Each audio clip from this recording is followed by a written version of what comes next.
bucks, I've been looking at business. Dressed to kill, mama got me up on the writ list. Pole position, had a fella running the distance. I've been banging her, giving her triplets. The bigger the bag, the bigger the butt crack. The bigger the chance the birds up in my contacts. The figure's a big deal, a pen on the contract. Serve me up, Barry, give a tip on me top end. And I've been whipping a wire, puffing a Benson. Pushing her back, the full stack like I'm benching. Giving the fish scale, that slide like a penguin. Flipping the chick on my bills, why fuck a pension. Slow mo vision, I've been puffing the peace pipes. Selling free fires to the fiends by the seaside. On my tail lines and the seams of my Levi's. With a stack figure, the Nicki Minaj we hunt. Birds whistle when I walk like this. Best listen when I talk like this. I'm outside on the curb with me tats out. If he's hard, he can try and chalk like this. Chain swinging when I walk like this.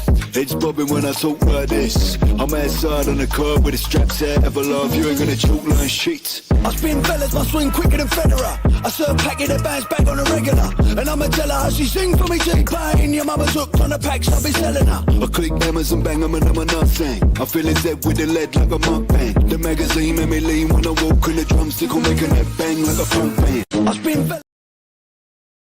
Mr. Big Bucks, I've been looking at business. Dressed to kill, mama got me up on the writ list. Pole position, had a fella running the distance. I've been banging her, giving her triplets. The bigger the bag, the bigger the butt crack. The bigger the chance the birds up in my contacts. The figure's a big deal, a pen on the contract. Serve me up, Barry, give a tip on me top end. And I've been whipping a wire, puffing a Benson. Pushing her back, the full stack like I'm benching. Giving the fish scale, that slide like a penguin. Flipping the chick on my bills, why fuck a pension. Slow mo vision, I've been puffing the peace pipes. Selling free fires to the fiends by the seaside. On my tail lines and the seams of my Levi's. With a stack figure, the Nicki Minaj we hunt.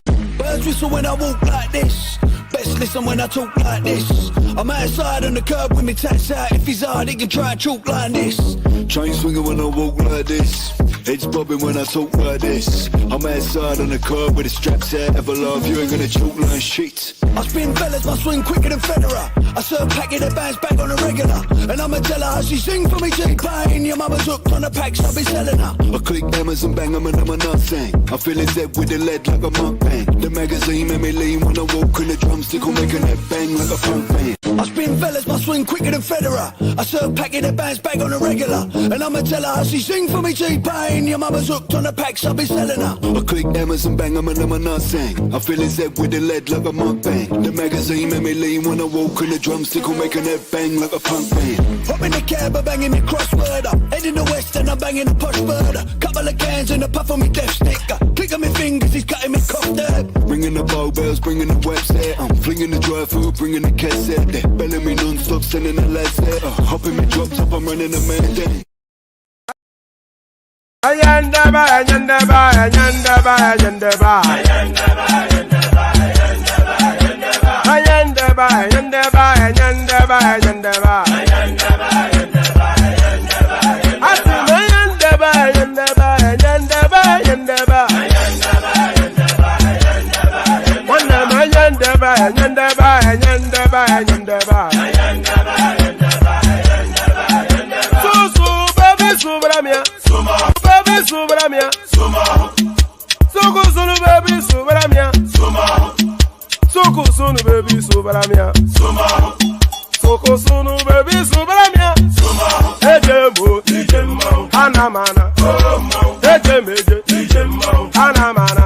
Wana mejemo, anamu. Para chuba jodiri chukuma, tuku chuba jodiri ndemo. Egu mawego.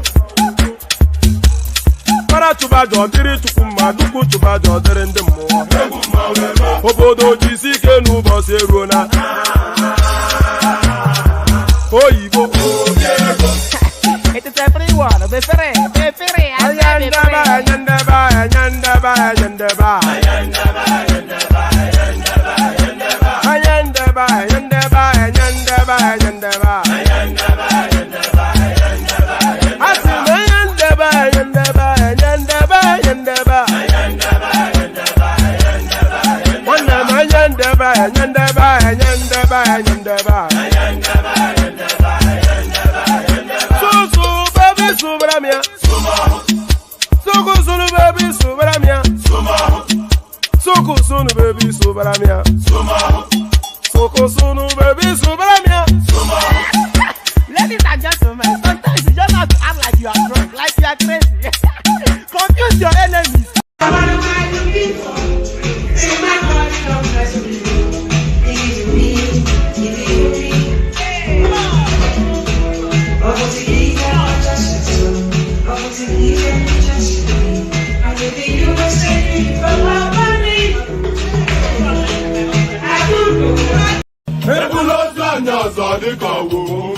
Okay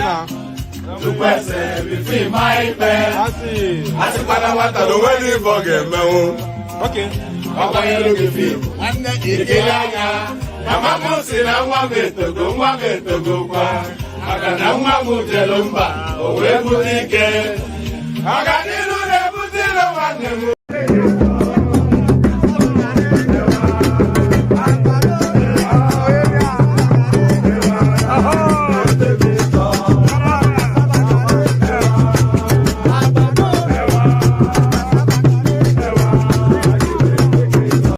Ẹ̀jẹ̀ mi ni ẹ kí n gbọ́, àkọ́bí ewé ayò, ewé tún méje, ìtún ló ní ọ̀tún ẹ̀ ṣe, ìfà ló ní kan fà ẹ̀ mọ́ra, àìbínú gbogbo àtàrẹ, gbogbo méjì ọkà bàbà, gbogbo mẹ́ta ọkà wáṣẹ́, orí ló túmọ̀ ẹ̀dùn, gbogbo ọ̀nà ní túmọ̀ ẹsẹ̀.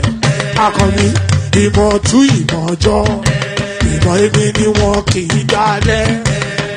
Wọ́n bá lọ mẹ́lẹ́mọ́, wọ́n á fi jó ẹlẹ́mọ́. Akọni wọ́n bá lọ gbé fèrè, wọ́n á fi jó ẹrùkù. Bọ́wọ́ wọn bá tẹ̀ mí, wọ́n á fi jó aláré. Àwọn mẹ́tẹ̀ẹ̀ta parapọ̀, wọ́n wá jọ ń pẹ́ mọ́, ẹ̀ẹ́mọ́ olóko jẹ. Wọ́n ń pa Akíntọ́lá, Akíntọ́lá ọmọ Ògún. Wọ́n ń pàdé Ìyọ̀dà, ọmọ Àtàràbọ̀bà. Àkọ́bí wọ́n ń pàdé Ṣàtàdàdẹ, ọmọ ọba Ìjẹ̀bú Mèrè. Aṣíwájú odò gbólùkẹrẹ, ajagun lólòdì ọ̀run. Tó o bá ṣe pé tìyẹ, tó o bá ṣe pé tìyẹ, lọ́ bá ń darí jọ wí. Àgbèrò ni kò ń gbọ́wọ́, ọ̀bọ ti ṣìgìdì bá gbé, àbẹ́tì ló máa ń gbé, àyàn ti ìlàyàn ewúrẹ́. Ọlọ́run dákun má padà lẹ́yìn ẹ̀, kó má gbàgbé ọ̀rọ̀ tẹ́. Aṣíwájú Ọlọ́run dákun má padà lẹ́yìn ẹ̀. Àkọ́bí Ọlọ́run dákun má padà lẹ́yìn ẹ̀. The big bucks, I've been looking at business. Stressed to kill, mama got me up on the writ list. Pole position, had a fella running the distance. I'll be banging her, giving her triplets. The bigger the bag, the bigger the butt crack, the bigger the chance the birds up in my contacts. The figure's a big deal, a pen on the contract. Sell me up, baby, give a tip on my top end. And I've been whipping the wire, puffing a Benson, pushing her back, the full stack like a benching. Giving the fish scale, that slide like a penguin. Flipping the chick on my bills, why fuck a pension. Slow mo vision, I've been puffing the peace parts, selling free fires to the fiends by the seaside. I'm a tail lines in the seams of my levers with a stack bigger than Nicki Minaj rehung. Birds whistle when I walk like this. Best listen when I talk like this. I'm outside on the curb with me tats out. If he's hard, he can try and choke like this. Train swinging when I walk like this. Heads bobbing when I talk like this. I'm outside on the curb with the straps out. Ever love you ain't gonna choke like shit. I spin fellas, I swing quicker than Federer. I serve packet. So there it is. What did you make of that old boy rap that we've introduced? So what a welcome. That's the sort of welcome we want, both from the old boy rap and from the Ayo super chat. So what better way to start a session? So well done, Ayo. Tell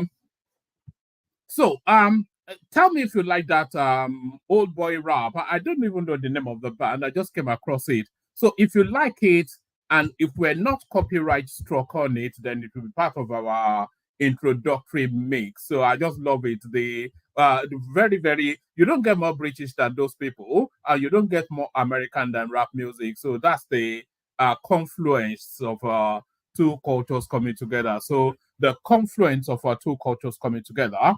Good day to you. Good to be in your company. And how are you? So yes, let's start it off with the greeting. We always start it off with the greeting. And then with the greeting, subsequently comes an apology. Extremely late start for reasons that was beyond my control. So I had to, I had to start this late because I had to start this late. So apologies for that. I know that the start time is a bit skittish. It is not for for me, playing African time is for matters beyond my control, often instances. But here we are, nevertheless. So we're having a session of sorts. The news cycle is not giving plentiful, so there's not a bounty to be harvested within the news cycle. So there'll be somewhat of a carryover from the narratives of yesterday. So that will be somewhat the session. It'll be somewhat like a bring your own. If a panel turns up, then we'll invite them to make contributions in terms of talking points. So that's how we do it. So good day to you. Good to be in your company. And how are you? We go again. Of course, we go again. We always go. So we go again.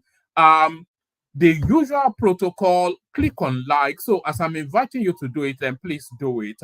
Been a moment since we actually hit 100 likes. Perhaps we could today. So and if you're listening to me on Watchback, by the way, if you're joining us on Watchback, still click on like. It still applies. It's as golden as though you were clicking on it in a live stream. So click on like and then click on subscribe as well. If you're not already subscribed, then please click on that as well. Click on like, click on subscribe. Click on the hyperlink that says StreamYard if you want to come and join us on the screen. We're forever in search of new talent. So you be that new talent of the day. Come have your debut on the platform. So click on this hyperlink right here that says StreamYard. First line item in the comment section. Click on that. Come into the studio, engage us in conversation. So do that. Click on like, click on subscribe, click on the hyperlink that says StreamYard. Share the links in your share the links all over your social media. I keep asking people to do that. I've not yet had an instance of somebody actually doing that. Share the links as I'm inviting you to do it. Do it even if it's the first time you're doing it. Share the links in your WhatsApp spaces, your Facebook spaces, those spaces you go to, or on WhatsApp, on Facebook, on Instagram, wherever it is, whichever social media space that you mooch around in, share the links there. So share the links near and wide so that the platform can expand. Like, share, subscribe, click on the hyperlink that says StreamYard to come and join us. Then also follow the example set by Ayo here.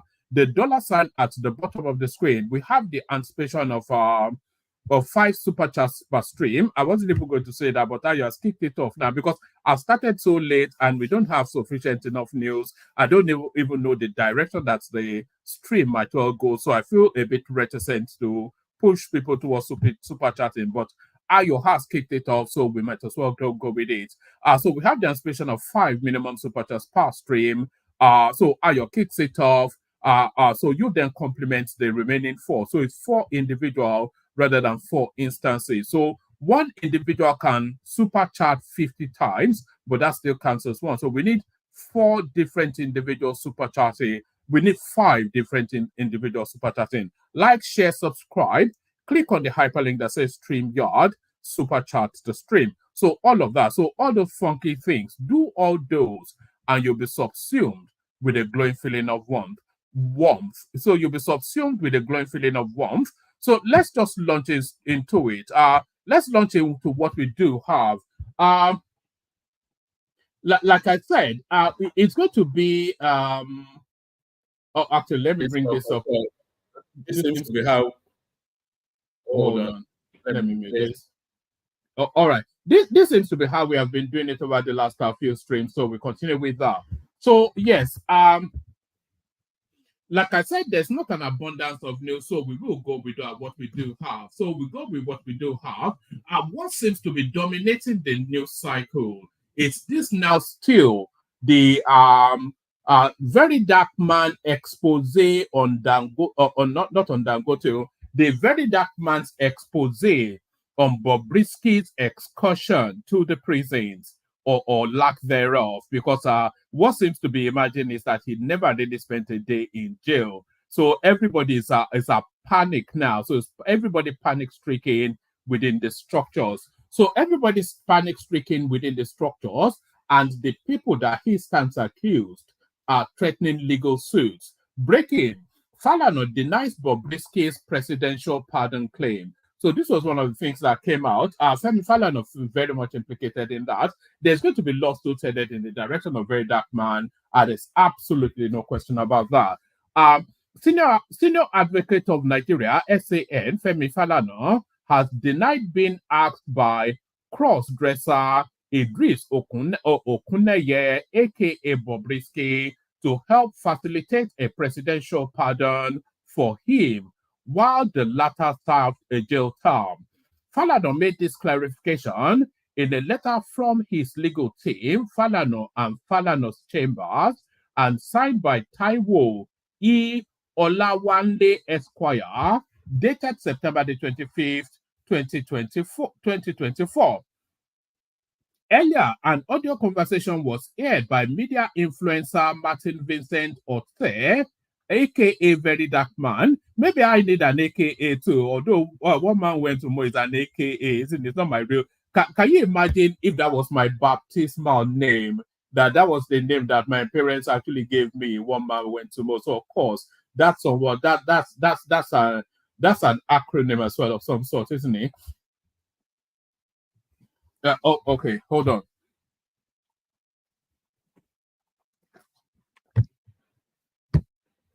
Okay, from the top again. Breaking Femi Falana denies Bobrisky's presidential pardon claim. Senior Advocate of Nigeria, SAN, Femi Falana, has denied being asked by cross-dresser Idris Okuneye, aka Bobrisky, to help facilitate a presidential pardon for him while the latter served a jail term. Falana made the clarification in a letter from his legal team, Falana and Falana's chambers, and signed by Taiwo E. Olanwale Esquire, dated September the 25th, 2024. Earlier, an audio conversation was aired by media influencer Martin Vincent Otse, aka Very Dark Man, where Bobrisky could be heard telling a friend that he had reached out to Femi Falana and Son Fowles to help him secure a presidential pardon. Very Dark Man, while speaking on his Twitter handle on Tuesday, expressed disappointment at Falana, who he claimed spoke to Bobrisky in order to divert justice. The influencer held that Bobrisky had offered 10 million naira in order for Falana to help him secure the said presidential pardon. So this is where the storyline starts to fall apart. I don't think the entry point to Femi Falana could ever be 10 million naira.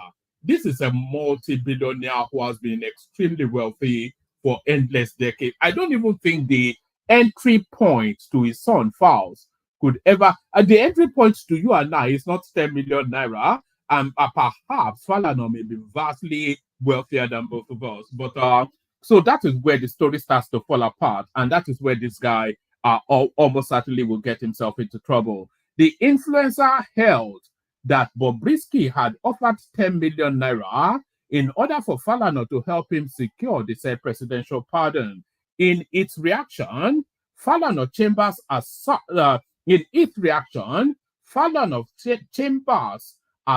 that these allegations aim to smear the good name of Femi Falana and his son.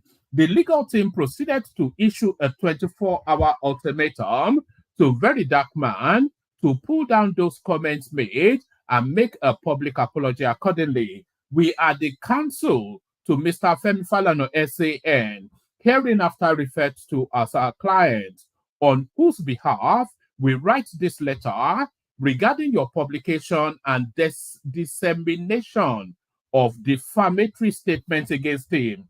Your publication of September the 25th, 2024, on your Instagram page captioned in everything and everyone that is mentioned here, I will be disappointed if truly Fowles and his father and his I can't read anymore. I could read once upon a time, but I can't read anymore. Let me take from top again because I didn't quite like how that sounded. Senior Advocate of Nigeria, SAN, Femi Falana, has denied being asked by cross-dresser Idris Okuneye, aka Bobrisky, to facilitate a presidential pardon for him while the latter served a jail term. Falana made the clarification in a letter from his legal team, Falana and Falana's chambers, and signed by Taiwo E. Olawande Esquire, dated September the 25th, 2024. Earlier, an audio conversation was aired by media influencer Martin Otse, aka Very Dark Man, where Bobrisky could be heard telling a friend that he had reached out to Femi Falana and son, Fowles, to help him secure a presidential pardon. Very Dark Man, while speaking on his Twitter handle on Tuesday, expressed disappointment at Falana, who he claims spoke to Bobrisky in order to divert justice. The influencer held that Bobrisky had offered 10 million naira in order for Falana to help him secure the said presidential pardon. In its reaction, Falana Chambers assert that these allegations aim to smear the good name of Femi Falana and son. The legal team proceeded to issue a 24-hour ultimatum to Very Dark Man to pull down those comments made and make a public apology accordingly. We are the counsel to Mr. Femi Falana SAN, hereinafter referred to as our client, on whose behalf we write this letter regarding your publication and dissemination of defamatory statements against him. Your publication of September the 25th, 2024 on your Instagram page captioned, "In everything and everyone that is mentioned here, I will be disappointed if truly Fowles and his father are involved in this whole Bobrisky issue," refers. In publishing the statement on several online platforms, you informed your large viewership that Mr. Falana spoke to Bobrisky in order to divert justice. Your publication, so now, this is a very, very qualified statement being made right here. So they are not denying that a conversation actually took place between Femi Falana and Bobrisky. They are actually querying the conclusions that he came to, that the intent was to divert justice. So that's a qualified statement right there. Your publication contained multiple allegations, and that you did not expect Mr. Femi Falana, who was a lawyer to the late Fela Anikulapo Kuti, whom everyone respects, to engage in something like this. Your publication further alleged that Mr. Falana SAN wanted to get a presidential pardon for Bobrisky for the sum of 10 million naira. As if that was not enough, you proceeded to state as follows: I don't even believe that Femi Falana will bring himself down to this level. The whole Femi Falana would engage himself with something like this. The man started the pardon and he said he wanted to send it to the Minister of Justice in Abuja, who will send it to the president to approve it. But you know Nigeria with corruption. Femi Falana collected 10 million naira in order to wipe his name off the record. These are people I respected. These are people I look up to. It is obvious that Nigeria will not go anywhere soon. So this guy is going to pay a price for this. I'm pretty certain. It's all very well fighting Bobrisky rather and Yabo Ojo and all of those low rent people, but you cross the line and then you get smacked down. The direct meaning of the imputation and or innuendo contained in the false, misleading, and defamatory statements is that 1. Mr. Femi Falana is deceitful, and that his motivation for fighting against injustice and corruption in Nigeria and the entire Africa is a ruse. So they are bringing out all the big guns.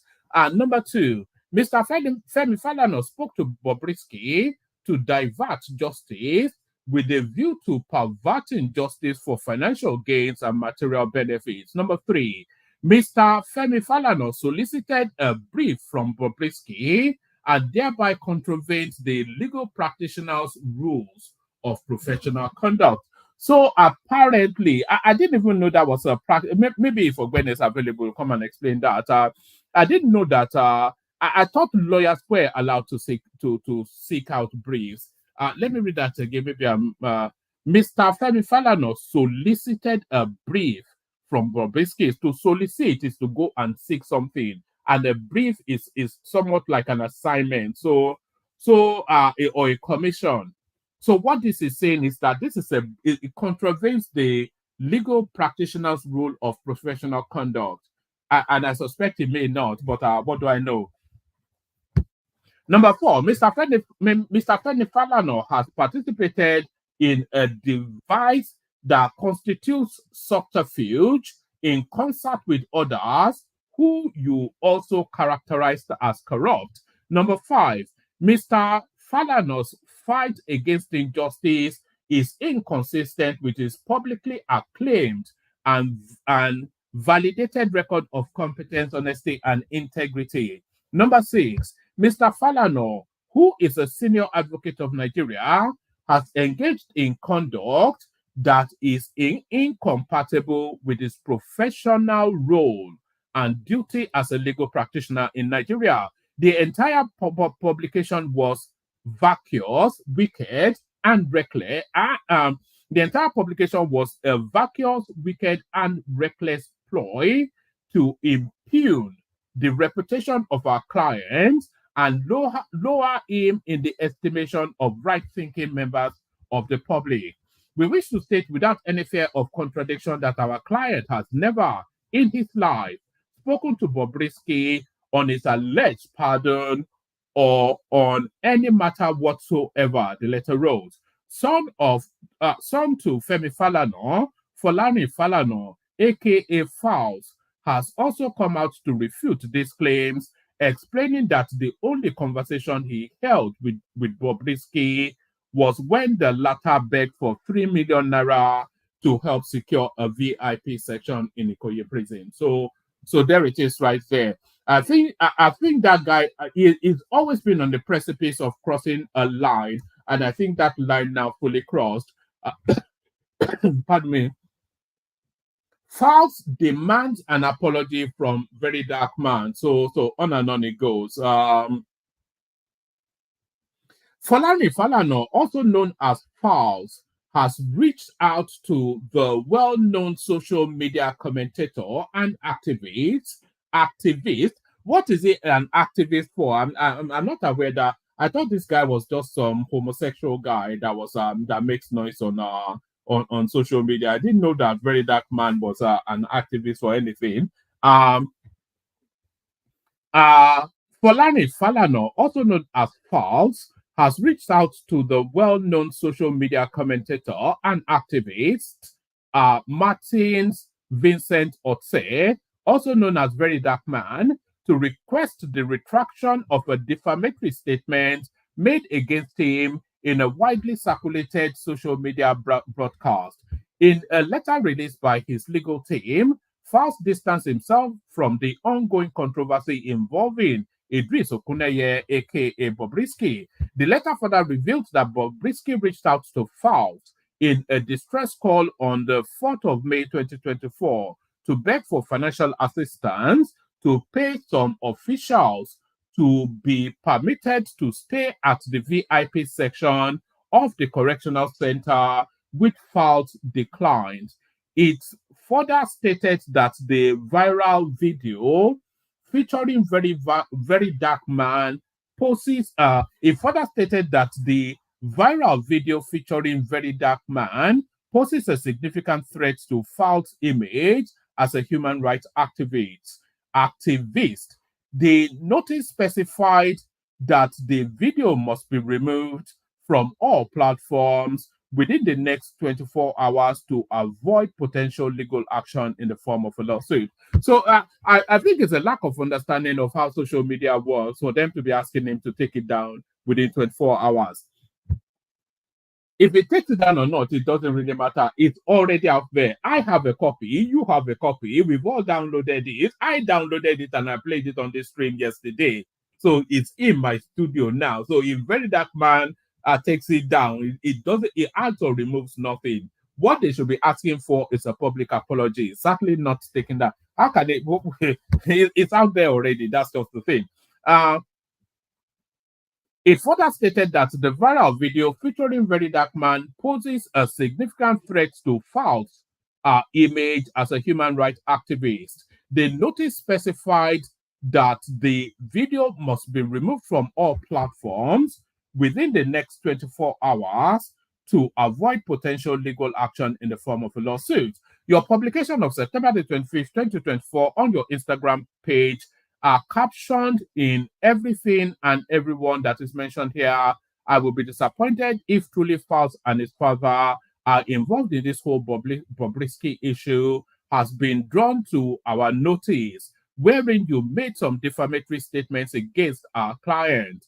To set the record straight, our client never at any point initiated a conversation with Mr. Idris Okuneye. Our client has documentary evidence that Mr. Idris was in fact the one who initiated a call. Specifically, on the 4th of May 2024, Mr. Idris Okuneye, aka Bobrisky, contacted our client requesting a phone conversation with him.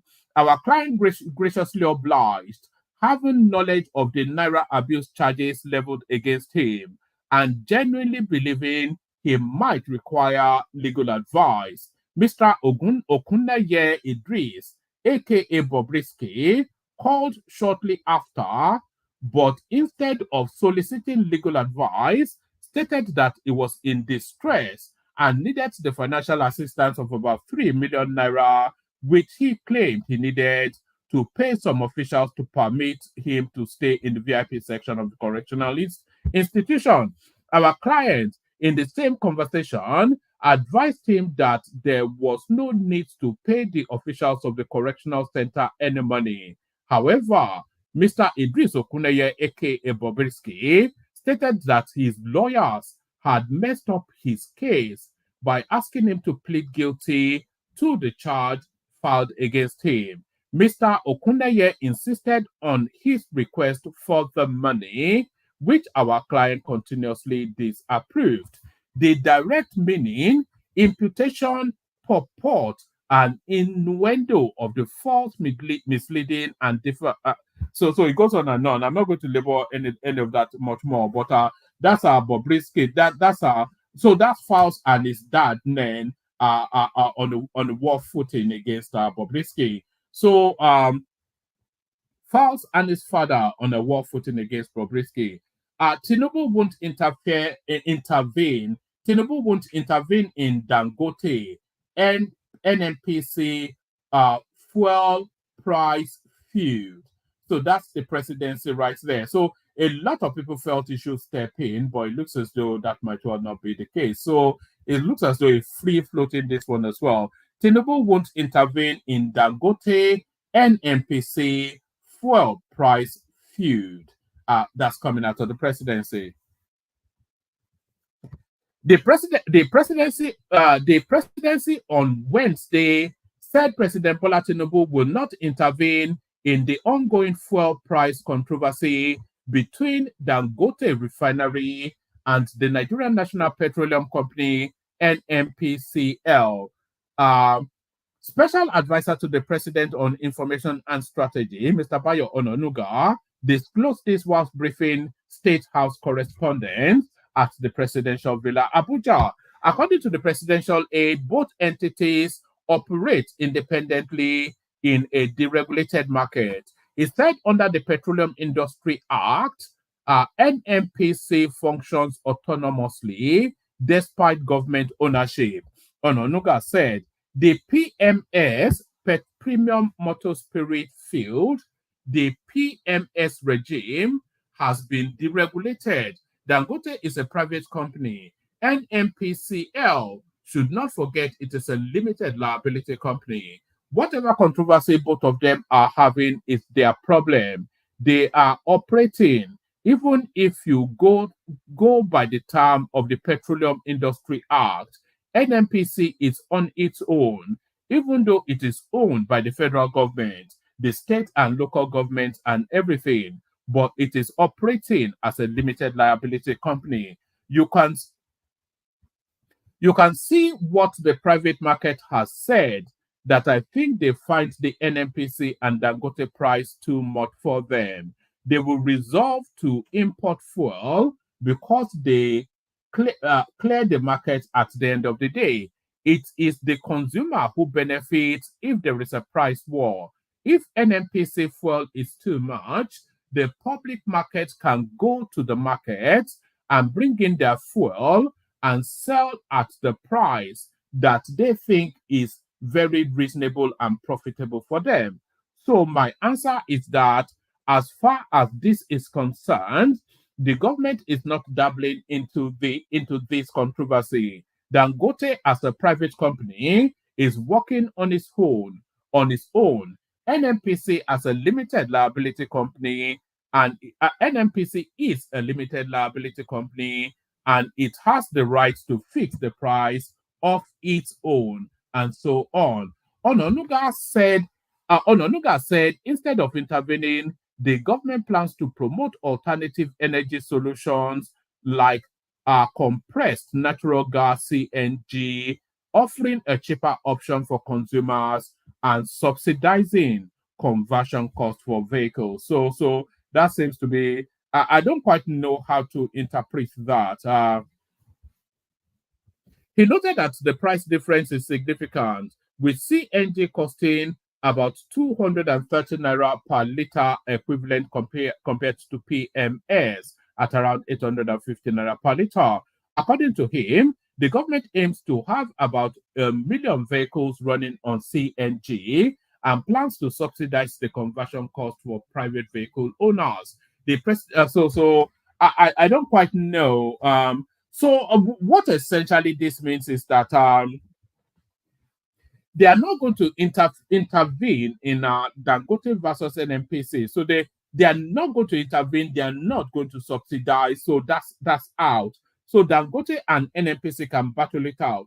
Dangote can sell to NNPC at whatever price he feels comfortable selling to them at, and NNPC can sell onto the public at whichever price they are comfortable selling to the public at. So that's that. So that's their business, is what the government is saying.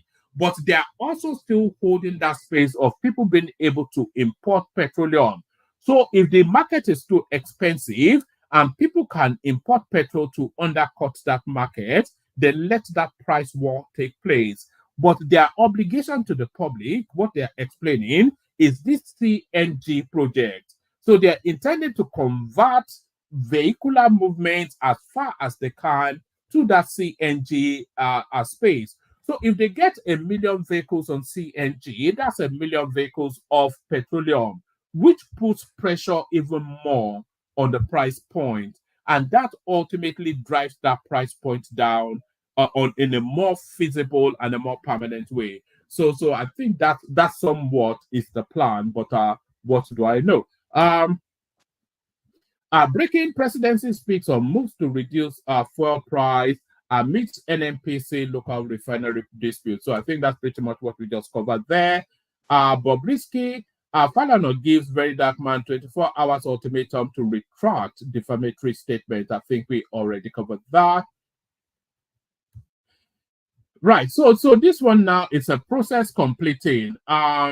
Senate confirms Kekere Ekun as second female CGN. So there's no surprises there. So it's just the rubber stamping of a position that was already set. So that's Kekere Ekun affirmed. Now, ADGA to suspend Governor Soludo over anti-party activity. So there are one golden star. What quite is the reason? Maybe let's have a look at this one. Okay, it's not too long, so let's just the National Working Committee of the All Progressive Grand Alliance (ABGA) is set to suspend the governor of Anambra State, Chukwuma Soludo, along with others. The party is accusing them of anti-party activities. Whilst addressing the media at the Federal High Court in Abuja on Wednesday, the party's national chairman, Chief Edozie Njoku, accused Soludo of obstructing every effort by the Supreme Court recognized NWC to restore harmony within the party. So it looks like there is no political party that is not in disarray. APC in disarray, NNPC in disarray, APC in disarray, PDP in disarray, Labour Party at the point of implosion, and ABGA, of course, not that far behind. So there's no harmony. I think maybe AAC, Leonard Zinwa is flogging there behind there. The National Working Committee of the All Progressive Grand Alliance ABGA is set to suspend the governor of Anambra State, Chukuma Soludo, along with others. The party is accusing them of anti-party activities. Whilst addressing the media at the Federal High Court in Abuja on Wednesday, the party's national chairman, Chief Odozie Njoku, accused Soludo of obstructing every effort by the Supreme Court recognized NWC to restore harmony within the party. Njoku announced Thursday, 29 September 2024, as the date the NWC will release the names of party members, including Soludo, who will be suspended for their involvement in anti-party activities. He indicated that Soludo will not get an automatic ticket for a second term as governor, saying anyone aspiring to become a governor of the state. So if Soludo doesn't get an automatic ticket, it will simply cross to APC and win with even a bigger margin. That's the, even if he gets an automatic ticket, if he wins the second time, he's still crossing to APC. So Ludo belongs in APC. It's as simple as that. That is his political instinct. You know, it's not a regional man, it's a national man. And ABGA very much a regional party. He indicated that Soludo will not get an automatic ticket for a second term as governor, saying anyone aspiring to become governor of the state must participate in the primary process, which he assured will be fair and transparent.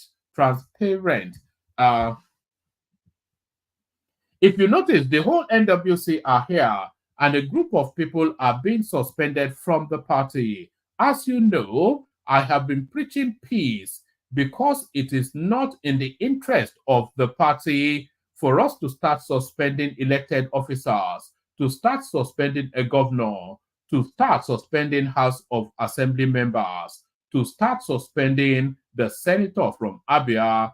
They are pushing us far to the limit, and they are believing that the governor of Anambra State is bigger than the party.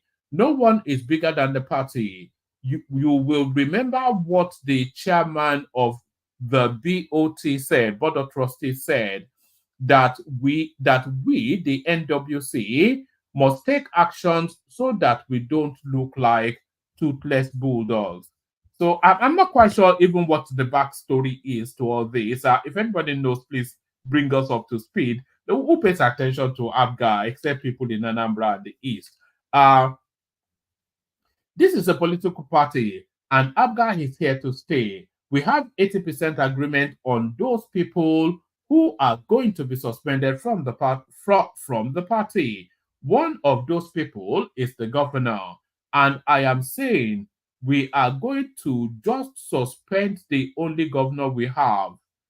But if the only governor we have is pretending or playing to the gallery, making these innocent people go in and commit anti-party activities, we must nip this in the bud. So I don't quite know. I'm not quite sure even if that was what they read. They're not born them well. The only thing that has ever come out of ABGA is Charles Soludo. It offers nothing else outside of that. So the only thing to ever come out of ABGA, Charles Soludo, it offers nothing else out of that. What else do we have? All right, we have this as the last one.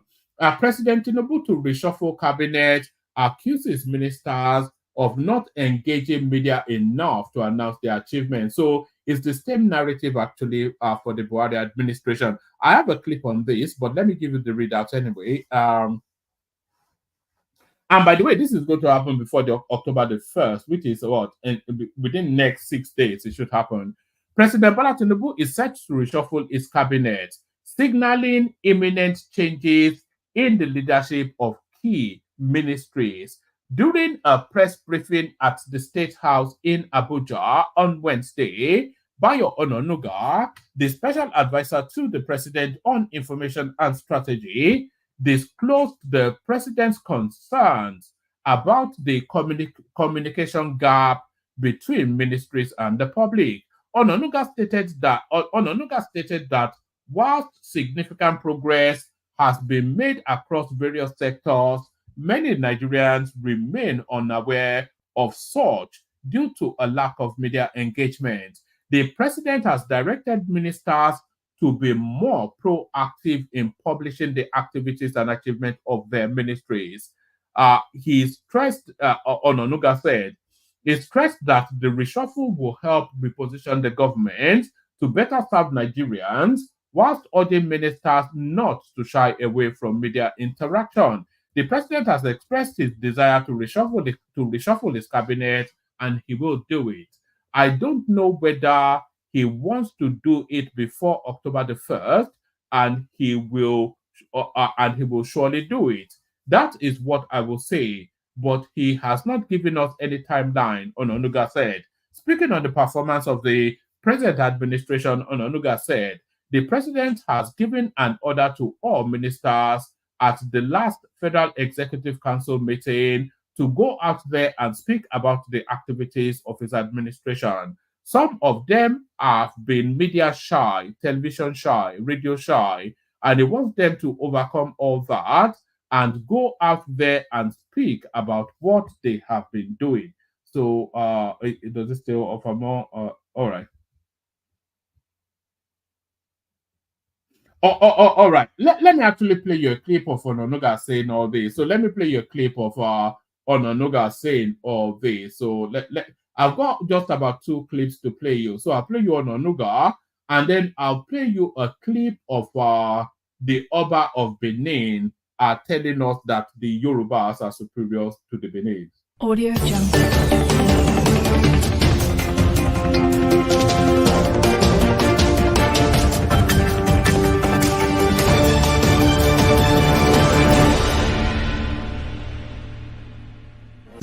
As a cabinet reshuffle, let me tell you, I don't have any timeline. The president has expressed his desire to reshuffle his cabinet, and he will do it. I don't know whether he wants to do it before October 1, but he will surely do it. So that's what I will say. He has not given us any timeline when he wants to do it, but he will do it. He has expressed his plan. He wants to do it. He wants to reshuffle. Then as to the third fund problem, well, I don't know whether third fund has been doing a lot of work, helping universities, not just even education, college education or polytechnics and so on, but doing a lot of work. Well, government must have looked at the money accruing to it, and must have felt that maybe if you take away 30% of whatever comes to it, it will also help the students who go to all those schools, because that's what the whole idea is all about. The idea of NEFON is to make sure that all our children, wherever they may be, are able to go to school, even if their parents are poor. So, and therefore cannot just be building assembly halls or laboratories without making sure that even the students who are going to use the facilities are able to use them with loans from NEFON. So that may be the logic of government. That let's NEFON also fund NEFON. The NEFON money will not only come from NEFON. There will also be budgetary allocation from the federal government to NEFON all the time. So this one is supplementary. It's not only the money that Nelfon will use. So I think, does that answer your questions? Can I add some? Yeah. Yes. I also like to add some things to what Mr. Bayo Ononuga has said. We also need to realize that the president's decision to reshuffle is also based on empirical evidence. You know, he has said it when he was doing the retreat for the ministers that it was going to, they were going to have periodic reviews, and the decisions that are extracted from those reviews will be used to make that final decision. I know he's gotten a couple of reports, and as Mr. Ononuga said, when he's ready to do that, I believe he will. There was another thing that was also mentioned in terms of funding for Nelfund. Don't forget that recently in the president's speech during the protests, he also ensured that some monies gotten from illegal activities were moved to also fund Nelfund. And he did that and used it to fund both Nelfund and Credit Corps. Also, there's something else that this government has done. All universities before used to give a portion of the IGR. They used to remit it to the federal government. That has been stopped. So all IGR that universities get, because you mentioned universities and how they can fund themselves. All right. I only really wanted them to mention the cabinet reshuffle, which they did. The other thing that I picked up from that, you could see that there were two people speaking for the government there. So that's the battle for Ajuri Ngalale's position playing out in public glare right there. So that's Bayo Ononuga, old school and somewhat hung dog in his look, and the young upstart right beside him, a bit more polished, a bit more pizzazz. So that's they're essentially auditioning for that Ajuri Ngalale storyline. So let me play you this as well. This is really just to document this space, this never-ending saga between the Benins and the Yorubas. Who came first, the chicken or the egg? The Oba resolves it. Hear this. Historians all agree that Oduduwa sent his son Oromia at the request of elders of Benin to return with them as ruler of their realm. Oromia's stay in Benin may have been short, but before he left, a child was born to him who was later crowned Oba, and is known today as Eweka I. Oromia's time in Benin, however short-lived, he was an Oba, and so he was the first Oba after the Ogiso dynasty came to an end. He established Obaship in Benin. By implication, therefore, the listing of past Obas should therefore begin from Oromia, as it is listed in the Gariwa's book. Short history of Benin, actually making my revered father 39th Oba that reigned in Benin, if the listing is counted from and should be counted from Oromia. I therefore stand before you today as the 40th Oba of Benin.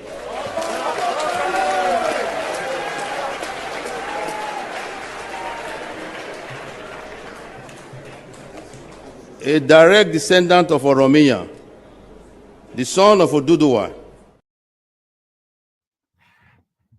All right. That video somewhat is a bit of a throwback, as a lot of people are already pointing out. But nevertheless, it affirms and reaffirms then that the Benins, they're an offshoot of the Yoruba people. So they're like the spawn of our loins. The spawn of our loins, the Benin people, are the spawn of our Yoruba loins. So the spawn of Yoruba loins. So the studio needs populating. I'll send the link again. If you want the conversation, please hop on. Let me send the link actually. So I'll send the link now. If you do want the spawn, yeah, that should get them going. Shouldn't it? The spawn of our loins, the Benins. So Omowani, they are children, the Benin people, the children of the Yorubas. So that's the link to the studio. If you want to jump on. the Kegite music, then the conversation. Only water, where they see ma. Water,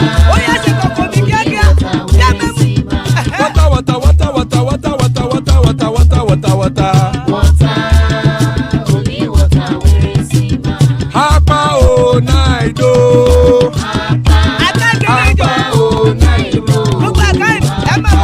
Hapa you don't come o.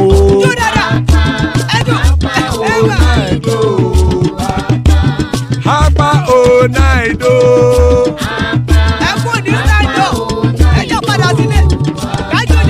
Oro kẹ̀kẹ́ ẹlẹ́mù yé o. Ilé sọ́dí kẹ̀kẹ́ ẹlẹ́mù rẹ o. Bobby master kẹ̀kẹ́ ẹlẹ́mù rẹ o. Chifu Faila ti kẹ̀kẹ́ ẹlẹ́mù rẹ o. Eruku lẹ̀lẹ̀ ẹlẹ́mù dé. Eruku lẹ̀lẹ̀ ẹgbẹ́ ẹlẹ́mù dòdò jàre o. Eruku lẹ̀lẹ̀ Ghana ti dé ẹgbẹ́ bọ́dì o. Ọmọ ẹlẹ́yẹ ẹyẹ o ó dilé o. Odúyẹ̀lá ẹyẹ o ó dilé o. Petrol sọ́nàmẹ̀ ẹyẹ o ó dilé o. Petrol sọ́dúnkẹ́ ẹyẹ rẹ̀ ó dilé o. Ẹlẹ́kọ̀ ọ̀run mú ìní o.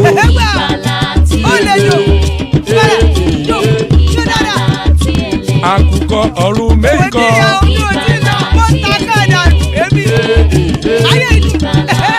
Ikú kò ní ríwà gbéṣe o.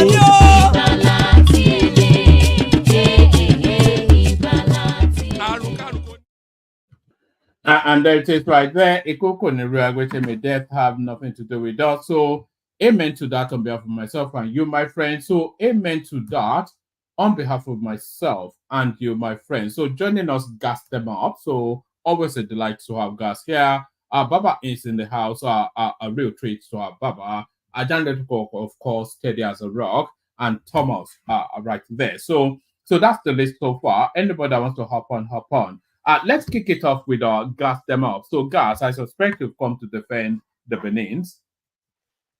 Yeah, of course. That's exactly what I came. I'm not even going to stay too long. I just had to, because I knew you were going to do that once I saw the title. And, you know, Nigeria is a country, but before I go into that, shout out to everybody on the panel. Shout out to all the people listening. Shout out to one man, my, you know, AKA Johnny. So shout out to you, one man. Shout out to you. He's muted himself now. I think he's been interrupted by No. I thought you were going to respond. What's like? No. You know why I Good. call you Johnny? I call you Johnny because you said your name was John in one of the live shows. So I said that's your new name. So if anyone hears me refer to one man as Johnny or Bros Johnny or Bros G, that's why I'm calling him. Johnny be good and all that. So yeah, Johnny be good. Johnny just calm. Johnny just rough. Yeah, that's Johnny. Yeah. So there it is. So there it is. From Johnny to gas them up. Then the spawn of our loins. The Oba has spoken. The Edos. Not that anybody needed the Oba to speak. We always knew that. I will listen. Like I said, I just wanted to give a quick, again, my research, my history lesson on this. I've written articles about this during my time in grad school. So the thing is this. First, there's no such thing as a unified Yoruba. It never existed. The closest you saw was the quote-unquote Oyo Empire, and that was on the Alafin side.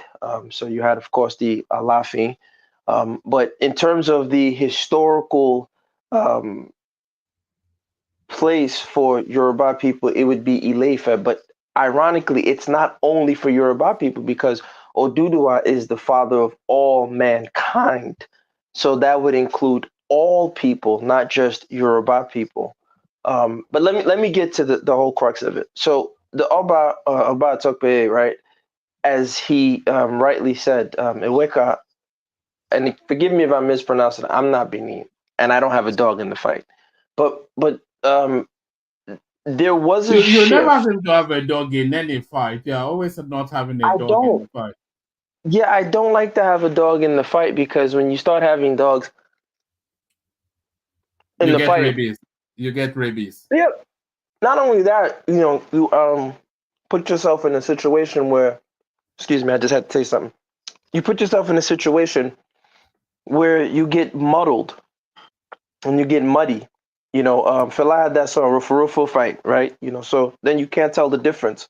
So I try to stay above the fray and just try to stick to the facts. So the point is that if you look at the history of that region or that area that they're calling Benin today, or Edo as they call it themselves, the Oba, that dynasty being called the Oba, there's a shift from the Ogiso to the Oba. And that shift was not a shift that happened pleasantly. Now, the information is scarce. My opinion, I won't put it out there because it's conjecture, but it didn't happen in a decent way. And you can see the massive migrations that happened, so much so that they had to build the wall of Benin, the moat, to actually keep people in, because the Ishan left, Robos left, Isoko left, Ishakiri left. So many people, there was massive migration out of Benin because of that loss of Ogiso. There's a great book you can read called The Entrepreneur as Culture Hero by Belasco. And there's another article, I'm forgetting the title, I'll check my email, but that talks about the rise of Olokun. And that actually really let me realize that there was a shift when the Ogiso was removed. And so those people who were still in support of the Ogiso were obviously vexed. So now, in order to establish the legitimacy, in order to be able to rule, the current Oba, right, the dynasty, had to get an ancient stafford of authority in order to soothe the people so that he could continue ruling. And that's why he had to go to the Oni of Ife in order to get staffs of authority to come back. And the proof of what I'm saying is that the Benin Royal Court calls the Oni of Ife Ogene Ri Uhe. I don't know if it's pronounced Uhe or Uhi, however the Benin people will figure that out. But that's what they call the Oni of Ife. And so it's not a coincidence that in the Isoko and Urobo language, and that's why I've always told Africans we were not Christians or monotheists, the alleged word that they use for God is Ogena, right? But it's actually reflective of the Oni of Ife, not the, Christian Greco-Roman God that they brought to us with missionaries. So I'm saying all that to say that the Oba dynasty is, in many, for all intents and purposes, they had to take on the Oba title, which is largely from the Ife side of things. They had to take on those frameworks in order for them to rule. And so there is credibility to the story that there was a Yoruba, who was sent to try and create peace amongst those people who were beefing over the loss of the Ogiso. And that person found it very difficult to create that peace. So, you hear the Ile Binu, that's where you get the word Bini, because it's a land of vexation. Yeah, it probably was, because the people who are like, no, we want the Ogiso back, because the new concentration of forces with the Oba brought about severe social and economic change. There used to be the old system in which taxation was geroncratic, or however you pronounce it. Basically, it was the elder-based system, and they had more autonomy. But with this new concentration of power within the Oba system, there was falling out. And so the proof of that is the massive wave of migrations of different groups that left. So, like I said, Ishan left, the Isoko left, Urobo left, Ishakiri left, right? 4 massive groups. And that's why they had to build the Benin moat. Actually, not to keep defenders, to keep invaders out. It was actually to stop people from leaving because people were just pissed. So the Oba dynasty is intrinsically linked with Ife.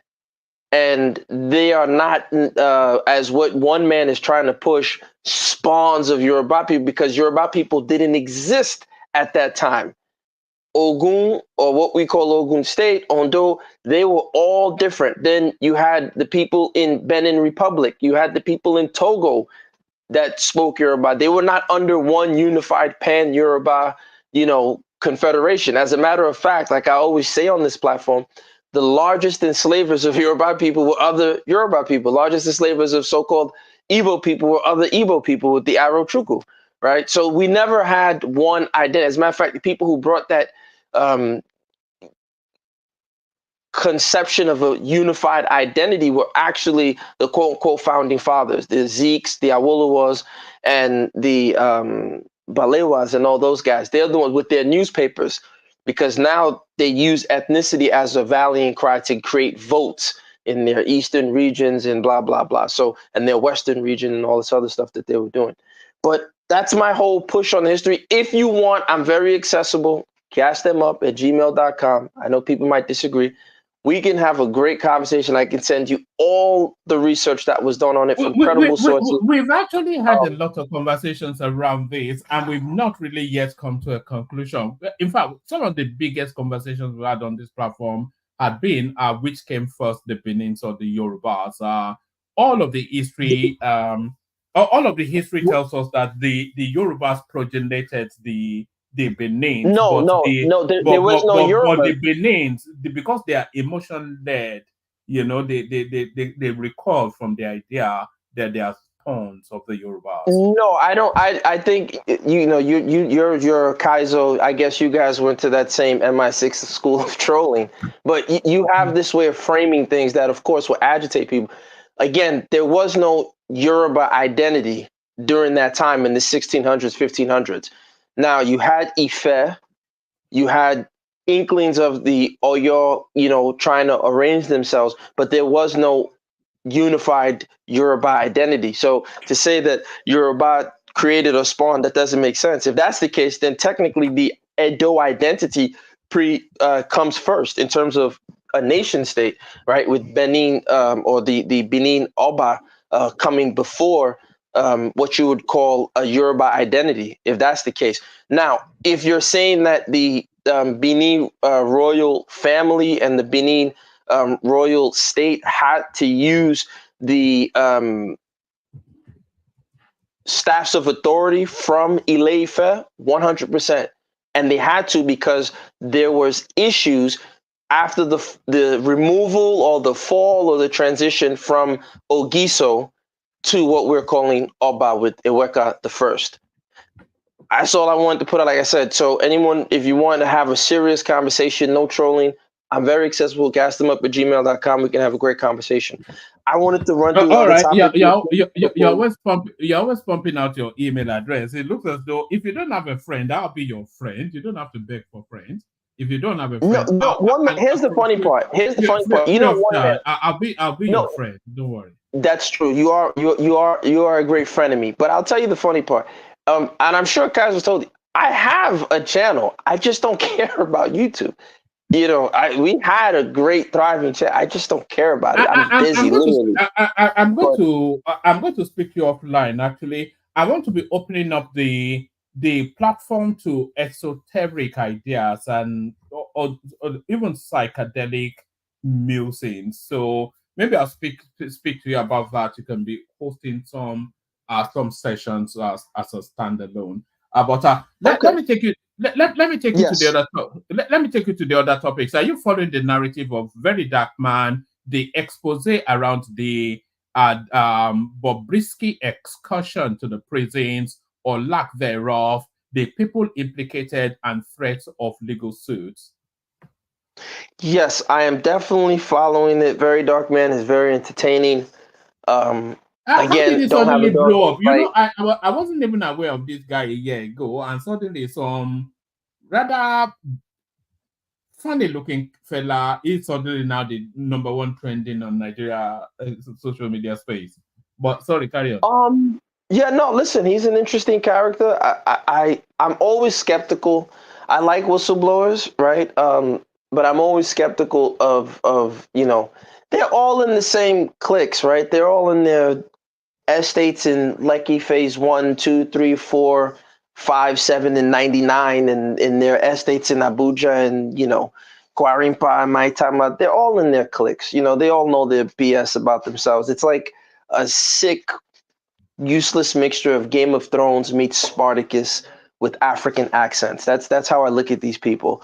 But I'm happy he's exposing them for whatever reason. That's a good thing. It is not surprising that the Bob Risky person was able to skirt authority. I'm not surprised at all. All I can say is, once again, this just shows that in Nigeria, if what's that the song?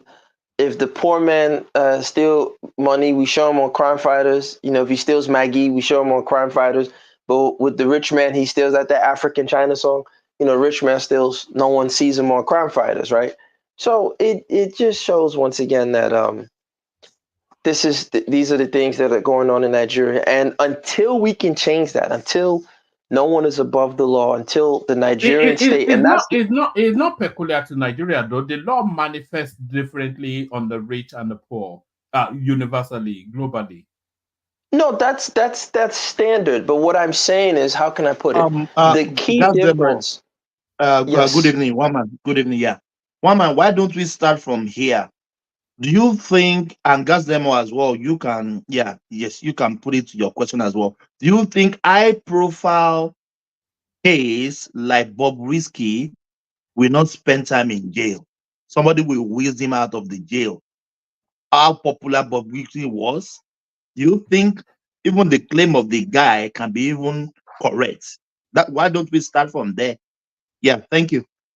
Well, here's again, like I said, I tend not to.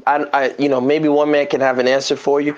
My whole position is, whether or not he did, we know that there are many instances of people who are in top positions who should be in prison, like members of the last, let's say, 3 administrations of the Nigerian government, in terms of a simple audit of funds and lack of accountability for said funds, right? They should all be imprisoned. But we know that's not going to happen. When we look at a country like the United States, as wealthy as Harvey Weinstein was, as connected as he was, going to, different places, handshake, wink, winks, funny looking groups that he was a part of, he's still allegedly, as far as we can tell, he's still in prison. R. Kelly, the same. And Sean P. Diddy, Puff Daddy, Love, whatever he wants to call himself, Combs, is also going to find himself in the same situation. You look at China, Jack Ma, multi-billionaire. The Chinese Communist Party says, you're not bigger than us. He had to run to Japan. He's looking sad. He's But that's a political move, though. I know. So what I'm saying is, we have to get past explaining away the fact that we don't have a strong Nigerian state, that there is no Jagaban. The state is the Jagaban.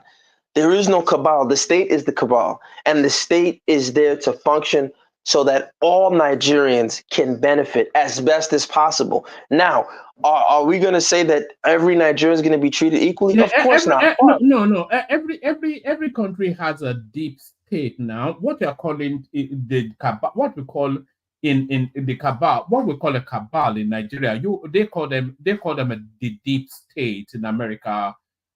They call them the elite in the there's a super class at the topmost of every societal structure that somewhat Yes, functions but the outside of the difference, law. one man, we're not disagreeing. The difference, and it I don't know why you just don't connect it. The difference is your deep state, whatever you want to call them, doesn't function for the purpose of commerce, law, and order for the general flow of things in Nigeria. Whereas the deep state in the United States or in Russia or in China or in South Korea or in Vietnam, I mean, the list goes on and on and on.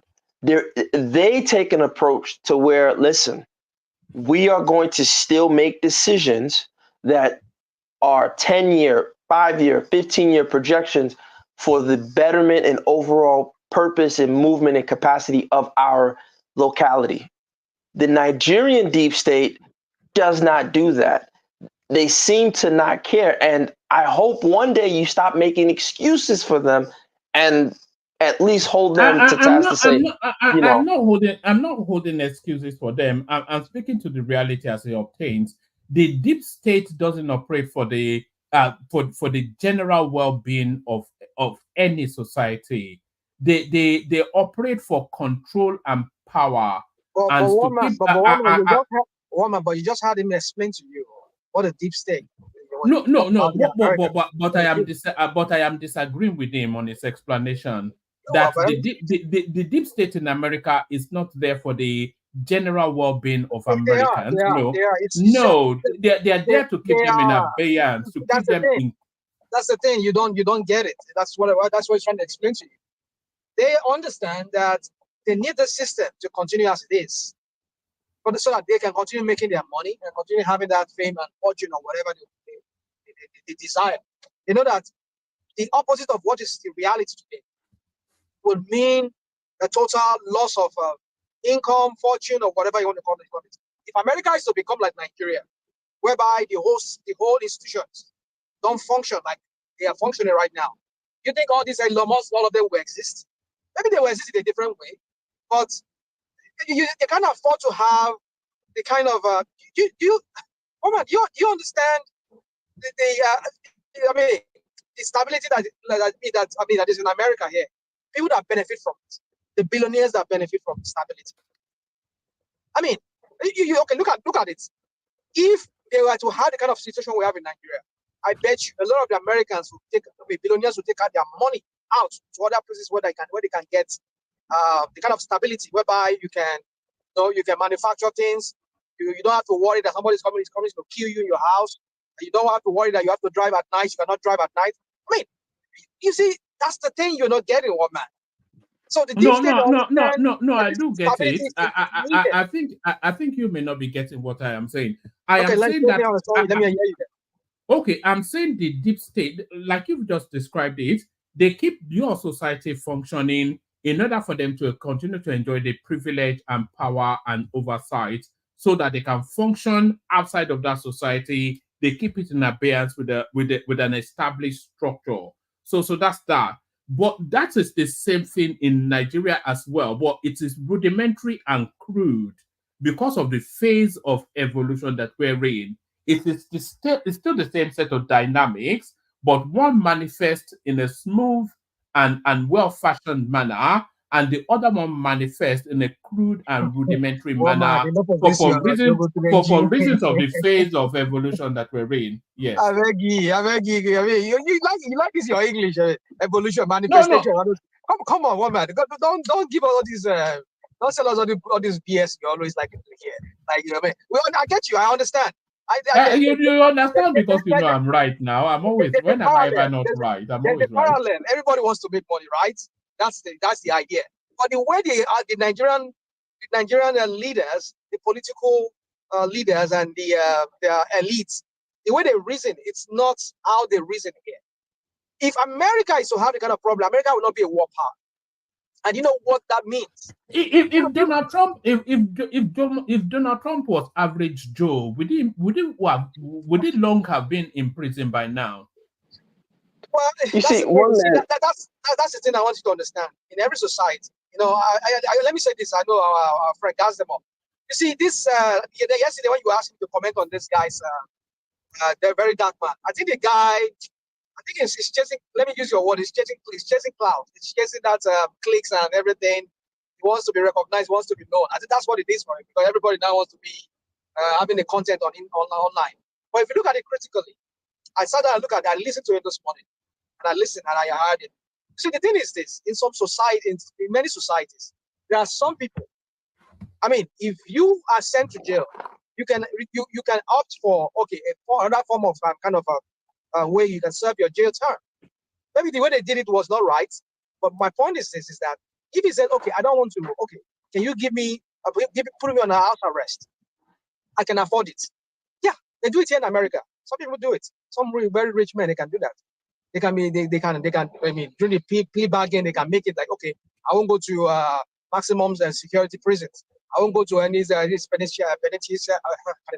can't even, I mean, take it to some of this where you have all these hardcore criminals. I don't want to go there. And they can just put them on the different I mean, there are some prisons here. They're like hotels here in America.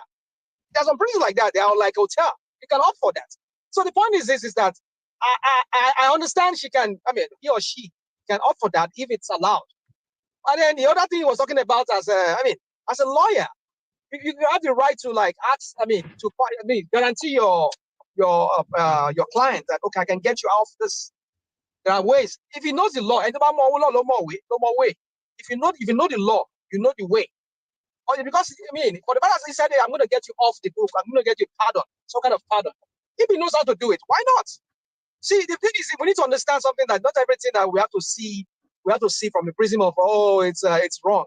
As long as, for me, it's within the ambit of a law or some kind of a law, why not? Sure. But the only thing I see is that he paid, that they have some of his criminal charges dropped. That is the only way I know that is criminal. Cannot do that. So if he or she is found wanting for money laundering, why not? My brother, listen. Look, let's look at it like this.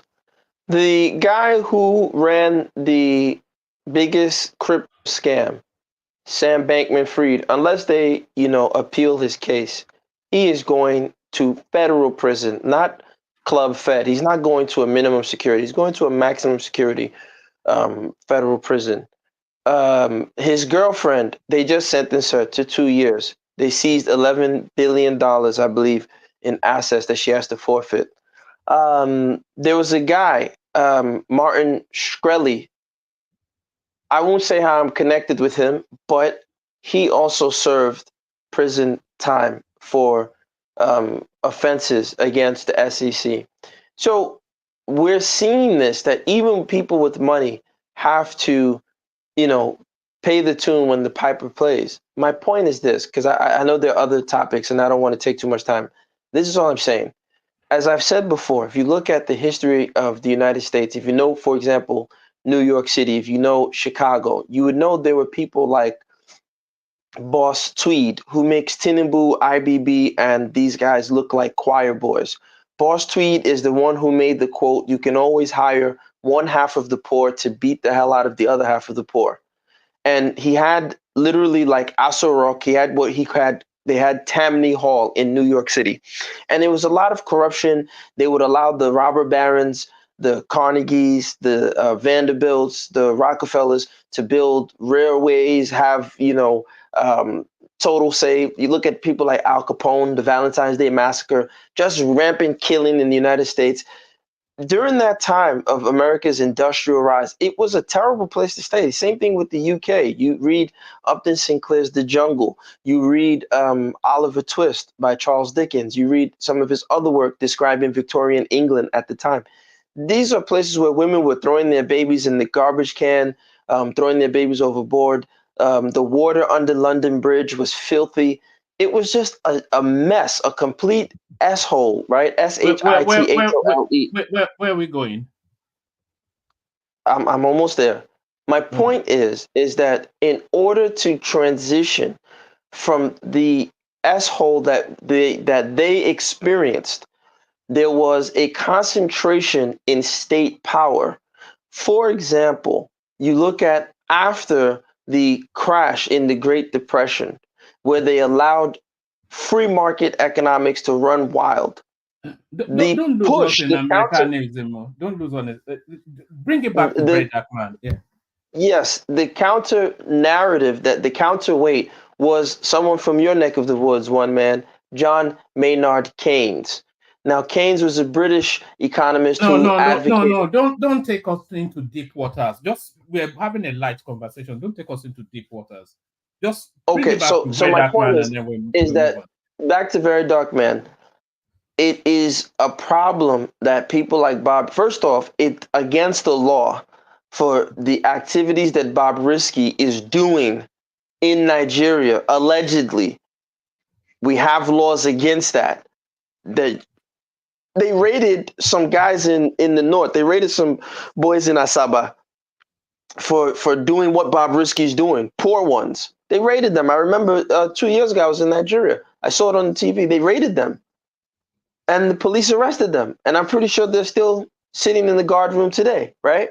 So the point is it's not an offense in Nigeria. Well, again, allegedly, there have been statements that this person has done more than cross-dress. I don't know. I don't care. As a matter of fact, I'll say something controversial. I wish all of the men were like Bob Risky so they can leave the women to me, because I want more women. I need more. Bring them all. I'll take them all, and I support them. Be like Bob Risky. Leave the women to me. But with that said, one man, let's go on to the next topic, because I don't want to stay on Very Dark Man. I want to go quickly when other people are waiting. All right. And that's the attitude to take, by the way, to go very quickly so that other people can come on board.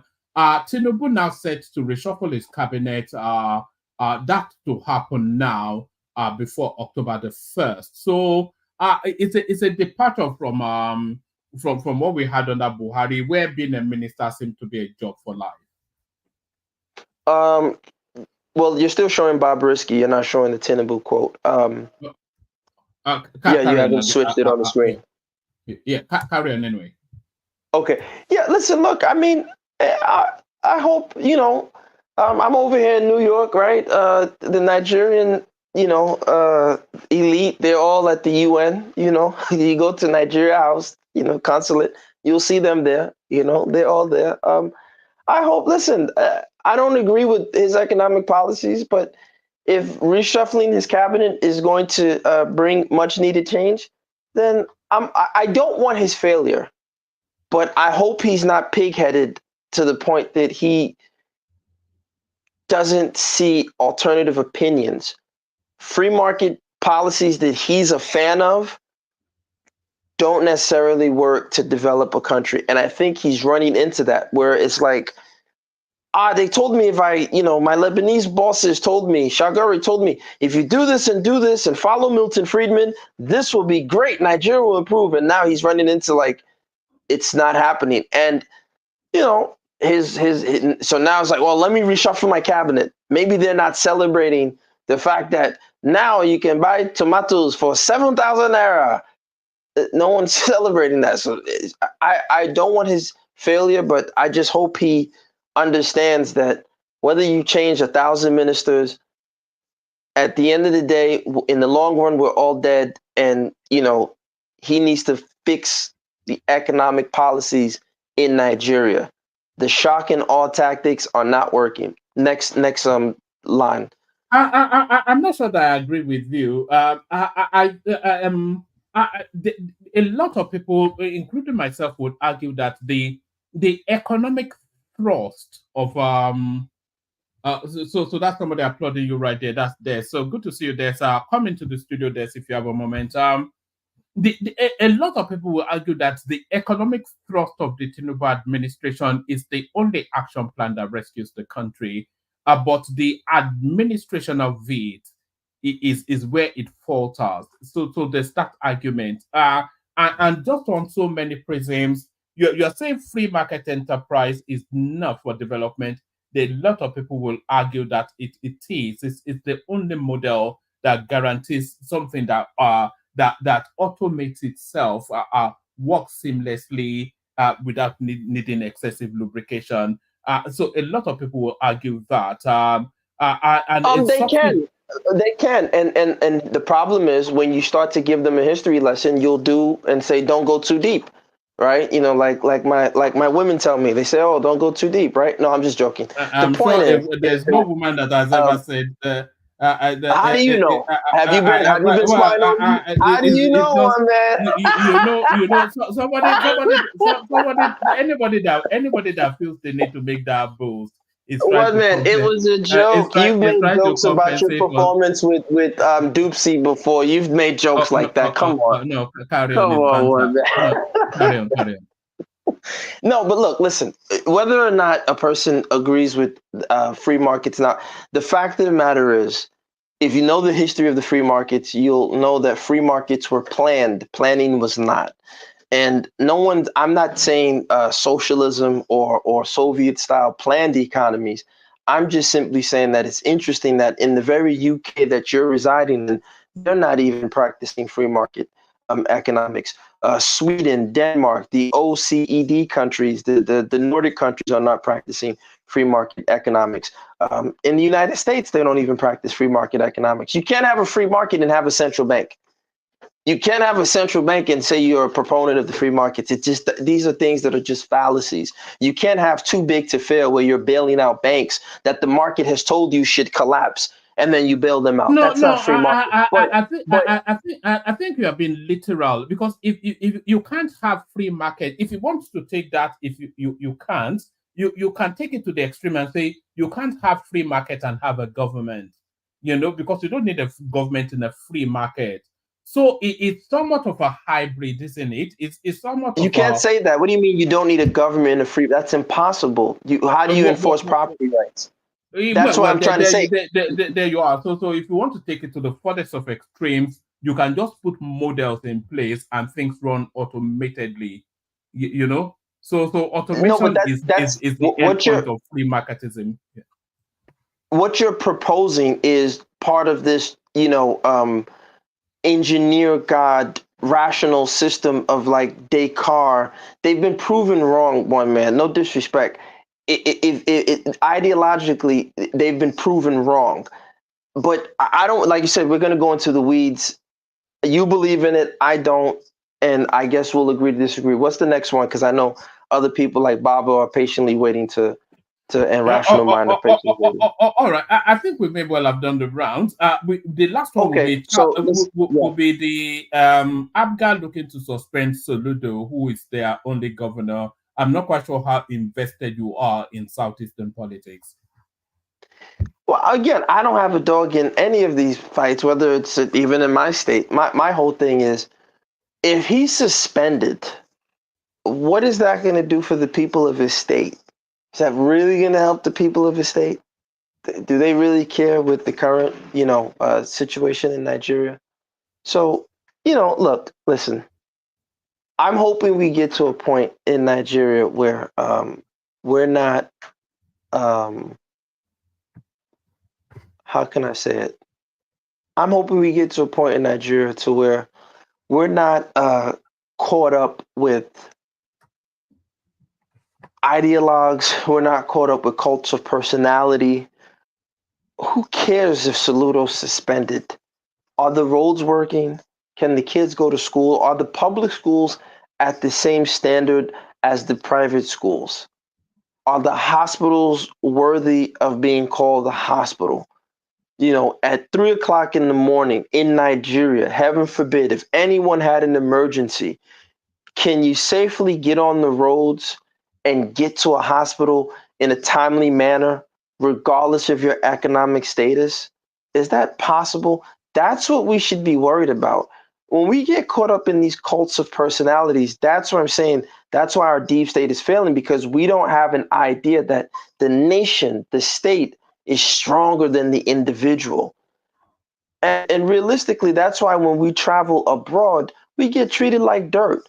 That's why they don't respect us when we travel abroad. That's why they say, oh, this country hosted African leaders. Because we don't understand the power that if you create a strong central government of Nigeria, if you create a strong Nigeria for all of us, when we step abroad, we're powerful. But if it's only one big man and 3 allies in each region and all this other nonsense and everyone has to kiss his butt, yes, sir, yes, sir, yes, sir, and we laugh at his jokes that aren't funny and we watch him dance, how is that going to help us? So I'm sure other people are going to come on and have a better opinion as to why this is bad for the East and this, and they might tell you have to make their case. I don't know. I just want a strong Nigeria that's working for all. So thank you guys for having me. I just really wanted to drop that history on the Benin Yoruba divide, and don't let one man, use his troll skills to tell you that the Yoruba are the testicles that or the loins that sired Benin.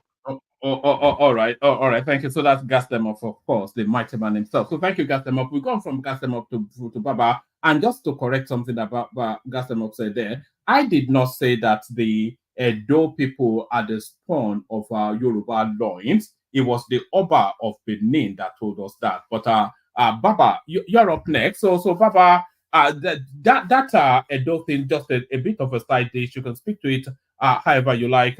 Very Dark Man Central.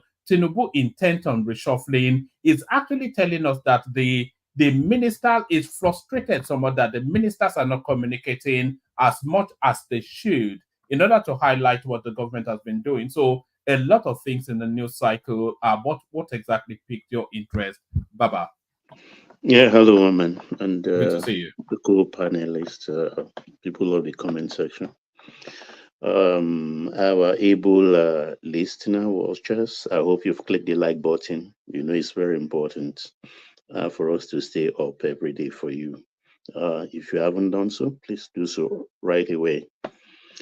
Gas them up. I hope you have your day in court. Over 1 hour. I think you will not have cause to harangue one man anymore. That it doesn't give you space. And you did well. You held your audience in the comment section captive for that 1 hour. That's good. I will talk on the very dark man issue, which is the burning one at the moment. Well, the world with this social media thing is becoming lighter and lighter, and every time, to the extent that they've redefined everything as we know it, the concept of life itself. Everybody is a celebrity, and to get to that status of being a celebrity, you have to malign people, you have to poke your fingers, your grubby, dirty fingers into other people, disparage people and things like that. But for this very dark man, I think is done it to the wrong person, which is Falano. Whether we like it or not, Falano is an institution in our country. He is an institution, even if I don't want to call him a colossus, because he is last man standing of the giants. He stood upon their shoulder when they were alive. The Akabashorons, the Gani Fahimis, the Dr. Agudas, Bekor and some Kuti, Nikulapo Kuti and all the rest. He was with them. They are all gone now. So that's why I call him last man standing. And you want to smear that kind of man with rubbish like this? What was he thinking? What was he thinking? And I trust Falano is not going to allow this to write. He's not going to allow it because he went very too far. Because there are many things, I have to see at times here, but I have to hold back because not all facts can be proved or proven. But they are facts for those who are discerning. And as I was saying yesterday, what Fall said, Folari, that's the son of Falano, is very correct and on point. You see, when they pick up their phone, they talk amongst themselves. These people who live on social media, they talk anyhow. They self-importantly, they try to play to the gallery and elevate themselves to position they don't even know where it is. Telling people I was putting an hotel or an apartment and all that kind of rubbish. He solicited exactly the way Folari said, because to stay in where I call the special class in Kirikiri prison, you have to pay money if your status does not permit, because your tax payment through your tax clearance have to determine whether you are qualified for that place. He wanted 3 million. And Folari discouraged him that no, you don't do that. Coming from that kind of family, you don't do that. That is very wrong. Only for him to come later and turn the whole thing around that about a pardon or no pardon. Who pardons somebody that is still serving? Is that the law? Is that the direction? Ogbeni will come and tell us that at what point do you seek for a pardon? And for 10 million, he said he took 10 million from him. Somebody who had to beg for money. Somebody who rented an apartment in Chevron Estate and celebrate and threw a housewarming party. That's how they are. They have nothing. Absent social media, who knows us? I think his account was actually suspended. How much does he have in that account? Absent social media. Absent social media. Who are these people? Who are these people? You open your mouth and start blowing smoke.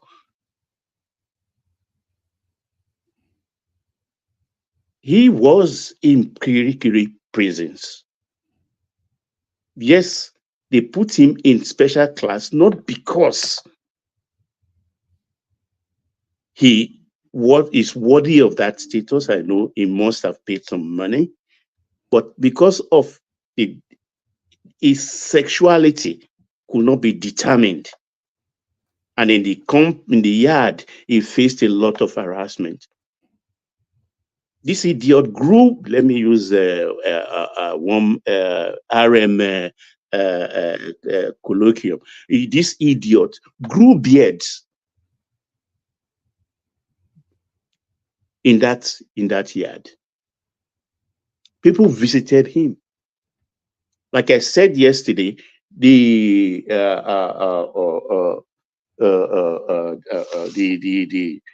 Full Gospel ministry people, the prison ministry of Full Gospel Businessmen Fellowship International, they still visit every Sunday. I called, I checked, and they confirmed.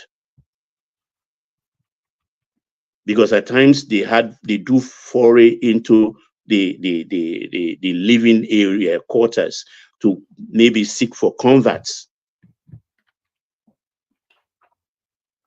If you're a special class prisoner in Kirikiri particularly, you're entitled to a lot of perks. The phones they use is illegal, but it is still the officers that brings it in for them.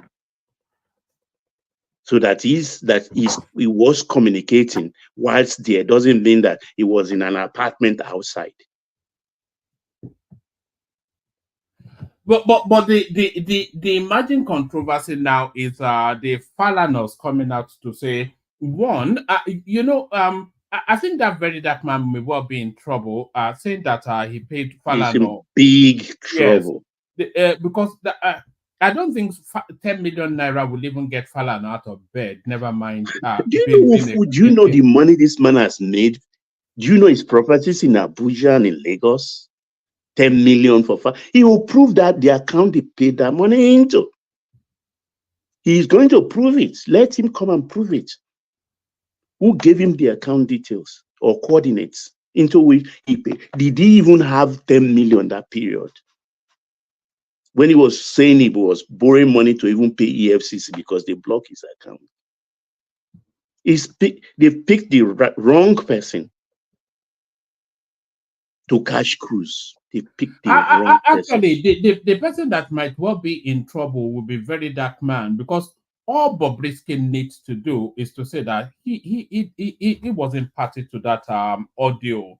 He didn't release it. That's what he's claiming at the moment. Yes. So if he denies it, then it's down to very dark man to prove all of these things that is alleging against all of these powerful people. Yeah. Because it's not nice. You have to weigh things. When you have that kind of things in your hand, you have to look. Is this correct? Is this right? Who is Falano? Who is false? You weigh it. You think. You don't just throw things in the open, because if you direct that kind of rubbish to the wrong person, that person is going to come after you. And Falano is coming after them with everything that is worth. He did not painstakingly build his reputation for these people to come and destroy. Over the years, he has his scars to show for it. He has always fought on the side of the people. And to some extent, I say, yeah. But what he said was that that clip that we had was Idris' voice. When he said, I paid for files, told him that they could get him a pardon of some sort, and he had to pay some money. So the point is this, is that I think there is a way that, but you see, the old story it sounds convoluted too, because if you were living in a house that, like he said, or she said, living in a house, they allowed her, the controller general allowed her to stay in the house somewhere in BTC or Lekki, and then you're still asking for pardon. I don't get it, because if you already you served your time, well, why do you need pardon? So that's why I'm just looking at the whole. No. The pardon will be during the prison sentence phase, and then also the pardon clears his name, was what he was saying in that clip. I mean, if you do the time, I mean, you don't clear. You paid the price. You paid the price of whatever crime they say you do. So why do you need pardon? That's my question. Since you've been sentenced. No. Yes, he was sentenced and in prison, and that was when all of these things happened, not after he came out. So he, in that clip, he was recounting to a friend what his experiences were during that period. Oh, okay. So because I'm trying to put a timeline or trying to put everything in perspective. I know you thought it was after prison that it was. I thought it was after prison, yeah. So, well, it's IRM. It's very easy. If you paid to somebody, you paid into an account in this age and time, money is traceable easily. Money is traceable. Money doesn't get lost. He didn't use his account, and that's what he said. He didn't use it. I said he used somebody's because they froze his account. He can't use no access to his account. So somebody from America, some people within Nigeria, he mentioned one Baba Sale or whatever you call it, or the person, my daddy. I mean, he mentioned an amount. So if you said you pay me, they check all my account. He mentioned a figure, 10 million. At what point did 10 million enter his account? No names were mentioned though. The only name that was mentioned was a nickname. He said Lexi or something. He said he got that money to pay people off, but he didn't say who he paid off or who he got the money from. So it's going to be very difficult to trace. To trace, yes. Yeah, because it's not going to be difficult because Falana will present all his accounts. I mean, those people that he said he paid. No, he didn't pay to Falana now. He didn't pay to Falana. He got money from people and paid off government officials. So what are those people who paid? But no, didn't he say he paid false 10 million to get the pardon? No, the person's own account. His account or account has been frozen. So you I cannot think use I your own think account. Baba So is correct though, because I listened to the recording some that's hours ago a second time to be sure. So the train of thought along that 8 minutes time stamp was that he said the recording was saying where Bob was saying you know Files now, his father is the son, and that he was asking for that don't worry, this is how the pardon will be like, and that he was asking for 10 million. So if you follow that train of thought, Bob was suggesting that the Falana was Actually, he was soliciting that money from the on the yes. person So on the I'm other coming side of the phone. exactly. Is it what playing the clip again?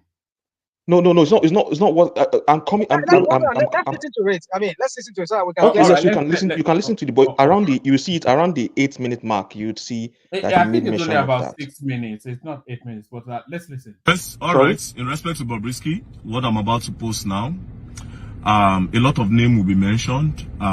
These are people that I also respect, and I believe a lot of Nigerians respect them as well.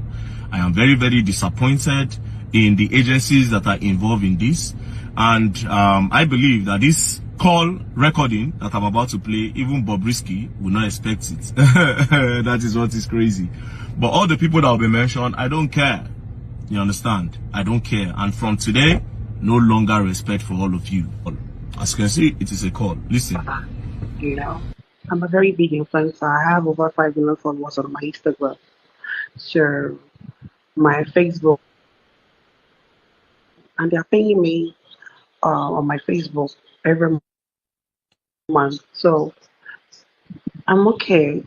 So they were like, all those money cannot still make me buy a house of 450 million naira in Pinok, and where I'm staying in Chevron, blah blah blah blah blah. The shah put the money laundry shah. They charged me to court. So when they charged me to court, we had to beg them that okay, if they want to remove the money laundering, how much would they collect? They said we should go and bring 15 million naira that they will remove the money laundering. Talked to my friend. I called my friend, because I can't use my account.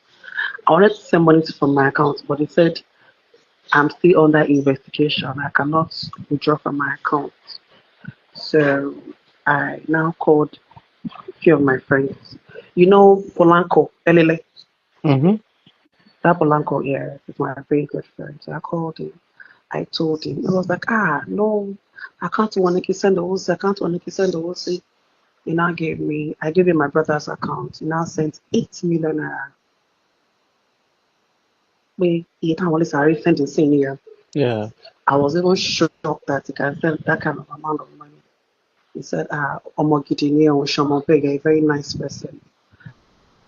So I called Demola. Demola in New York. He is my friend too. Mm-hmm. Demola sent 1 million naira because I had to call the people I'm close to, people I trust. I feel Demola sent me 1 million. Yeah, Demola sent me 1 million naira immediately.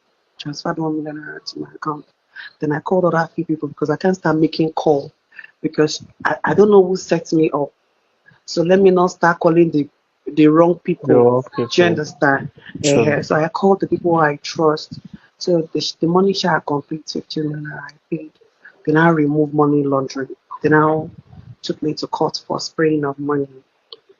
Okay. And I know that the old thing started from when they gave me best female dress. You saw that video, right? That they gave me best female dress. That's when the old things that's when the old things started from, jealousy, everything. Envy. So we shall got to court. I shall told them that I'm guilty, that maybe court will even pity me or say, oh yeah, pay fine. I know. Or community service. Sadly, the court sentenced me. So, I was on my way to the prison. Then my godfather called me and said, you will not enter that prison, don't worry. Let me make arrangements for an apartment close to the prison. That is going to call the controller in that's overall in Nigeria, in Abuja, and I'm talk to them. They shall talk before I come back. They now took me to one apartment that I must not come out till I finish my sentence. That the Oga said she should come out. The Oga said he should come and keep me here. That I mustn't go like enter data, but nobody should know that I'm not there. Yes. You know. So they said the guy will collect money. They wanted to give them 7 million naira. I had to call Elele again because there's nobody for me to call. Elele give me 2 million, the balance of 2 million. So now I'm supposed to come out in what's it called? Ending of July next month. Okay. 29th. Bad guy. His father is a son. So first reached out to me. His father spoke to me. His father said we can apply for pardon. Okay. That pardon the president, because it's federal that my case is federal. That's so that the federal can actually pardon me. That's the president that he can do it. That if they pardon me, I can even leave here by next week. Do you understand? I don't have to wait till like ending of next month. Okay, so the man started the pardon. He said he wants to send it to the Minister of Justice in Abuja. So Minister of Justice will now send it to President to approve it. But you know Nigeria now, Nigeria with the corruption and everything, they take it fast to him. That the man, the lawyer said they will collect 10 million naira for him to, yes, that pardon will clear my name off the record. Of the record, which is not bad. Yes, that which exactly. So, there's nobody to come because, like, I have friends, so, but, you don't know who set you up, and they've not opened my account. So you see, one man, like I was saying, that if you follow the train of thought, it already supposes that it was within the context of Falana. He said Falana called him, reach out to me. Can you imagine Falana called him? So then, Baba, what I can see here is that there's no consistency in what Bob Brisky is even saying.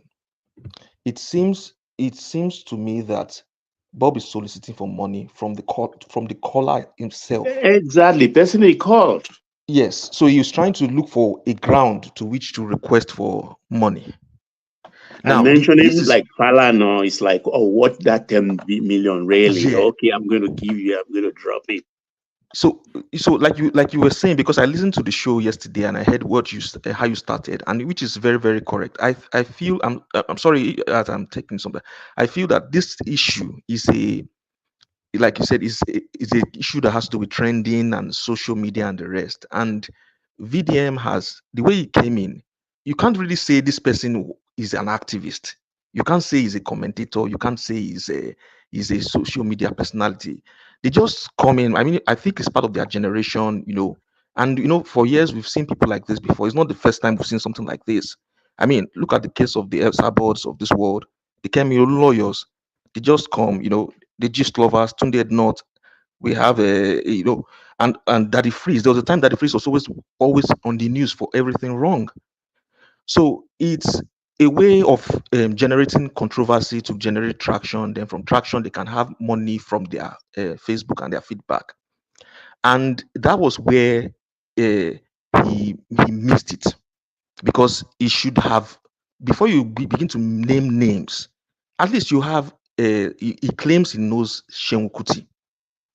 And Seun Kuti is the son of Fela. Let's not drag this in. It's a private conversation. He's having a private conversation. Yes, I'm going somewhere. I'm going somewhere with that. That's what I'm saying. That's even the reason why he should not have even put it out there. He didn't put anything out there. Somebody he dropped into our conversation. His conversation.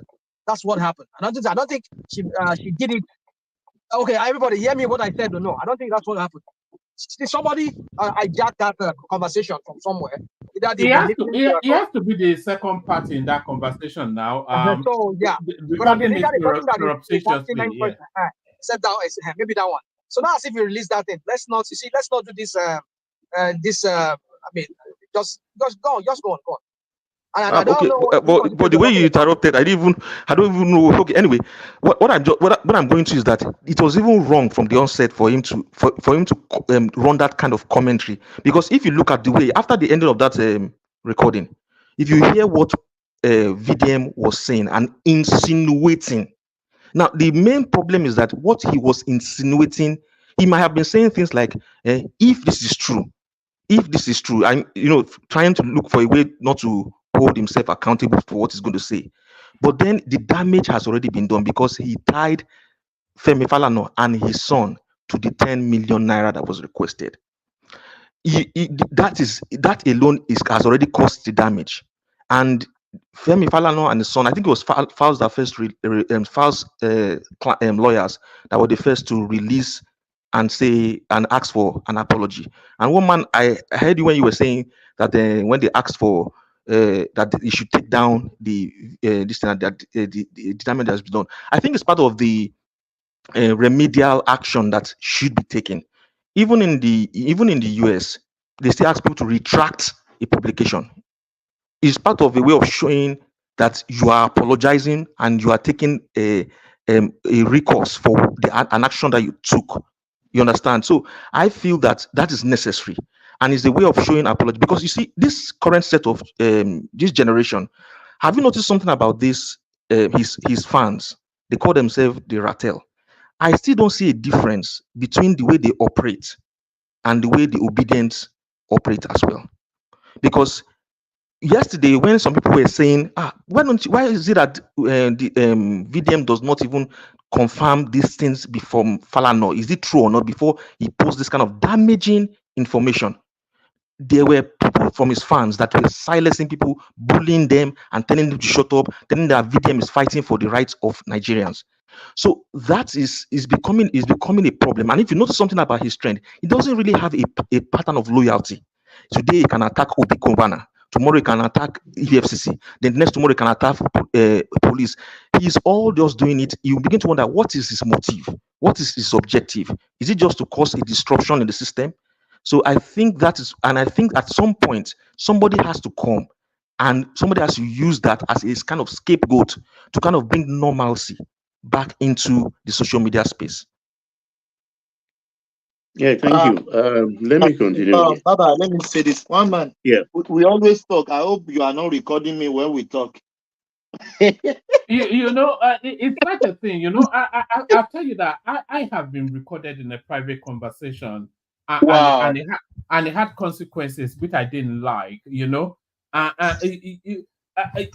just don't know what the intentions of people are. It's one man, this is what is trending now. People record people, they will keep it for a future fight or something. People are doing it. I've so many recordings that have scattered family, scatter. If you are talking in a private conversation, you can be open to somebody, just talk anyhow, and you don't know that the other party is recording you. So people have to be people have to be very careful who you talk to and how to talk to people. People are doing it very Thomas, well. you're raising a very important point, because that's another point that I feel maybe Ogbeni at some point should come in, and also if you can give us a legal background on it. No, you don't even have. You don't need Ogbeni. First, if I call you, if you must record me, you have to tell me that, Baba, I want to record this conversation. That is legal. When I give my consent, it becomes legal. When you record me, that's the law in this country as well. Yeah, when you record me without my consent, it's an offense, big offense. And it's also not legally tenable. You cannot present it as an evidence. That's why you can't use it. You dare not expose it. But you can use it. The reason I'm asking that. Hold on now. Okay. The reason I'm asking about Ogbeni's take on that is because it even varies from region to region. For example, in the United States, there are some states that are one-party states. Like a state where I stay now, you can initiate a recording, and the other party, you don't need to request consent from the other party for that recording. Meanwhile, in another state, is a two-party state, you need to request and say, can I record you? Now, and before you do, and I don't know what operates in Nigeria, but I feel that a recording where you don't take somebody's consent, where you don't request somebody's consent, should not be something that is tenable in court, because it is apart from the fact that it is Private. disrespectful. It is very, very hurtful. It shows. I mean, this is a vulnerable moment. You don't even know anybody's recording. Now we have good things like maybe there's some. I know of some phones that once the other party hits the record button, your phone or the phone application will inform you that you are being recorded. So you can either end the call and you can continue. But in a situation where you have somebody that is even recording with a second device, that is very difficult to now track. So it's a really serious thing. But I want to believe that in our courts in Nigeria, I want to believe that such kind of recording that is not with consent should not be tenable in the law court. All right. Let's get back to Baba. But Baba, in that recording, he said categorically that his godfather said he wasn't going to spend a day in prison, and they subsequently rented him an apartment. So that clears that up. He wasn't put in any VIP. Story. Oh, well, story. No, that was what he said. So you can't. Yeah, that's what he said. I'm telling you authoritatively that a story. You can't say story now. That he's talking about his own experience. Oh, look, go to the site, Full Gospel Businessman Fellowship. Those who go there. No, Baba, nobody is disputing that there are VIP sections within prisons. But what he is telling you is that he did not set a foot in that prison. And I'm telling you, the people saw him. He grew beards. He has hospital records there. People visited him in the hospital. The day he was to be discharged, they made a mistake in the date. He was sent back to the yard and later discharged, I think 48 hours later. He was trying to solicit funds, made himself self-important. Look, you don't know how these people operate on whatever this social media thing. They do all manners of things. They raise money. They talk about what they are not. I don't know how to. It's just that all I know is that he is in big trouble. He has a big mouth, and that big mouth is going to bury him. And the person who released that tape he doesn't know what he's doing. You see, most of these people, they call them Gen Z, Gen X. They don't know anything. They don't even know where we are coming from. They think everything is light. They don't know implication of what you do. Baba, do you think that? Hold on. Let Baba go on for a moment so we can move the conversation on. Yeah. They don't know what they are doing. Maybe if you will have done it with a lawyer like the other one now is also thinking it's important. That's a BBO guy. What's his name now? He only was involved with Festus Keyamo. No, not Keyamo. Those are old hands now. This new one. There is this one who was talking about end bad government who was involved and things like that. All these people are traders. All these people are traders. They know how to chop themselves. But this one is an interesting one because I know Falano. I would like this guy to face consequences just to mark the court. Relax, woman. Yeah. Relax, woman. You will see fireworks. You don't build your reputation painstakingly over the years and fight on the side of the poor, only for one of them to come and want to destroy everything you've built through rain, sunshine, blood, tears. And people talk about 10 million. What's 10 million? How many dollars is that? Less than $6,000 for a Falano, whose wife also is a son. No, Baba, I must obey. I mean, money is money. If you're a lawyer, money. No. There are some money. Let's not. No, if you want to argue point, let us argue point about certain things. But like, if you are saying you're a lawyer and you want me to use your service and you are charging me for 10 million, don't tell me 10 million is a small money. It's not a small money. To Femi Falana, it is. Femi Falana, it's a If you billion naira lawyer. don't say it's a Have you hired a stand before, Aaron? To knock let me tell you, to knock any, can I finish? Hold on, Baba. Any stand in Nigeria, to knock their Baba. door. Sorry, Baba. Even even senior lawyers in Falana chambers, 10 million naira is too small for them.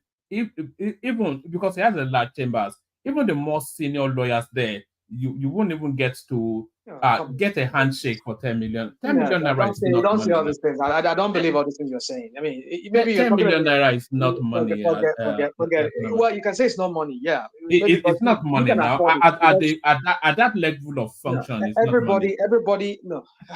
Come on, let's not do this. I mean, everybody has every lawyer has what they charge.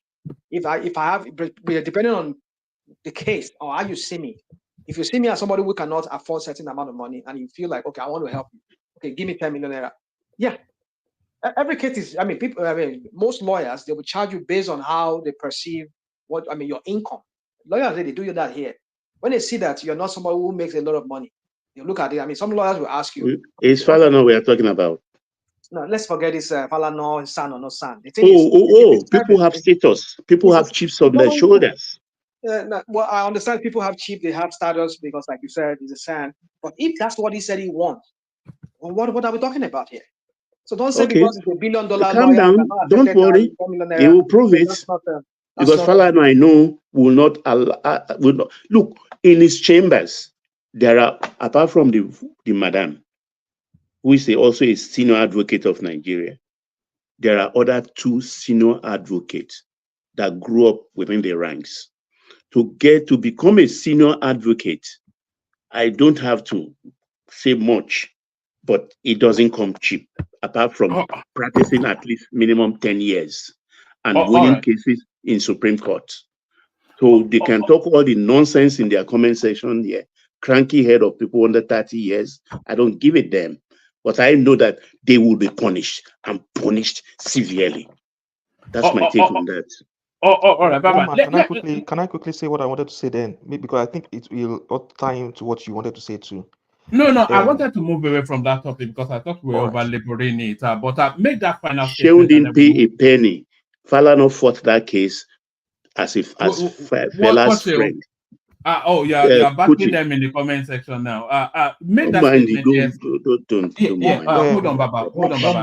Make that statement ASAP and then we move on. Yes, I feel that because Deji Adeyanju has responded, and I think is the one representing at the moment, because VDM might change tomorrow, but I think is the one representing VDM, and I think there's been some conversations going in the background because VDM has the last video he made. He came out and made a kind of backhanded apology. It's not really I can't call that an apology because he didn't say sorry, but he was trying to patronize Femi Falana, calling him his uncle, calling him his father in activism and the rest. So I feel that there's been some movements in the background to try and correct him. I just see him more like a young man. I know he's Gen Z, and I feel that there's something that has to do with his upbringing in terms of the parental side. Where's it from? Where's it from? Is it from the Middle Belt? It's from Plateau. He's from Edo State. Oh God, that explains everything, isn't it? Sapele water. So back because that's where I feel that we've not really discussed about in this platform. You see, there's and I know you guys will agree with me. This is one of the epidemic epidemic of single parent raised households. I believe that according to Don't go there. Don't go there. They will descend on you. Leave single women alone. I know. I'm ready.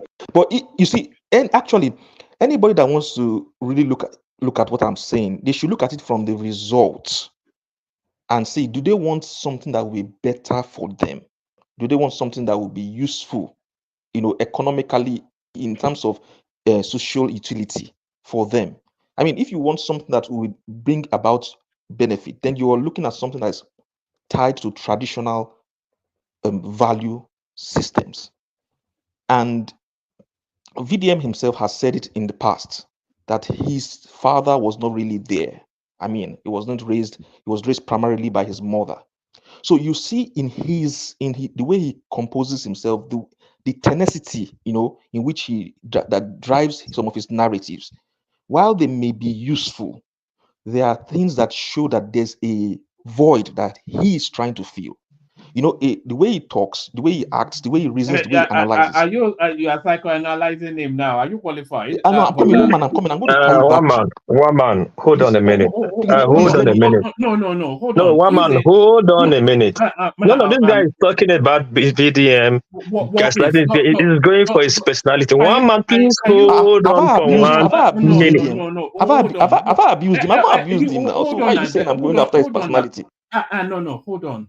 Everybody hold on. He's interjecting Baba. So you're now coming to interject. Let him land, and then you come in, and then Baba, I'll give you one more topic, and then we go on to Ajanle Kokos. I don't want to interject him, but I want to correct him. He should stop.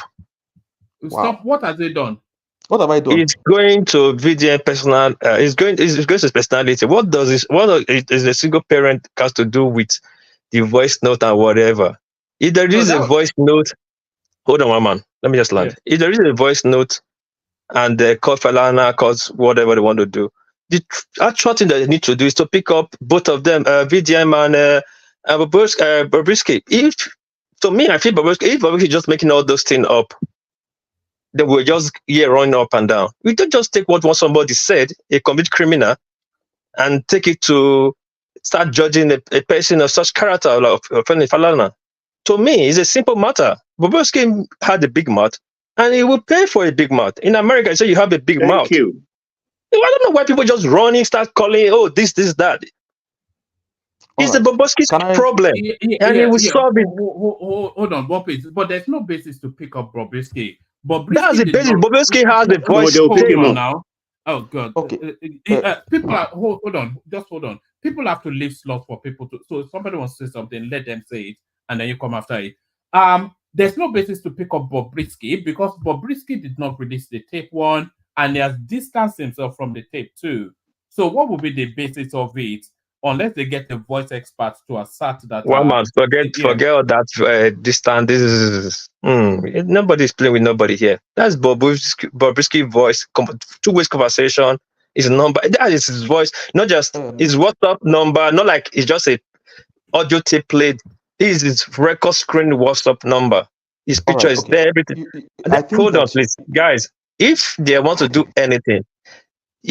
No EFCC, the police will pick up both of them, investigate them. They're the third party to it that released it. And the person that released it, the person that Bobrisky was owing money that he finally paid. Not that they just got it from a thin air.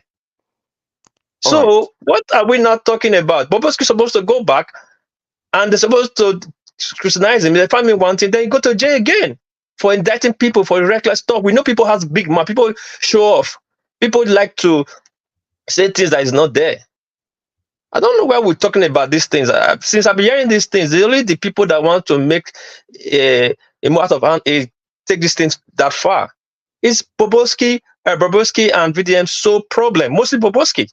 I mean, Bobrisky call her name or he or she. All right. I don't know why this guy is now left there and went to his VDM's father's mother. He's raised by a single father. What's that mean? What does that mean, my dear? No. That's his opinion and it's entitled. No. You don't go to the international this thing now. My brother, it is my opinion. Man, calm down, my brother. Don't be gaslighting people like that. It's still my opinion. And number one, the opinion itself is not. The opinion itself is not an isolated opinion. I started by saying that number one, that information that came through VDM himself, and then number two, it's something that is available out there. Then number three, it has been a trend. This is not the first time VDM has had a run-in with other personalities in Nigeria. So there's a trend already. And then number four, the EFCC has already even demanded and invited him and Bobrisky. So that is already in the works. And so they will interview the two of them. The prison authorities have initiated an investigation as well. So what he's asking for, yes. Yeah. So what you are asking for that you want, they have already. Law enforcement has already started working on that. So and then But don't forget a lot of people are querying that the EFCC should not be investigating itself, that it should be independently done. Yes, That's correct. yes. Anyway, I think I agree with that. ICPC can do that. Since they are a party to the case itself, then it should be independently done. And but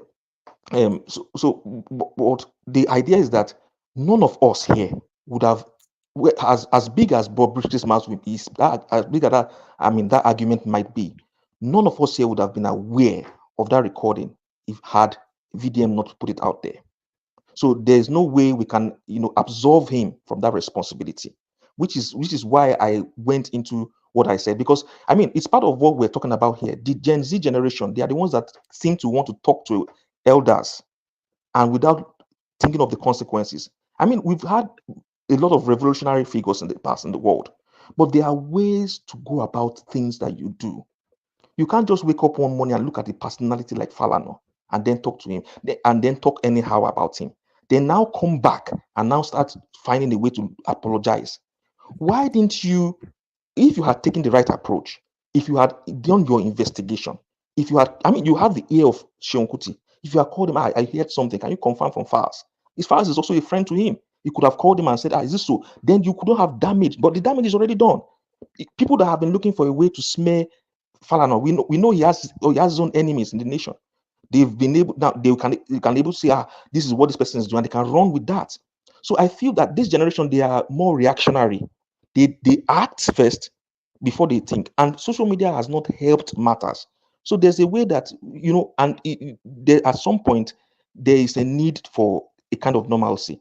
And what I was trying to say before was this, that I feel but you've repeated yourself many times on this thing. I'm just tired, one man.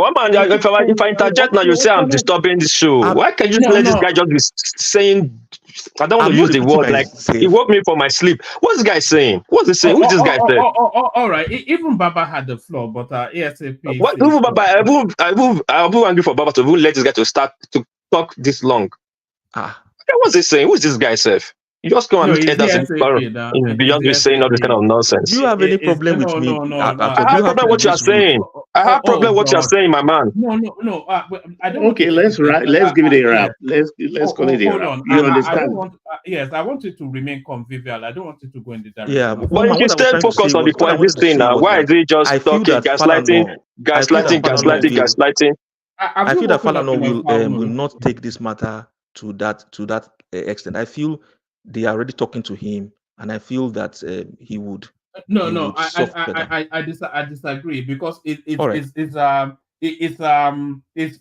reputation, which is its number one stock in trade, has been publicly impugned. Or I think that guy has to make a public retraction and an apology. But Baba, sorry, one man. It's not the same Sheku that came out that said he gave VDN the permission to go ahead and say anything. See, he was the first to listen to the tape. Yes, I saw him on Instagram. So what are this guy saying here? Like he's talking to people that only that have smartphone. You say for me, Kuti, you are talking about world peace. When I heard Shehu say that, I wept internally. In the Papa, sense not what we're supposed to be talking. That's what we're talking. This when I had everything is going, I said this is just a bunch of.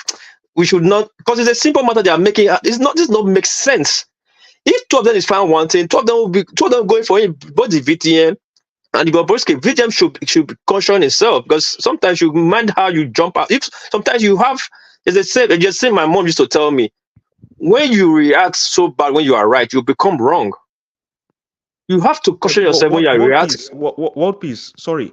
What you've said now, isn't that what I just said that he... No, I don't need what you said. You just insulting the poor guy. I don't want to hear you. I don't like the way you just... See, please, don't scatter my character of thoughts. I beg, Baba, listen. This matter, like I said before, oh my God, now... Except you have an issue with me at all. I don't have issue with you. I have issue the way you present the young man's personality. My father was in law. See, for 40 years, I didn't see my father. Hello. And I did not say hold anything on, that hold on, I did. hold on, Hold on. No, I was hold talking. on, my You give brother. me a time to. You give me a Hold chance to on, respond. hold I on. was I've not telling finished. you. What are you responding for? What I have not finished for? Ah. My father was in London for 40 years. He just moved back to Nigeria 2010 here. I'm in my 50s. So like 10 years, I was like 10 when my father finally stayed back in London. He didn't come back home. My last born that is 40, like it was 0 age. My father came home pregnant. My mother left. That does not make us stupid. Oh, okay. Vivian's father did not die. Can you tell me Separated. where? Hold Can on. you tell me what I have Hold on. said Let that me is an land. insult? Let me land. They separated. It's not what you jump into. So we know single parents have issues, but not just all. Not just that to guys like the issue. That does not correlate with what is going on right now. If Vivian has a big mouth, it's his problem. You have people that have double parents, even grandfather, they still have bad characters. What will you say by that? All right. So just take it easy. If you want to stick with the issue, if you want It's to, okay. Baba, talk to this guy now. Calm down. You see, the thing is, the weak in the society and the poor, they are the losers in all of this. I can't see Falana coming out now to advocate for this class or classes of people. That's what he's been doing all his life. And look at where that has gotten him. I know the hoopla this has caused with some section of the society, the youths, simply because Falana did not lead in the end bad government protest. So they've been waiting for this opportunity. No, they don't think. They just one side, one track, they just follow it. Is this not a conspiracy theory you're trying to bring up here now? Well, I may be wrong, but I just put that out because that's where I suspect. Because if you were not born when most of them, you will have heard of a Falana, what he has done for this society. When it was so dangerous to do it, other people ran away into exile. Falana stayed. Falana stayed. You don't know, all others have died. Fahemi died, Beko died, and several others. But he stayed alive. He was in Itaoko. You know Itaoko? Colonial jail built inside Ekpe Peninsula. They use boat, canoe to get to the place. Can anyone hear me? Yeah, I can hear you, man. Sorry, Baba, I'd like us to move on from this topic. I think we're over-laboring it somewhat now. So round off your thoughts and then we'll move on. Yeah, that's what I mean. I see is the weak and the poor in the society, those who really need help, particularly civil matter help and things like that, are the loser, because I don't see Falana coming out again with his full chest to fight on the side of the oppressed. He will not do it. Even people like me will advise against it. He should leave them alone. Face his legal work, go into retirement. Whatever happens to them, happens to them. Because I don't like smearing people, particularly with falsehood. That's it. He has paid his dues. So let me go to the other topic. I think I would like to talk about the new deregulation that's happened in the PMS section of the oil industry. Well, I don't know what the president meant by they are not going to get themselves involved in the price war that's going to emerge very soon. Fine. If you are not going to be involved in the price war, anticipated price war, I hope also you are not going to sell Forex to the independent marketers. Because if you are selling Forex to them, you're still part of the confusion in that industry, in that space. But if you are not going to sell, let them source for their Forex privately, bring in their products and compete with Dangote. But they are just dreaming because you can't compete with somebody who owns a factory. He's producing. He will undersell you and drive you out of the market. If you don't get bankrupt in the process. Because it's a deal. How do you want to compete with Dangote? Because now they are saying, oh, Dangote's product is too expensive. They can get it in cheaper. The Dangote is saying, oh, ours is 15% even cheaper than what the importers will do. We are not even talking about the quality now. We're talking about pricing. So the war is good for the masses. And I like it that the government is leaving them to their own devices and concentrate on the CNG thing, which will help tremendously to reduce the price of transport in our country. If they can get it right and have... Yes? So what do you think, if I understand, because I wasn't here when one man read the article. So if we're to understand, going by what one man said, Tinubu allowing NNPC and Dangote to butt head, and these people continue butting head, who's going to suffer it? And Tinubu cannot make a decisive decision here, being the president and being the Minister of Petroleum. So what are we talking about here? Where is the leadership? The leadership here by this same man you people promote here, like I said, is some kind of genius. Now you Sabira, whether you won't slam him or not, we are talking about issues now. What I'm saying is, what I'm saying is, the consumers are the winners. When there is a price war, they are not going to escalate it upwards. Dangote come and sell for maybe 500, and they come and say, okay, ours is 497. Naturally, people want to go there. Dangote will look again and say, no, come buy mine at 400. So let them kill themselves. But all I'm saying is that the marketers are just being delusional. So Dangote has a well that is not going to get dry. He has a factory. The refinery is there. He can outbid them, and he can become vexed and say, okay, I leave you to the Nigerian market vagaries. I'm going to export. Look at me, look at the sea. I'm going to export all my cargo. So let them fight that fight. But all I'm saying is that the government, if they are not going to get involved, they should not sell Forex to the independent marketers. Because now that we are selling to Dangote in Naira, we are short of Forex. So that little Forex that we need should not be given to those independent marketers to import. They can import on their own, source for their Forex, bring them in and let them start selling to the public. And Dangote also will undersell them, but they can't beat Dangote. That I'm sure of. So the masses are the better for it. So government at least can concentrate on providing CNG facility for the private and the government buses, so that the transportation will become cheap and there will be less pressure on the fuel. So in all of this now, we will know exactly how much fuel we are using every day in our country.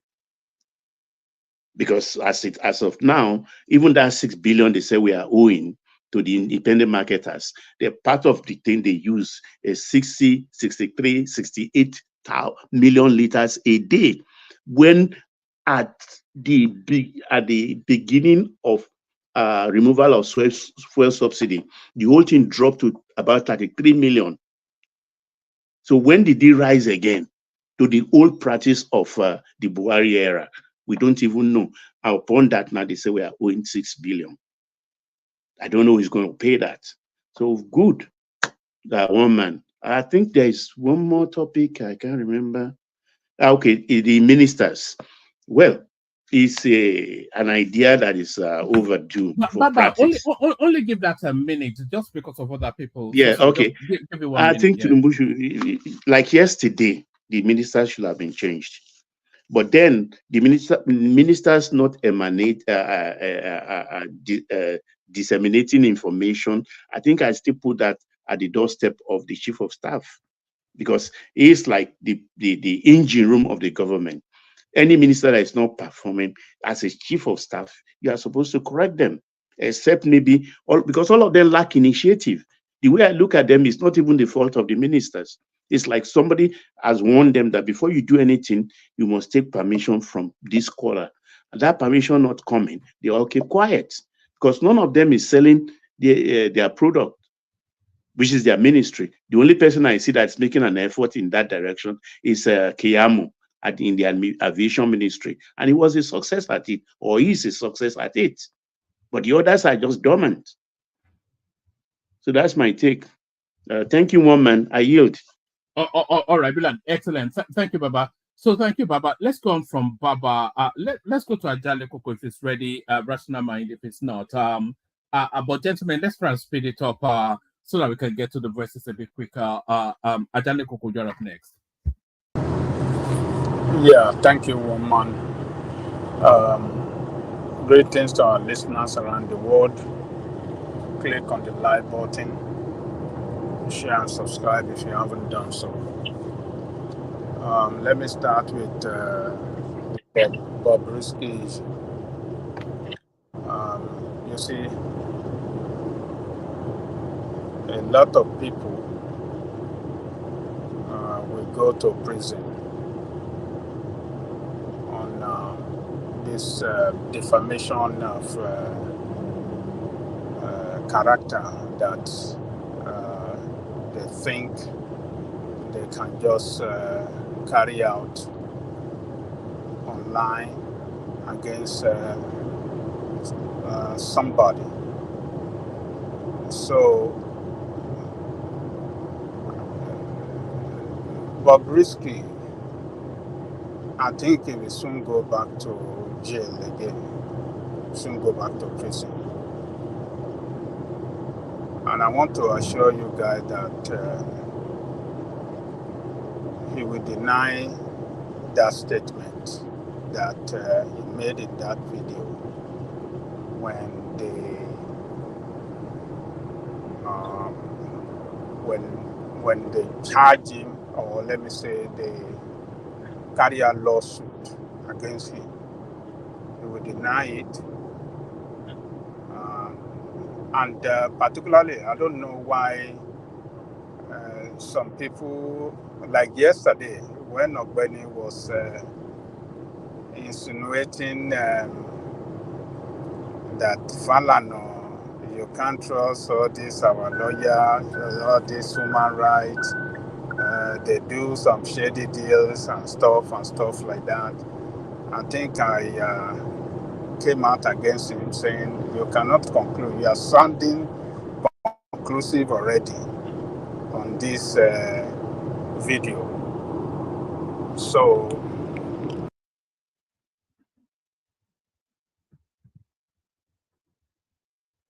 Hello? Can anyone hear me? Yeah, we can hear you, but I think it dropped. Or maybe.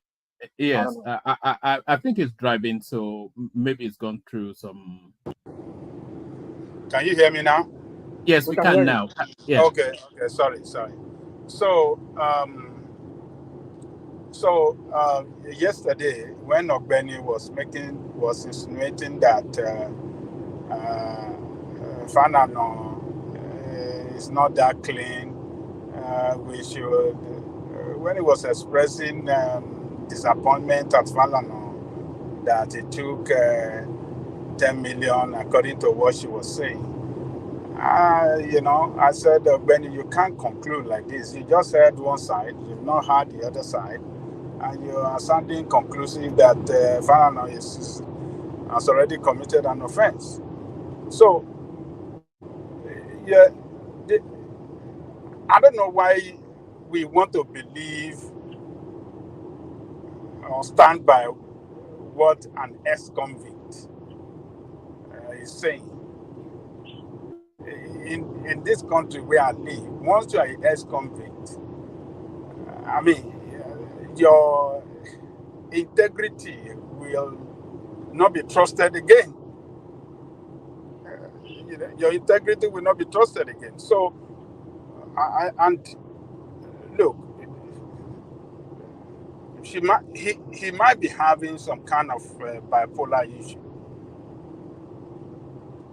because when you listen to everything he said, he was you can see inconsistency in from one point to the other.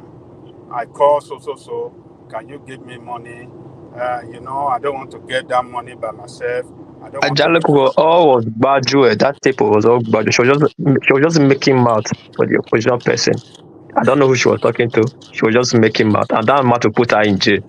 That's how I Yeah, did. Sorry. yeah. I called somebody in America. He said, "Oh, he just released 2 million to me. This and that." You know, look, because I don't know who is trying to set me up. You know, I don't want to use my own money. You see,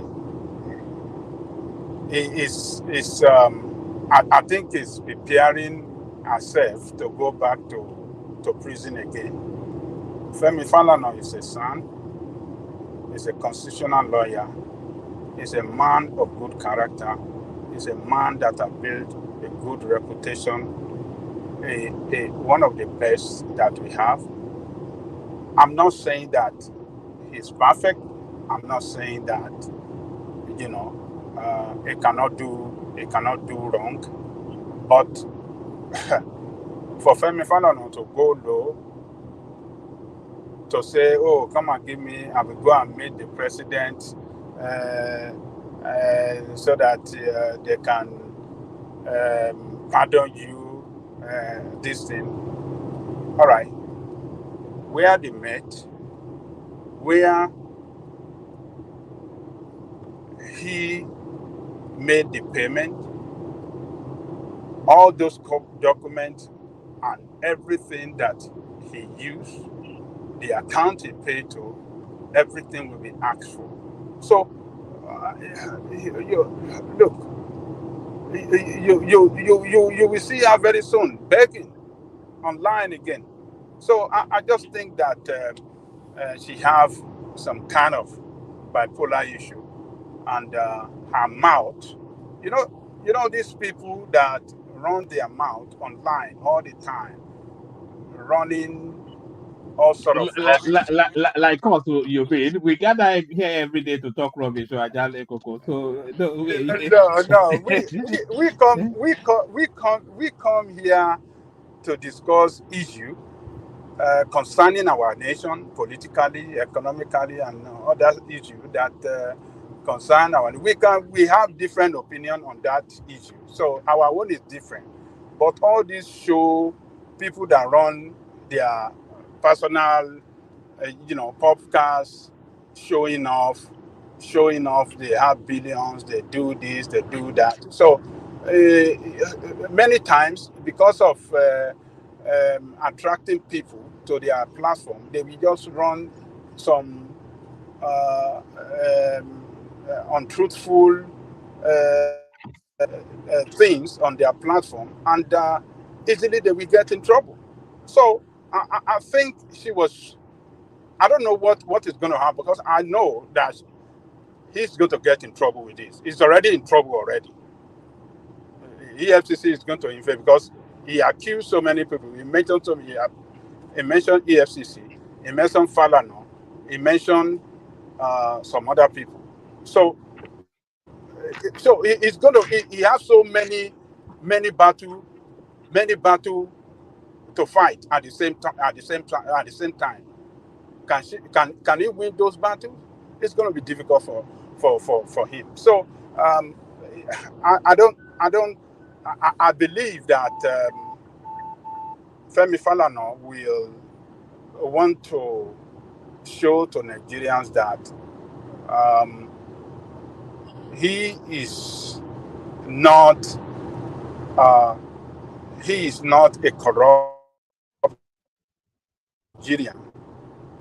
He is a man that has built a reputation for and a professional. Ajale Koko, we're losing you. I think we may have lost you even. Can you hear me, one man? Yeah, we can now. Carry on. You can't hear me, one man? We can now. Yeah, I think Falana wants to show. Yeah. Okay, he want to show to Nigerian that everything that she said or he said in that video is a lie. I believe he will come out with something you know, maybe before the week runs out, and you know, and she will come to beg to apologize. Ajale Koko, in many ways, I see Bobrisky as a victim in all this. To all intents and purposes, it was gisting with his friend. Maybe it was chatting shit. But who amongst us is not talking nonsense when they're talking?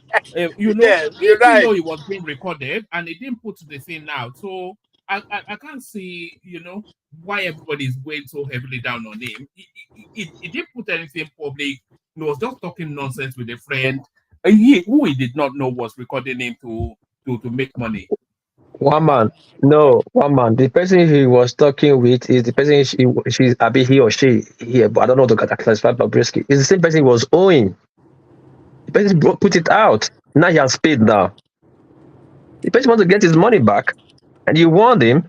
Very bad man came and warned him, and he was still making out, and they just put that one out, and he rushed back to pay the money. Now he's distancing himself and says he's a victim. How is he a victim? When he was back doing that one, that same guy was calling the guy. But it was a private conversation. Hold on. At the same private conversation, he was blackmailing the guy. Said the guy engaged in LGBT movement. The guy was smooching him. Guy, all that blackmailing the guy. He didn't see that as a bad thing too. I see this matter is just a childish matter. It's just a child. What one man is saying is what I agree with, in the sense that Bobrisky, all the things you're saying were private conversation. Okay, hold on, my brother. I don't know your name. I think you are the ASAP. I think you are the ASAP. And you don't. I think you don't understand my English very well. I said this person that put it out is the person Bobrisky is owing money, and he blackmailed the guy, and the guy need to retrieve his money, and the guy released the tape, the commercial they have. So it's between him, Bobrisky, the guy that owed the tape, and a very dark man. I don't know why we just busy ourselves about this thing. This is a case the police is looking into. Is this the second time you would interject me? You've spoken. You are interjecting me. You are correcting me, and I tell you should not correct me, and you don't know we are picking offense. No, I don't want us to go in that direction. Just let's keep it friendly. Coming can I finish my train?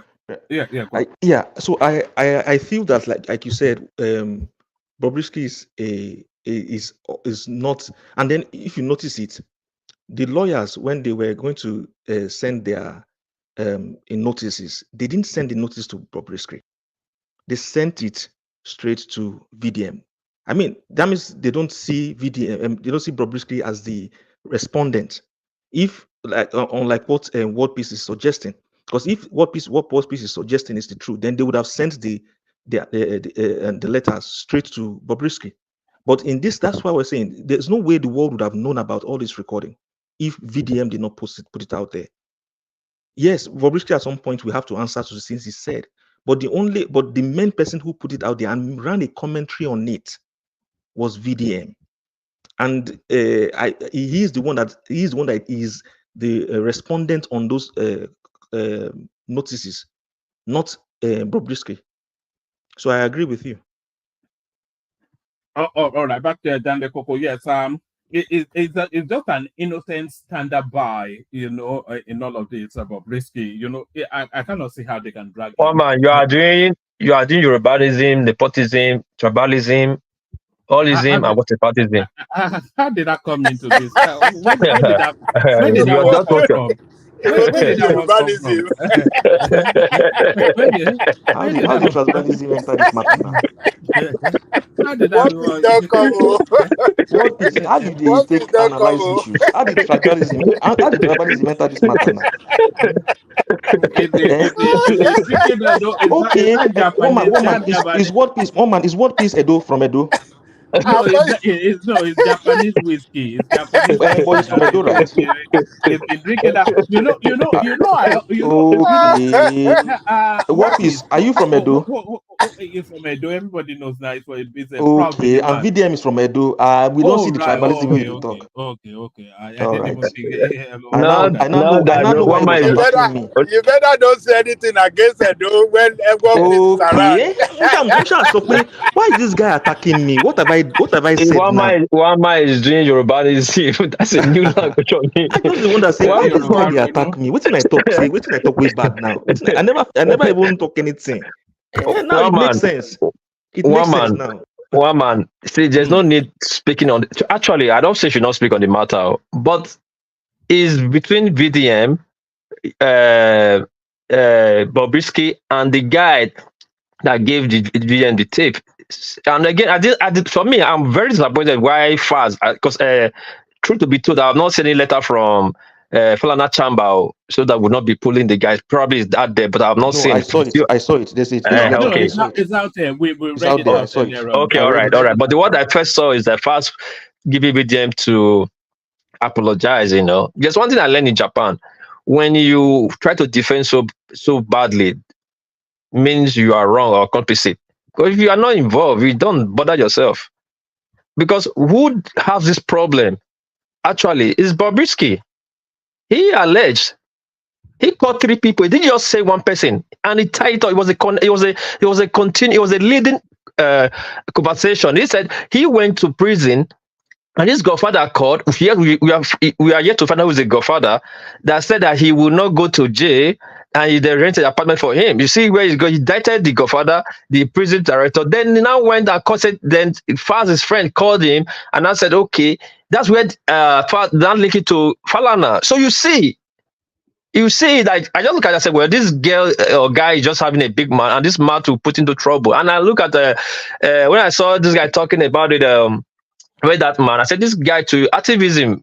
Well, this part of activism, you will go to jail because you believe in the truth. Your passion for what you like will always take you to prison, and the truth will always keep you going, hope, and you will stay there for a long time. You come back, but with time, you keep adjusting to it. Falana did the same thing during Buhari and Abacha time. Falana keep going to prison. Falana was writing articles in Concord and Guardian, and those days he would put it out. They stole this money. He didn't put caveat. They will arrest him again the next day. So he's supposed to understand activism, but what I expected is for them to they would have ignored this is childish talk, psycho talk. They would have pick up Bobrisky to come and say true or not, because Bobrisky is an ex-convict. Bobrisky have to go to original doubt to prove himself that he's not the one or is the one. All right, thank you. Back to Ajani Koko. I disagree with what you said, but I want to keep the structure of the stream. Back to Ajani Koko. So, one man, I think I want to agree with you that Bobrisky is a victim in this, because he was just like Whoopi said, that he was talking to somebody that he owed some money, and he was just talking gibberish and nonsense. I saw Dun.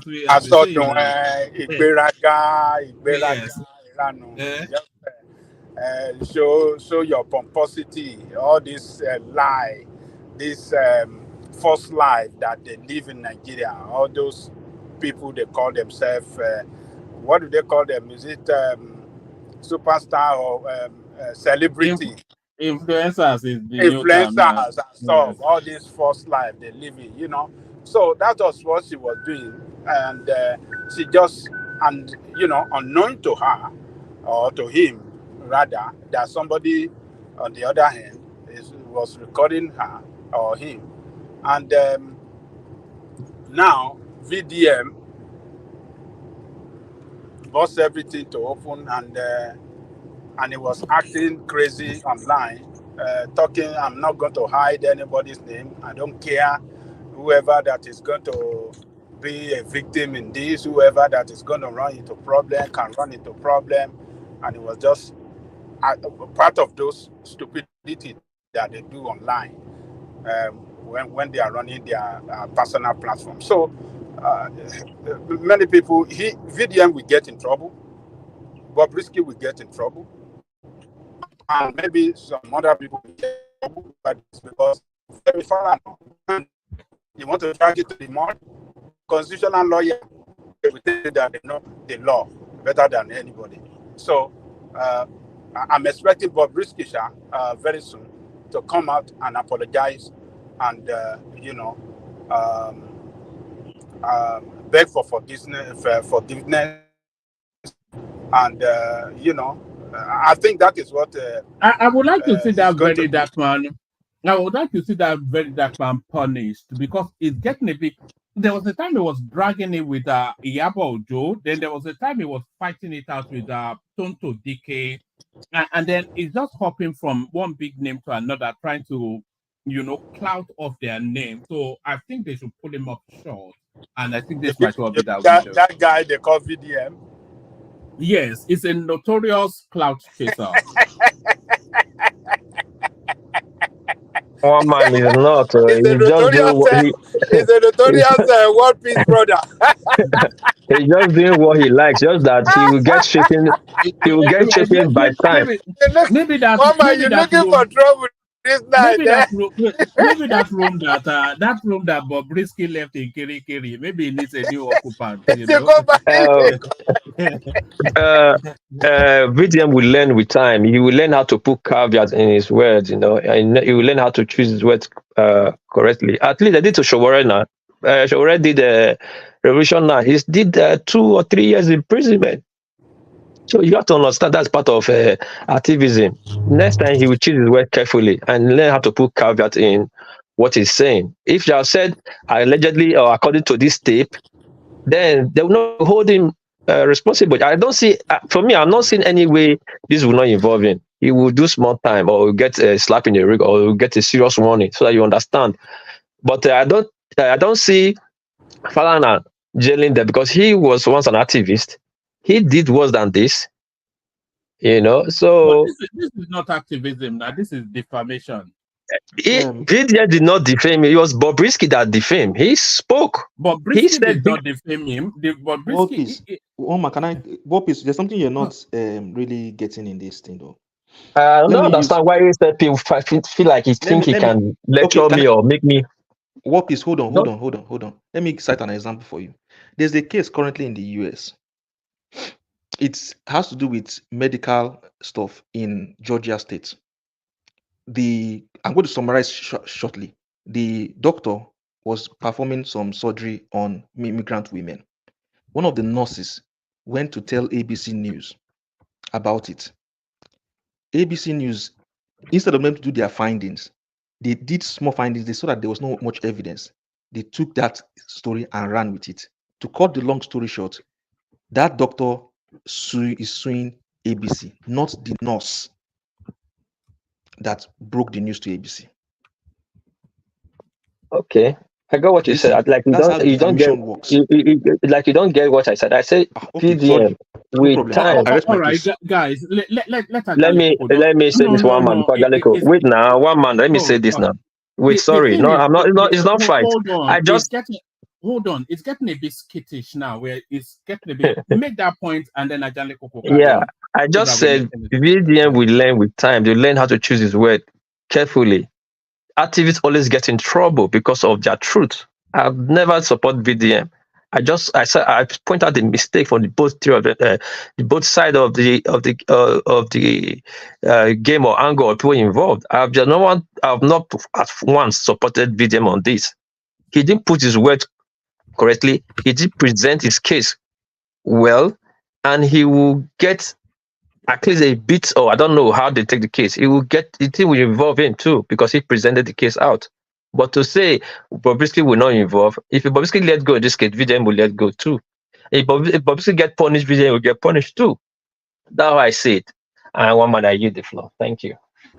Okay, let me round up one man on that issue. So, well, I will expect them to come out with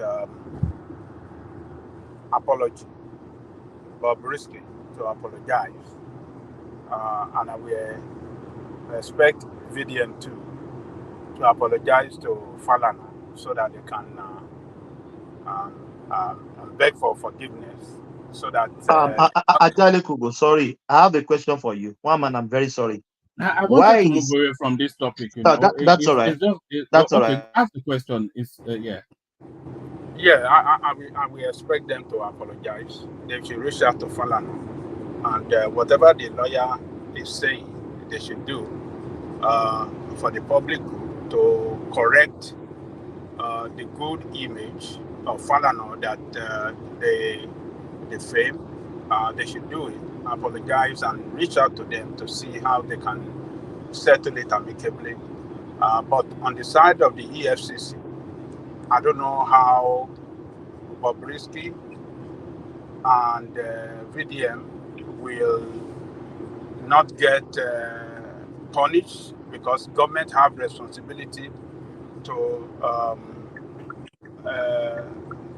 be transparent in carrying out their function, and they have that responsibility as well. People in charge of government agency to maintain that integrity of that is expected of government agency, transparency and integrity. So now that they have made, they defamed them, they said they collected money, bribe. I think the government will act, and that might land them in problems. So, but that of Falano, they can easily escape there. They can bear for forgiveness, and I will expect Falano to forgive them, and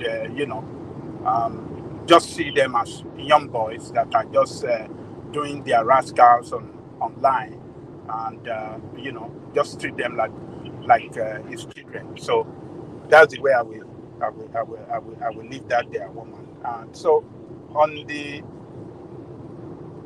what do you call this man? The presidency spokesman. Ononuga, who said that cabinet reshufflement. What did he actually say? One man, please. No, it said there was going to be a cabinet reshuffle before October the 1st.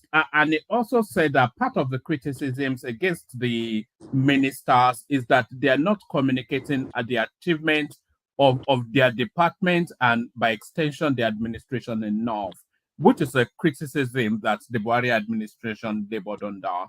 They never told us what they did in terms of achievement. But yes, a reshuffle for non-performing ministers. Well, it's not reshuffle. It's not the issue. It's not what can bring good governance. What can bring good governance is, a good coordination. Sorry, Jalikoko. Nuga, is he do a good job? Is he communicating with the people? What's going on with Aso Rock and to the people? He should be the first to reshuffle. No, he communicates daily. He's probably one of the most effective communicators. Okay, in that. I said that because I always hear him when it's something very important. Do you follow him on Twitter? I follow him on Twitter, but I've not seen anything special. As in, he come out on something very something that is eye-catching, that which is obvious. But I've not seen communicating like the most common thing, like today, right? That we are putting pressure of rice or beans, or we are planting this or no. I don't hear that. It's just the bigger one, the bigger picture everybody knows. He will come and speak about. That's not the kind of communication now I expect him to talk about. But it's okay. He doesn't shuffle Tinubu's cabinet. But Jamila is supposed to be the first. Onoga is supposed to be the second. All right. What piece? We'll try and get to you fairly quickly, but let Ajale Koko land, then we get to Rational Mind, and then ASAP, and then you. Sorry, I'm going to sleep. I've not slept since yesterday. I just joined. You're still recovering from that heavy meeting. Yeah, I'm going to sleep. If I don't sleep, I cannot catch sleep. It's going to 11 now on my side. But if I wake up, you're still here. I can join you again. All right, the nice one. Okay, I agree to you. I got Ajale Koko later. Okay, well, please. Greet my Peking from you. Okay, so it's not the cabinet reshuffle that can bring good governance. What can bring good governance is a well-coordinated governmental team with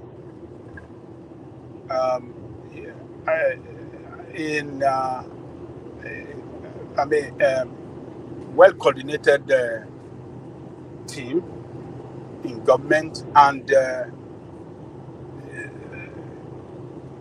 and the effective implementation of the policy. So the policy must of the government must be what the team in government must pursue vigorously as a team in order to achieve results. And there must be a way to manage it, to evaluate it at every step that is designed to achieving results. There must be a middle, there must be, short-term goal set for that implementation of that policy, and the long-term goal, short, medium, and long-term. So and the person that's going to be in the front, to manage that policy is the president. Because when you are coming into that position of presidency, you must have been well prepared for what you want to do in all sectors that drive the management of the state. So in the areas of education, healthcare, security, and welfare of the people. So all these things, the president must be in the lead. He must be, initiate these ideas and lead his team to implement them effectively for governance. So if the president himself, as the leader of the government,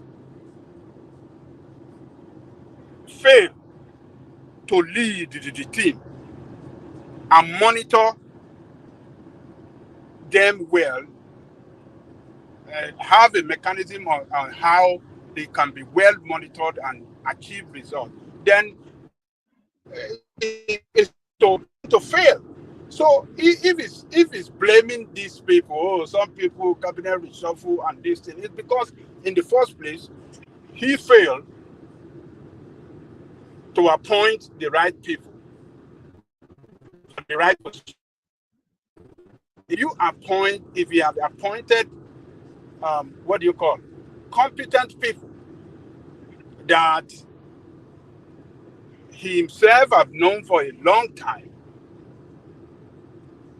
that can help him drive that policy, and they drive it together to achieve results, he will have achieved a lot of results. He will have achieved a lot of good results for that country. But let's see how many it's going to take out. But I think we treated it here before that all of them they will sack all of them and, bring some back and with some new members of the cabinet. So, but let's see how he's going to do it. If Tinubu fire or maybe take down many of his of his cabinet member, if you take out a lot of them, that will tell you that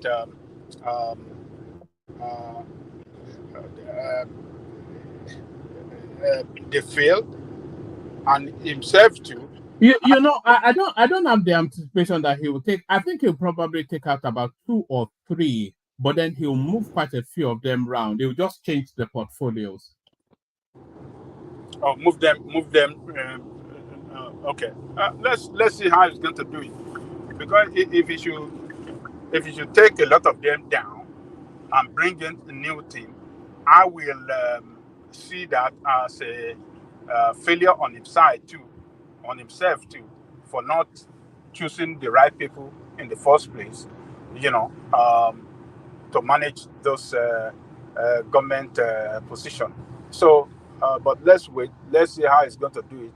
But my own is that he got a big responsibility first before others, and he should be able to bring team of people that can work with him to achieve his policy. He must be in the lead to pursue that policy to achieve result for the good of the people of the country and the country as a whole. So the president must wake up. Um, um, I mean, some few policy that he has executed have not done good for Nigerian people. Few of them that we can say. Some people will say, oh, it's okay. But to some of us, we don't think it's okay. Like the removal of subsidy, I'll still say it tomorrow. It's not a good thing to remove subsidy. The corruption there is what should have been tackled. Nigerian people shouldn't have been subjected to what they are today. The suffering is too hard. If we talk to people at home and they're telling you what is happening, particularly the way some people come in, knock on the door of people they don't know. They will just show up at their door and come and beg that I have children at home. I don't have money to feed them. Whatever you have, can you just help me for God's sake? People that just from nowhere, they just show up on your door. They knock on your gate and beg. So it's happening. So I think the president has to do redirection of his policy in such a way that he can show sign to Nigerian people that is ready to start solving the problem and put the interest of the people first. So that's my own take there, one man. Let me leave it for others to speak. Thank you. All right, brilliant, excellent. Well done, Ajale Koko. So that's Ajale Koko. So Rational Mind, you're up next. Rational Mind. Rational Mind. Beware of spinners. All right. I think we may not have Rational Mind fully. Let's see if we have ASAP. Yes, if anybody wants to, yes, the floor is yours. Take the floor. Speak to us as you see the politics today. If anybody wants to hop on. And also, please click on the like button. We need the likes going up. It's been a moment since we hit 100 likes, so click on the like button, please. ASAP, good to see you. Yes, woman. Thank you very much, sir. Good day to everyone hearing us. Please like and share and subscribe. Woman, I greet you again. I greet Baba Ajale Koko that just spoke. I greet everyone and Thomas as well. Baba Australia, I greet you. It's a long time. And Rational Mind as well, I also greet you and all panelists. So I would start from what of World Peace? You not go great World Peace. Yeah, you know, yeah, you said I don't even know.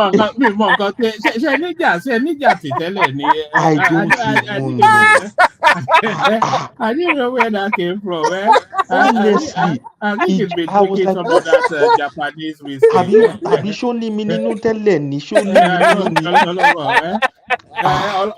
Nígbà tó ti go after VDM yẹn tó ti sọ̀rọ̀ against ẹ̀dọ́ yẹn, One Piece ò lè gbà láéláé One Piece. Baba mi tẹ wá mention Edo. Me mention one man ló bí pé where is he from? Èmi wá sọ pé Edo State. Ó ṣáà connect yẹ pé okay Edo VDM let me attack this guy. Ọba àtọpẹ yìí. Ọba àtọpẹ yìí.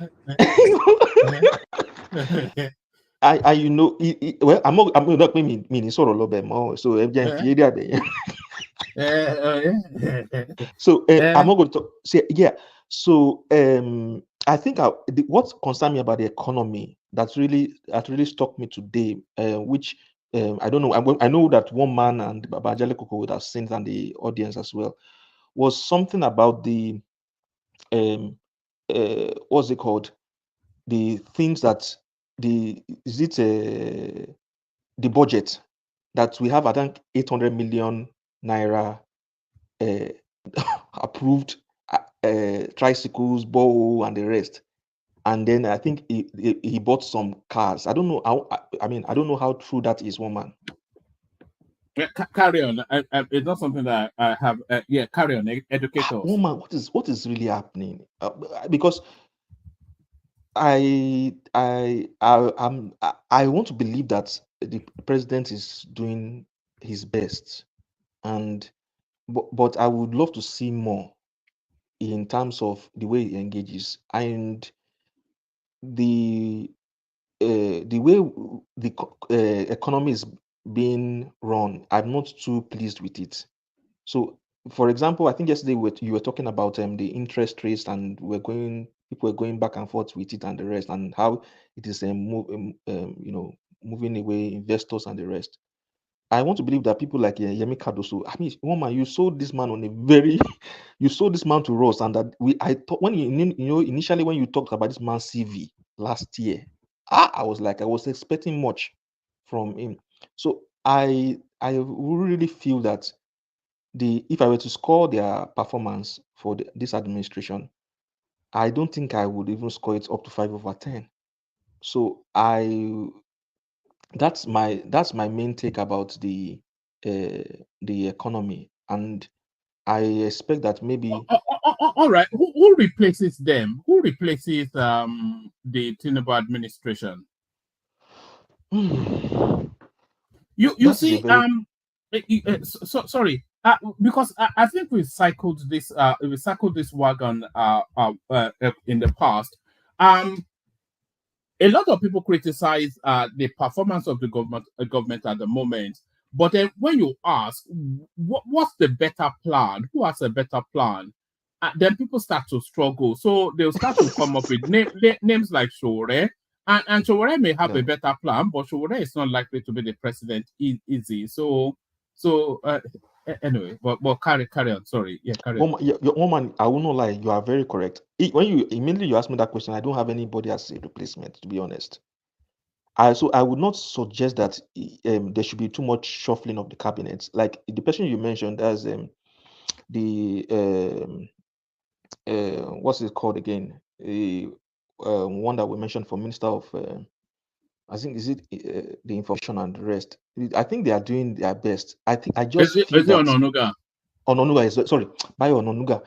Yeah. I feel that they are doing the best they can do, because who else again do you want to bring into reshuffle? Someone like Yemi Cardoso. Who do you want to bring in? But I just feel that there's no political will to really drive the economy in the direction that they want. So I feel they've not made enough sacrifices. I mean, if you have someone like Akpabio on our Senate, I mean, what else? How much progress can one make in that kind of a situation? But if they can at least have some feelings for the people and make sacrifices where necessary, because people are really suffering. Look at the issue of Dangote refinery and NNPC and the rest. I thought they were discussing at some point that there's another refinery. I think who is the person again? I don't know if it's the company, what's it called? Another private company. BUA. Yes, BUA. I was thinking, was it Beto or BUA? Yes, BUA.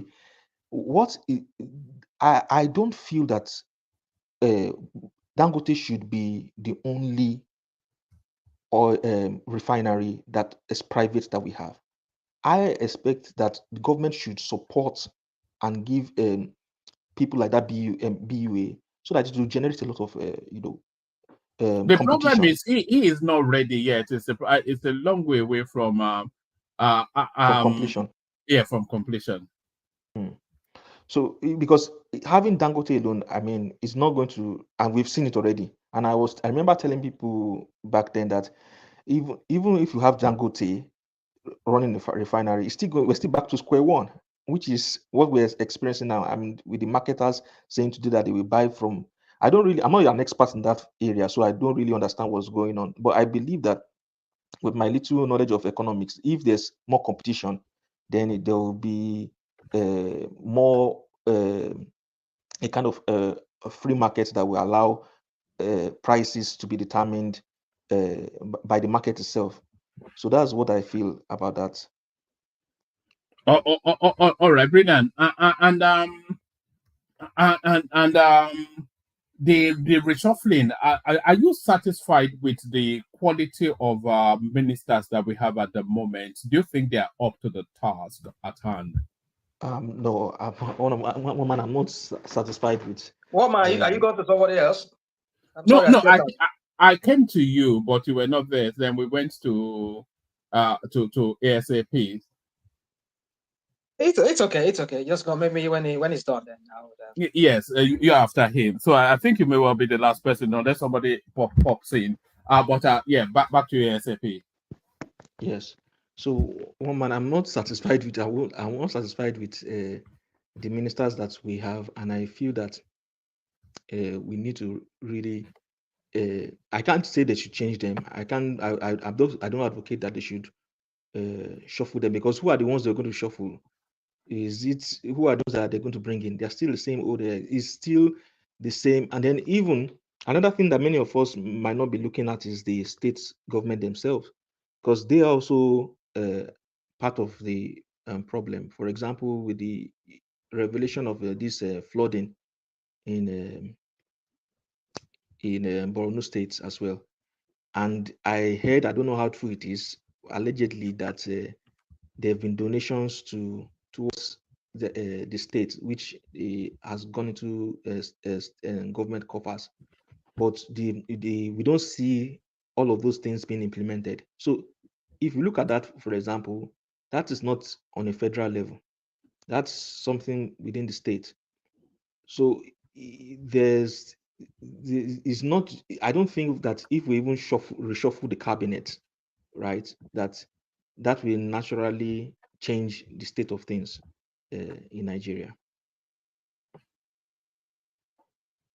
All right. Was there anything else that piqued your interest in the news cycle today? Nothing else apart from those things. All right, brilliant.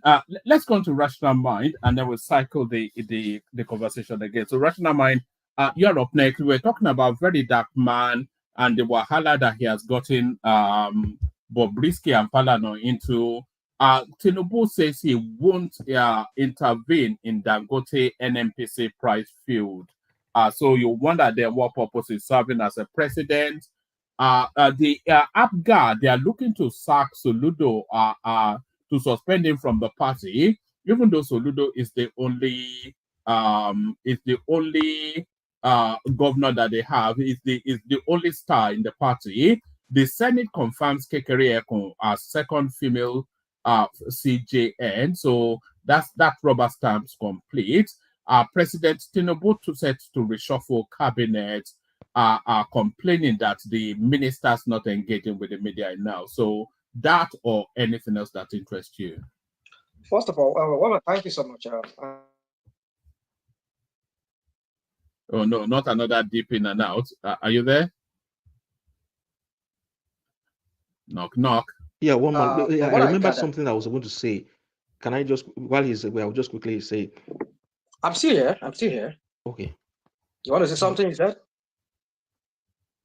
All right. Anyway, so for me, Soludo, what I think about Soludo is that, you see, Soludo is in a deep mess. He might not get reelected in the next election. The pattern of what we're seeing with APC, in which they're just grabbing every state now. It might happen to Anambra and Abia State, but it might happen too. And if you remember what this guy said, this deputy speaker of the House of Representatives, he said they're going to take over Abia State, and he was saying except in a way he was saying except the current governor, he came from what's it called, from Labour Party to APC. it might be that something's going to happen in Anambra State. So the thing is this: if the Tinubu is, I've said it before here, one man that some people don't know they were creating a monster in the person of Tinubu. Tinubu is the person who doesn't tolerate rivalry. Does not tolerate. Everything's about him. It's not about the people. APC is going to win more states. And I know all this preparation is because they cannot win in a normal election. So if they can take over many states, and that will be their springboard in rigging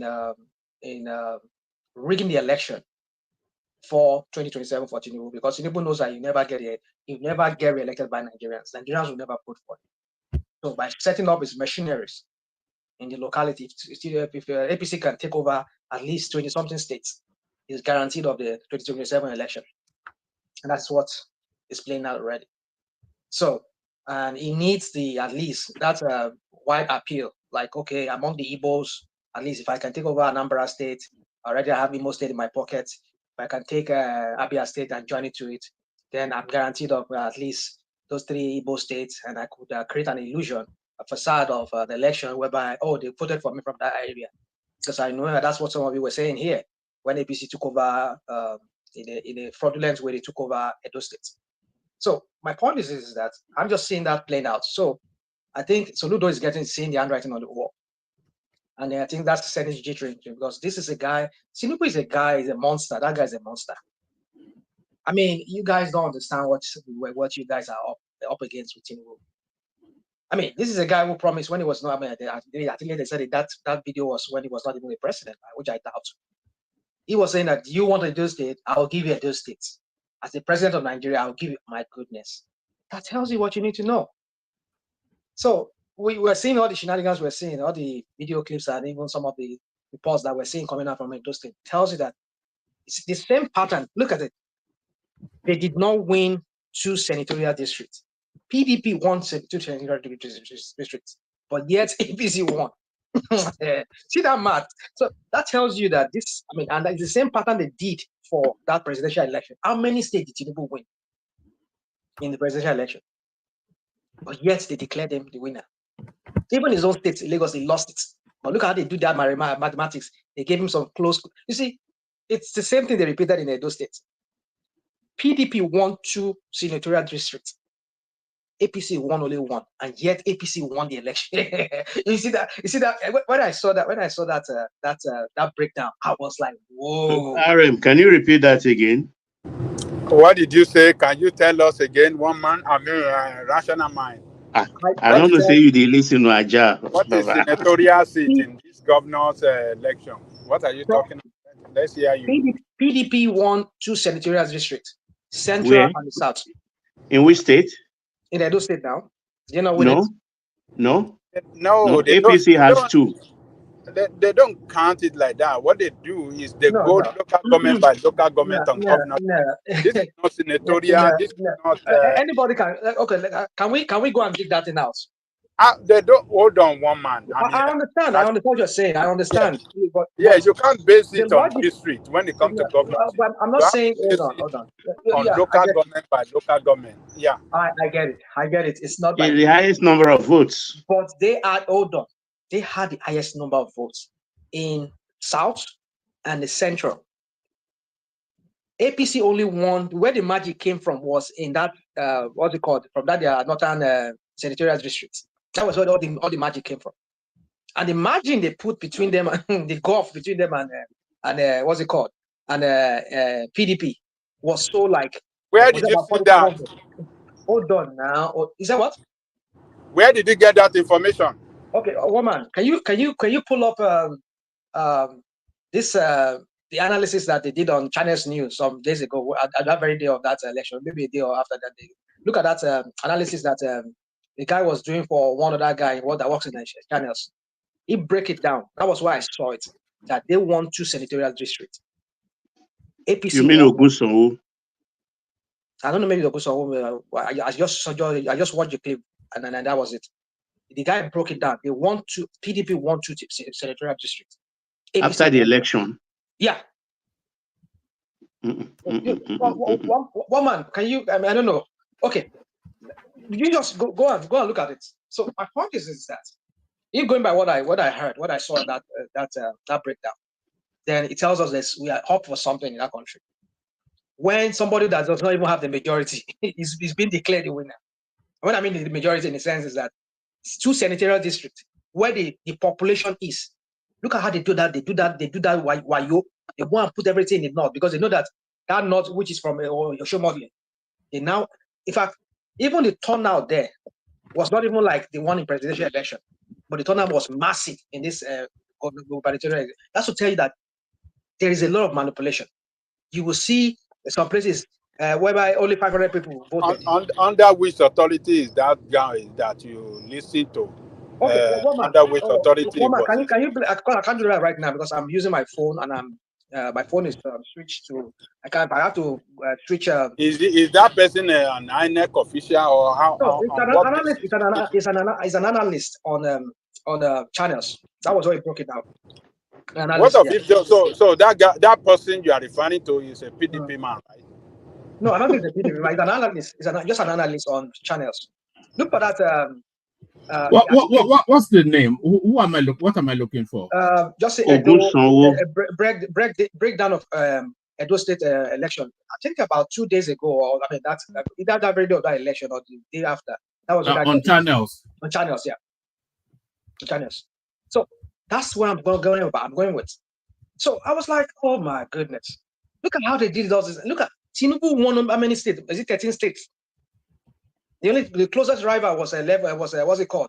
Was Obi in terms of states. Yes, look at how they do that. Magomago. They give these guys a call. You see, let's just leave the old thing. I know we just know that this is another new normal by APC. Rational mind. They actually won 10 local government, not what you are saying. No, PDP won. No, PDP did not want. If they want, how many local government did they have? They have 18 local governments. So are we going by local government? Are we going by the size of the area they won? How do they win? Okay, how do they win? 18 local governments they have totally. 18 now. Is the local government by local government they collect the result? That's another thing. They did not collect that's another thing. They did not collect the result in local government. They took it to INEC office. You see, go and listen to this analyst. That's what I'm saying now. Is local government. I don't even understand what he's saying because Ekpobolo won 11 out of 18 local government. Okay. 11 he won. Yeah, 11. Yes, 11 out of 18. Yes. That was what APC won. All right, I'm just going by what. Where is the breakdown? I think this is the guy. Yeah, that's the guy. Yeah, can we listen to him? Can we listen to one man so that I can? Let's see. Tell me if you can hear it.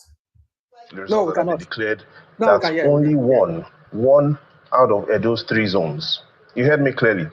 The winner that has been declared only won the majority of votes in Edo North. Edo Central and Edo South was won by the PDP candidate. So this is the first time in Edo's history that the governor will be declared winner, though he won only in 1 senatorial district. So for those people, they look at it as a sign of the end times. For those in the APC, they say nothing is impossible. But fundamentally, Ayotunde, there are 3 ways I want us to quickly take a look at this. The first is we all missed it. We said going into this election, it was Edo decides. But based on the realities and what Sheung and all our other correspondents have described this election, it wasn't really Edo decides, it was bribery decides. What we saw was manipulation decides. And some observers are even saying INEC decides. Do we have these on full authority? I mean, earlier today, the civil society organizations, especially groups like IAGA, released a message that showed, and they clearly in their message said they are concerned about the transparency of this election. And that tweet was made by IAGA, and we had all the organizations sign up to that message. But beyond that, the other concern is this is the 7th time we're having governorship elections since 1999 in Edo State. The question is, are we making progress with our governorship elections, especially with what we've seen in Edo? And finally, when we still talk about the fundamentals, people talk about the global standard of elections in the world. And if we were to use this, for instance, and we were to just put this as a sign of what the global standard and how transparent elections should be, if this is the global standard, Ayotunde, what will the Nigerian standard look like? And I would like you to take a look at the global standard. And here's what the Nigerian standard looks like. So we see clearly that we're still far. When we conduct our elections, we are so far.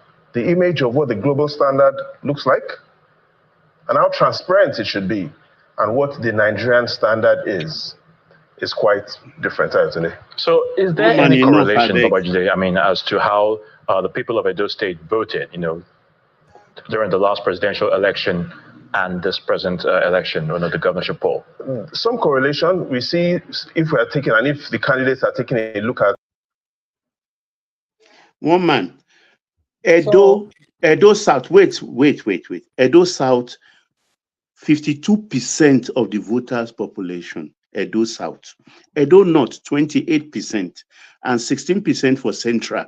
So how can North vote alone for a Bobolo and beat 52% voters in the South? This guy is talking rubbish. Where are you getting your own figures from? What he said? Where are you getting your figures from, back Baba? it up with? It didn't even back it up. Hold on. Check the statistics. I thought he's going to make reference to. Hold on now. I gotta go. Numbers. One man did not play. Oh, can you let me talk? One man did not play from the beginning. From the beginning, there were charts that were thrown out there. He was analyzing those charts. If one man, because I don't know, we don't have all the time for this. I think it's about 9 or 11 minutes total for this this analysis that this guy did. He was showing charts. He was showing figures as to what happened. I said maybe INEC has brought up another, but I think it was going by what was on IREP or whatever. I don't know. So, but that's what I'm saying. I'm going by what he said, and then they are going by those charts that he used. So, but except you guys have a different chart or a different final result that came out. No, the only thing that is 52 North, 28. I mean 52 South, 28 North. That's the population, and 16 Central. That's all. So if you come, we're talking about. No, that's the simple arithmetic of it. But because he's saying that Ekpobolo only won in the North, and then failed in the two other. How can 28 be more than? Yeah, you see, the point is this: if I didn't mean one man played it from the beginning. You will see there was a place he showed where the discrepancies come from was in that North, where they had a huge margin above what's it called? Above okay, maybe one man wants to play it. Let me allow him to play it if he wants to play. Well, but you don't Now the results of the Edo governorship election, of course, means different. Let him play it now. What is it? Nigeria? Why are you playing it? Oh, come on. Let him play. Let him play. All right. Different things to different people. Tonight, Babajide Ogunsowo, founder of Leadership by Data and Channels Television's data analyst, is right here to share more insights about the governorship election in Edo State. Babajide, it's great to have you again. Good evening, Ayatollah. All right, so the elections have come and gone. The winner has been announced. But looking at what has played out in this governorship election, Babajide, are you surprised at the results? There are a lot of ways to look at it. Yes, I'm surprised because for a lot of people, it means two things, just as you've said. There are some people that look at these results and say it signals a sign of the end times. Some look at it and say nothing is impossible. What I mean, Ayotunde, is for the first time, citizens in Edo will have a governor based on this election, the results that have been declared, that's only one out of Edo's 3 zones. You heard me clearly. The winner that has been declared only won the majority of votes in Edo North.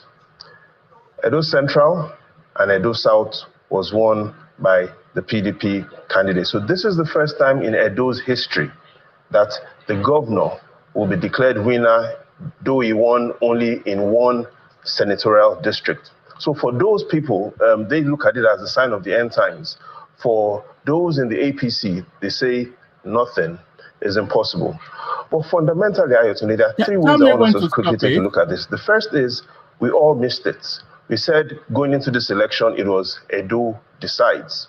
But based on the realities and what Seun and the other correspondents I think have we've seen this described part this before now. election, Woman. it wasn't really Edo decides, it was bribery Woman, decides. All right, I'm here. So that's it. Yeah. Oh, that's it. Okay, I don't know, but I think there was a part of it. I don't know, maybe this very one where he was showing charts. Sorry, one man. Can we just look at the local government? I sent the breakdown to your phone. That's why I joined. Stop watching all this propaganda video. Who is the man? What is he? That we should trust what he says. Let's look at the breakdown by this local guy, government. all these are obedience now. They just come bold face here and do rubbish. látòrí bẹ́ẹ̀dì lọ ti wá tákù rational mind ẹni tó ti sùn ó bá rational mind ó dìde. Platform yóò ní gbàgbà Oh my God. Àwọn people yìí ara wọn ń balẹ̀ tó bá ti gbọ́ pé wọ́n sọ̀rọ̀ sí APC wọn pẹ̀lú gbogbo shenanigans tó ń ṣe. No, it's about facts, RM. It's about fact and truth. That guy, I mean, he don't truth on the head. Hold on, Baba. So I've got the what you sent on the screen now. I think Kulata may be busy. Carry on, rest number. No, you go down there. You'll see the breakdown by local government. Yeah, no problem. Let him go. So we see. All right. What are we looking at? The results by local government. You see each local government who won between APC and PDP. Oh, all right. Okay. So there. I see that APC has like 10 or something. PDP. I mean, you can see it's all there. But you did hear what the guy said? Before you start coming like and stuff. No, it's not what the guy said. It's what data is saying. Data. Well, no, what data is it? What data is it? What data is it? What data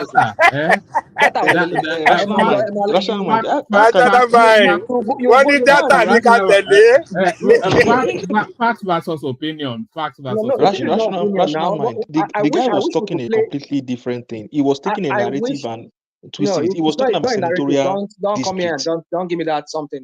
This is hello. You have been talking since now. Let us talk now. Let us at least contribute. It's my turn to talk.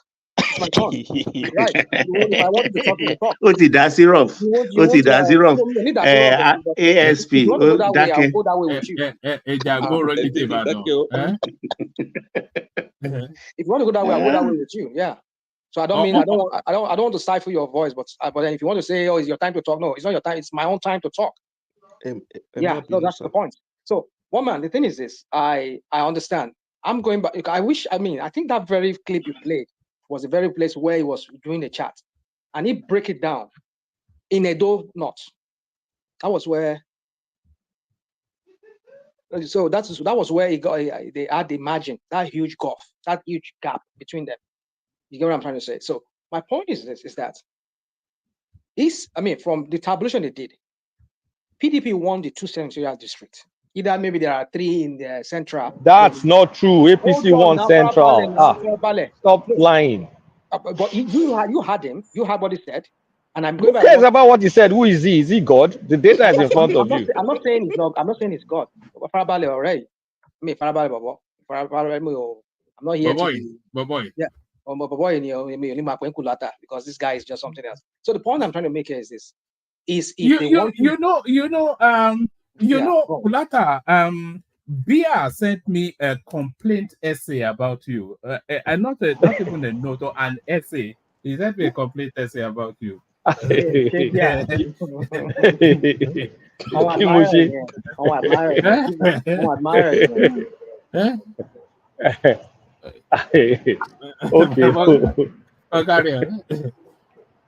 Yeah, so my point is this is just I'm yet to see, because I know as when they did that their analysis, they broke it down. I think PDP won massively in the north, but those numbers were manufactured from what I gather. That's my own opinion. They were manufactured because we've seen so many, even on IREV there, you can pick about more than 20, whereby you will see maybe people that were supposed to vote in that area, maybe there were like 1,000, but at the end of the day, they are accredited maybe 500. APC is winning 500, and then they will now give PDP 200 out of it.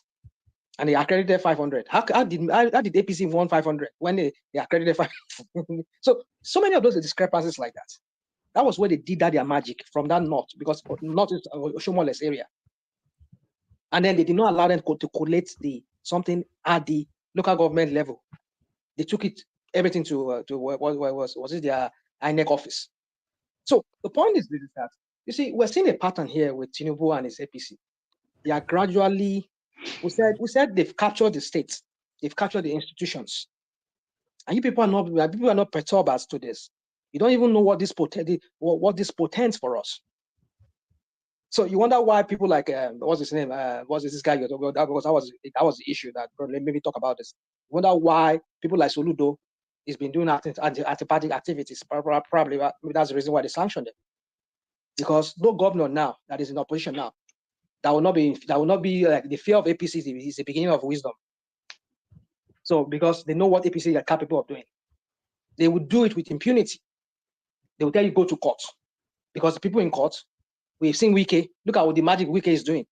Your 11 lawmakers, they defected, and the judge is saying that I can't see any evidence that they defected. What are we turning that country to? All these politicians, they bastardize all the institutions. Look at it. Wike was saying that he was building a house for judges, when there are many things that common people need to benefit from the state and from the Minister of FCT. You read something some months ago. You built over $22 billion, $22 billion worth of house for a vice president. Money that could have been taxpayers' money that could have been deployed into, making the life of the ordinary people living in FCT. They completed a project. They didn't build it. You see, when Gas Demo was saying something to some of us here, some of us didn't get it. We think maybe he was just trying to blow logo trenching. The point is that you don't run a state. Who was that person that quoted that? I saw that quote recently. Was it Awolowo? Awolowo was quoted on this day. It says that the essence of a state, existence of a state, is not for its own elite. It's for the masses. It's for the people. And Awolowo displayed that, I think, in one of his books that he wrote. I think, what was that, the topic of that title of that book he wrote, that Awolowo wrote? An excerpt was taken from then. Was it this day or maybe this day? It was quoted by the writer. I read that piece some days ago.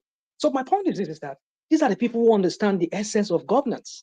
Why you are as a governor, as an administrator of a state, is to work for the people, not for the elite. Look at what Wike is doing. This is another quid pro quo that you're doing already.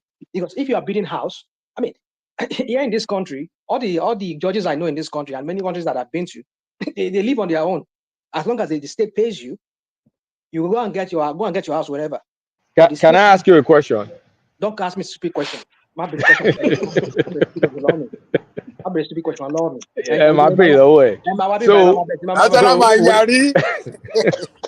So if a judge gets correct salary and has good benefits, do you think is more or less susceptible to bribe? You see, Ọlọ́run máa judge gbogbo yín Ọlọ́run máa judge gbogbo yín pẹ̀lú gbogbo wọn òṣì tẹ́ máa àwọn reasoning tẹ́ máa gbá sí ibẹ̀ tẹ́ máa bẹ̀rẹ̀ sí máa dà Answer my question now. Ẹ máa dà àwọn èèyàn lọ́pọlọ rú. Ó máa ṣàwọlé sùn rational mind. Ipò náà ló máa ṣèdájọ́ wọn ló sọ. Lórí kíni? Ọkọ̀ máa ń dà àwọn èèyàn lọ́pọlọ rú ni. Ọlọ́run ló máa dá láàrin èmi àti ẹ. Àfà lọ́dọ̀ lọ́rọ̀. What kind of a reason is this? If somebody wants to be corrupt, it's a quid pro quo of some sort. If you are building homes, you are building house for judges. Okay, why are American judges not susceptible to bribe? They are well paid, they have good benefits, and I'm saying if we do the same for Nigeria, if we do the same for Nigerian judges, it's actually doing it as an anti-corruption measure. No. Woman, don't give me that BS. For reasons that Kulata just said. Don't give me that BS. Already, do you know they jack their pay up, all the judges in Nigeria? And it's federal judges. They deserve it now. So it's a terrible job. What is the whole thing about having to build another house for them for? You have to house a judge so that a judge cannot leave. Are we now back in the barrack era whereby you have to start building barracks? No, from beginning they've been doing that. Most of them live in Ikoyi. No, it's question of facts. They all live in Ikoyi in those days. To the extent that look, wait, just give me 1 minute of your time, I beg you. Even when they sacked them, Muritala that time sacked them. Some of them left their Ikoyi residence and went to live in Mushi. They didn't survive 3 years. They died because they've never lived that kind of life before. So a judge is supposed to be very comfortable, particularly in a country where they do longhand instead of computerization. What we are seeing, I've said it, woman, go and look at all my old clips. I've been here on this platform. I've analyzed Tinubu to you guys here. Tinubu is this kind of a person that compromises institution. What he did in Lagos. Lagos is just a prototype of what this guy is doing currently right now. He's doing on a larger scale in Nigeria right now. This state capture is insane. I mean, I don't know why people can't see through all this thing that this guy and his criminals are doing. How they are suddenly hijacking and turning everything. Anybody buyable, anybody quid pro quo able, they will do it. This is a form of quid pro quo. You are building homes for judges. For what? Yeah, did you just recently jack up their pay? What is the ask you're bidding for them all about again? Well, we know because very soon those state and other elections will become a litigation. Rational mind. In Nigeria, judges must live in government-owned. No, they don't have to. They don't have to live. They don't have to live in government property. That's why I say you people are not building. Hold on. You don't run a country like that. You don't run a country. Hold on now. That is the way it is in Nigeria, and that is the way it has been since the colonial days. And so they live in government-owned property, so that they can have, particularly in reserve area like GRA and Ikoyi, so that they will have comfortable place of abode, so that for them to carry out their job effectively and with security. With security. Thank you very much. You see, when I say people don't and look, let me tell you, I don't see anything wrong in that. There's a lot of things wrong with that. Hold on. There is nothing wrong in it. Okay. And why I say there's nothing wrong in it is that back in the days, those GRA, those places are well secured area, and you can. It's very, very hard to influence them. You don't even see them at party. They don't attend party. They don't go to party. You will hardly see judges or justices of Supreme Court in Nigeria attending any occasion or party or something. And it's very hard. So if today we have Nigeria that is a corrupt Nigeria now, and you want to use it to say, oh, the good system that we met that was working, that we bastardized, and that we have to change it. I don't know. We have to change it in the American way. I don't know. Sometimes I'm not advocating American way. You see, the thing is this: it's just a matter of you just sit down and look at the system that is being operated and see the flaws that people can manipulate. Use that flaws. You see, you can make whatever. After all, this guy that was my a rep in my area there in Surulere there, not Korukwe. This guy, this fine boy, Tumanche, I used to do a movie before. No, that's Desmond Elliott. You know that Desmond Elliott has a house in Ikoyi. He really stays in the Surulere there. So, and you wonder when some he can't be hanging around with you hoi polloi now. You see, and he's a rep representing my own constituency there, but he's living there and doesn't live. You see, how can that be your constituency? You that you are living in US. That's why I live. You are from Ondo State. So why is it your constituency? You are from Ondo State. You are living in US. It's actually from Edo State. You know, boy, Patoski, you know, to get. It's true now. How can it be your rest? Is it by resident or by birth? Oh, come because on! you don't live there. Let's not start this tonight. But my point is this: is that you wonder when councillors they are supposed to be within their own people. If I have to go by what Ajalego will say, yeah, they can go. I can smell what you are cooking. You see, the point is. Okay, Eriko.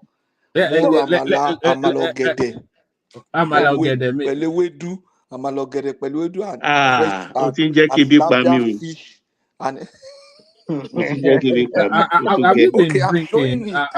Emma won't got the Patoski in now. Look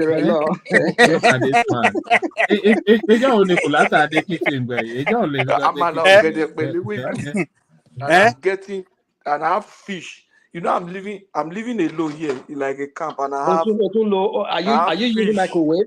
Are you using microwave? Is that microwave cooked fish? Oh my goodness! Fresh fish with the way do. Is that not the package that your wife gave you to take to whatever? We're doing a look at this guy. One man. Yeah, I know how to rational mind. I wanted to ask you a question. If those judges are not, if they don't give them house, you will be the first to say, look at the judges, look at where they are staying. This Agbado, he can't even, you understand? I know you. I know you. Nigerians are the platform. I have to take a break from all of you because and most of you live here in the developed world here. How many of them do you see there? They put their military in the barracks here, and all their family are all living in barracks. I mean, you see, you people just stop use this colonial mentality that does not help you progress as a country. No, there are a lot of barracks in America now. But then, is it the way you people operate it in Nigeria? Is that how they operate it here? You see, rational mind. What about you? Oh, sorry. No, you should have brought America. So I was just telling you that there are a lot of I brought it all because I just want to make a point because I don't see any parallel there in the way they do it. It is for us to sit down. Rational mind. Do you care about the well-being of the judge? No, don't give me that BS of. No, it's a question. It's a yes or no thing now. You see, don't stifle me with this your kind of question. I'm not stifling you. I'm asking for if you care for the well-being of a judge. I do care. If you okay, now, so if you care, do you also care for a judge that is not predisposed to corruption? If he's comfortable, it won't be corrupt. Listen, dude, don't give me that BS of saying because you beat the house for them, they'll not be corrupt. I'm just asking you straight. Your Tinubu there, despite all the money. And do you agree that if a judge is given some comfort by salary, by benefits, it won't. Most likely, it won't do his job with I don't believe. Kolata, let him finish. Let him satisfy himself. He wants to enter that realm of Tinubu bashing. So let's give him 3 minutes. Satisfy our. So you see, one man. You see. Let me. So that's what I think this guy is looking at. Soludo, he knows the handwriting on the wall that the fear of APC is the beginning of wisdom. So you better go and join them if you cannot beat them, because this time you cannot even beat them because look at what they are doing already. Look at Imo State election, gubernatorial. Look at the Kwara State election. Look at what the magic they did there. People no vote like a fella sing, and they get big numbers. I mean, have you seen that videos of APC thumb printing in Imo State? Have you seen that? Yeah, I saw it. That was in the local government election, wasn't it? What are we talking about? APC is a demonic party. You people are going to hear them. All of you that comes here and promote APC and Tinubu and a criminal party, you people will hear it. You people have created a monster. You will see. When they take over all virtually almost 25 states of that country, almost like 30 something state of that country, we know where all of you will know. So my point is this. That is why I think Soludo, no doubt, because he has. Let me not repeat myself many times. I think Soludo knows what is going on. Now let me jump on the very dark man. Very dark man matter for me. I said it yesterday. I don't want to comment on it just because some people were just making some assertions here, but just getting me off. I won't put anything beyond what Falana can do.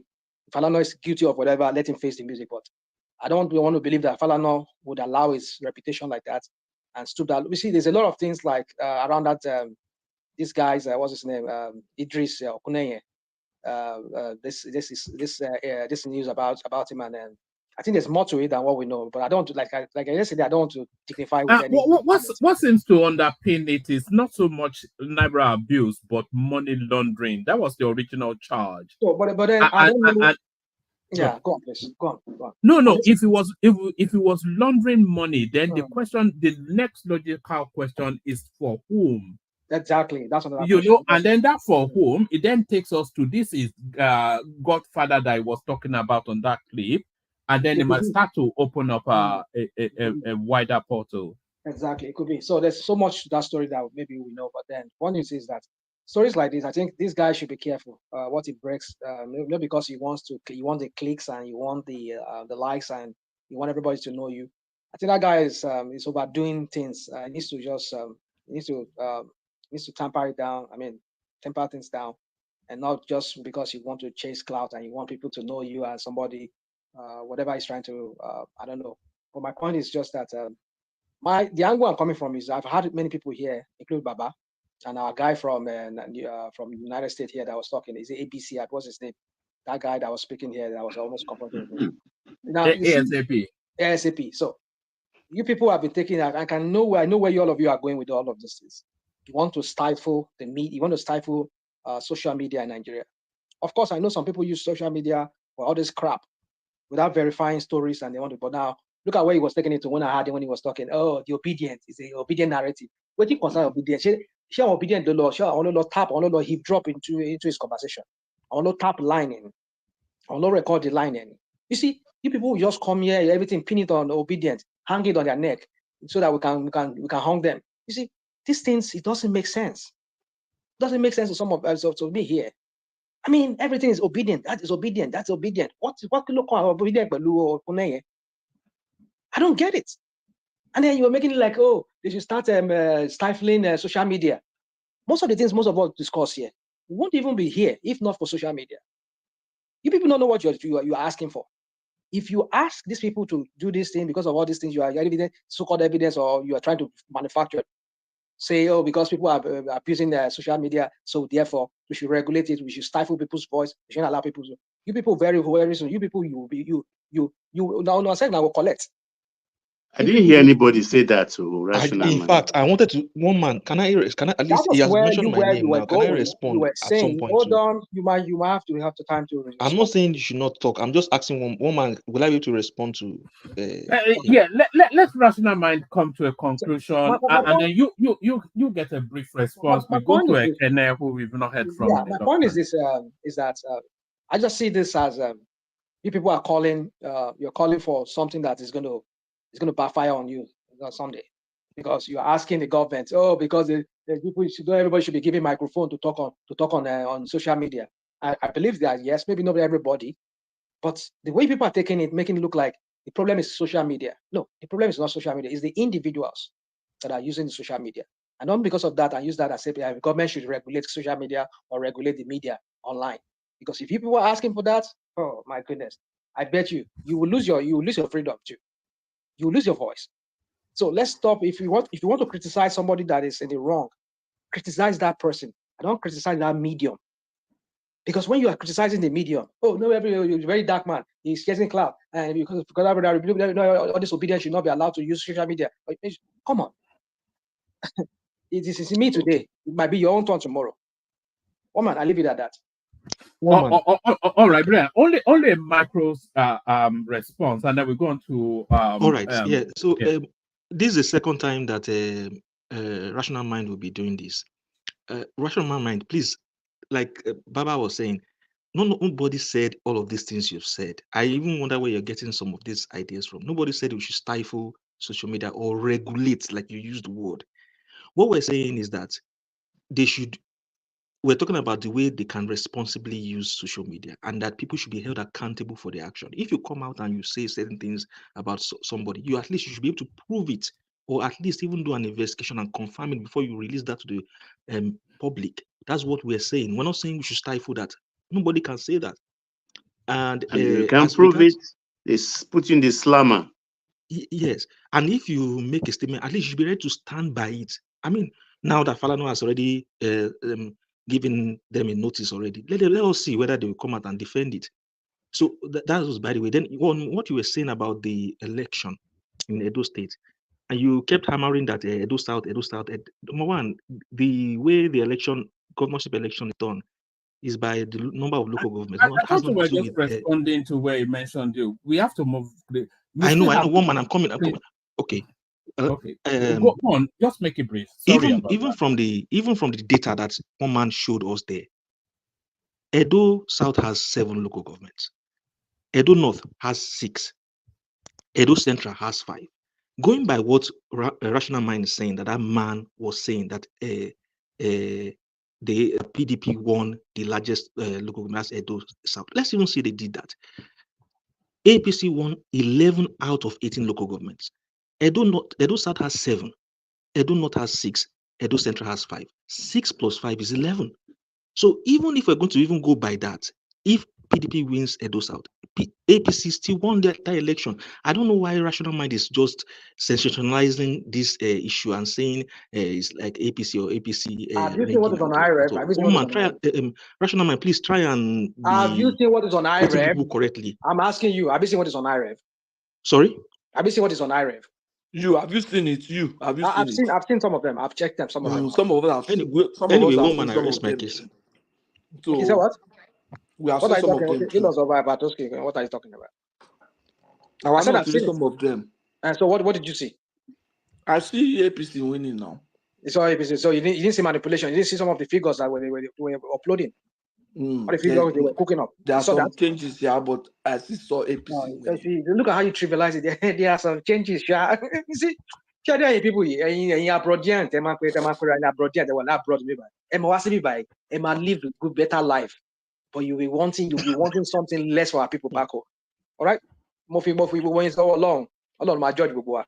All right, brilliant. My job will go. Okay, thank you. So we go on to Ekene next, but on our way to Ekene, let us flash up what Dupsy will be presenting on Sunday. So Dupsy back on Sunday, and this is what she'll be presenting. Japada, mass migration back to Nigeria. Is it time to go back home? So that's the question. Dupsy to provide the answers on Sunday. I'll send the link into the comment section. So people go bookmark that. As ever, anybody that witnessed Dupsy session last Sunday, they don't really need any more advertising as to what to expect. It's going to be a banging session. Always is a banging session when Dupsy straddles the driver's seat. So that's the question. Japada, mass migration back to Nigeria. Is it time to go back home? So that's the question Dupsy is posing, and the answers will be discussed on Sunday. So go and bookmark that. Let me also use this window to acknowledge the super chatters. That's Ayo right there, of course. Traditionally and always, it's always Ayo. So that's Ayo rattling it off. This is Desmond saying hello via super chat. Remember this, it tells us often he's a very clever man. That's George Blue Shell right there, George Blue Shell. And that is Prince, who's been doing it with some increasing frequency. That's Prince again. So those are those so far. Still more room for anybody that wants to join that space.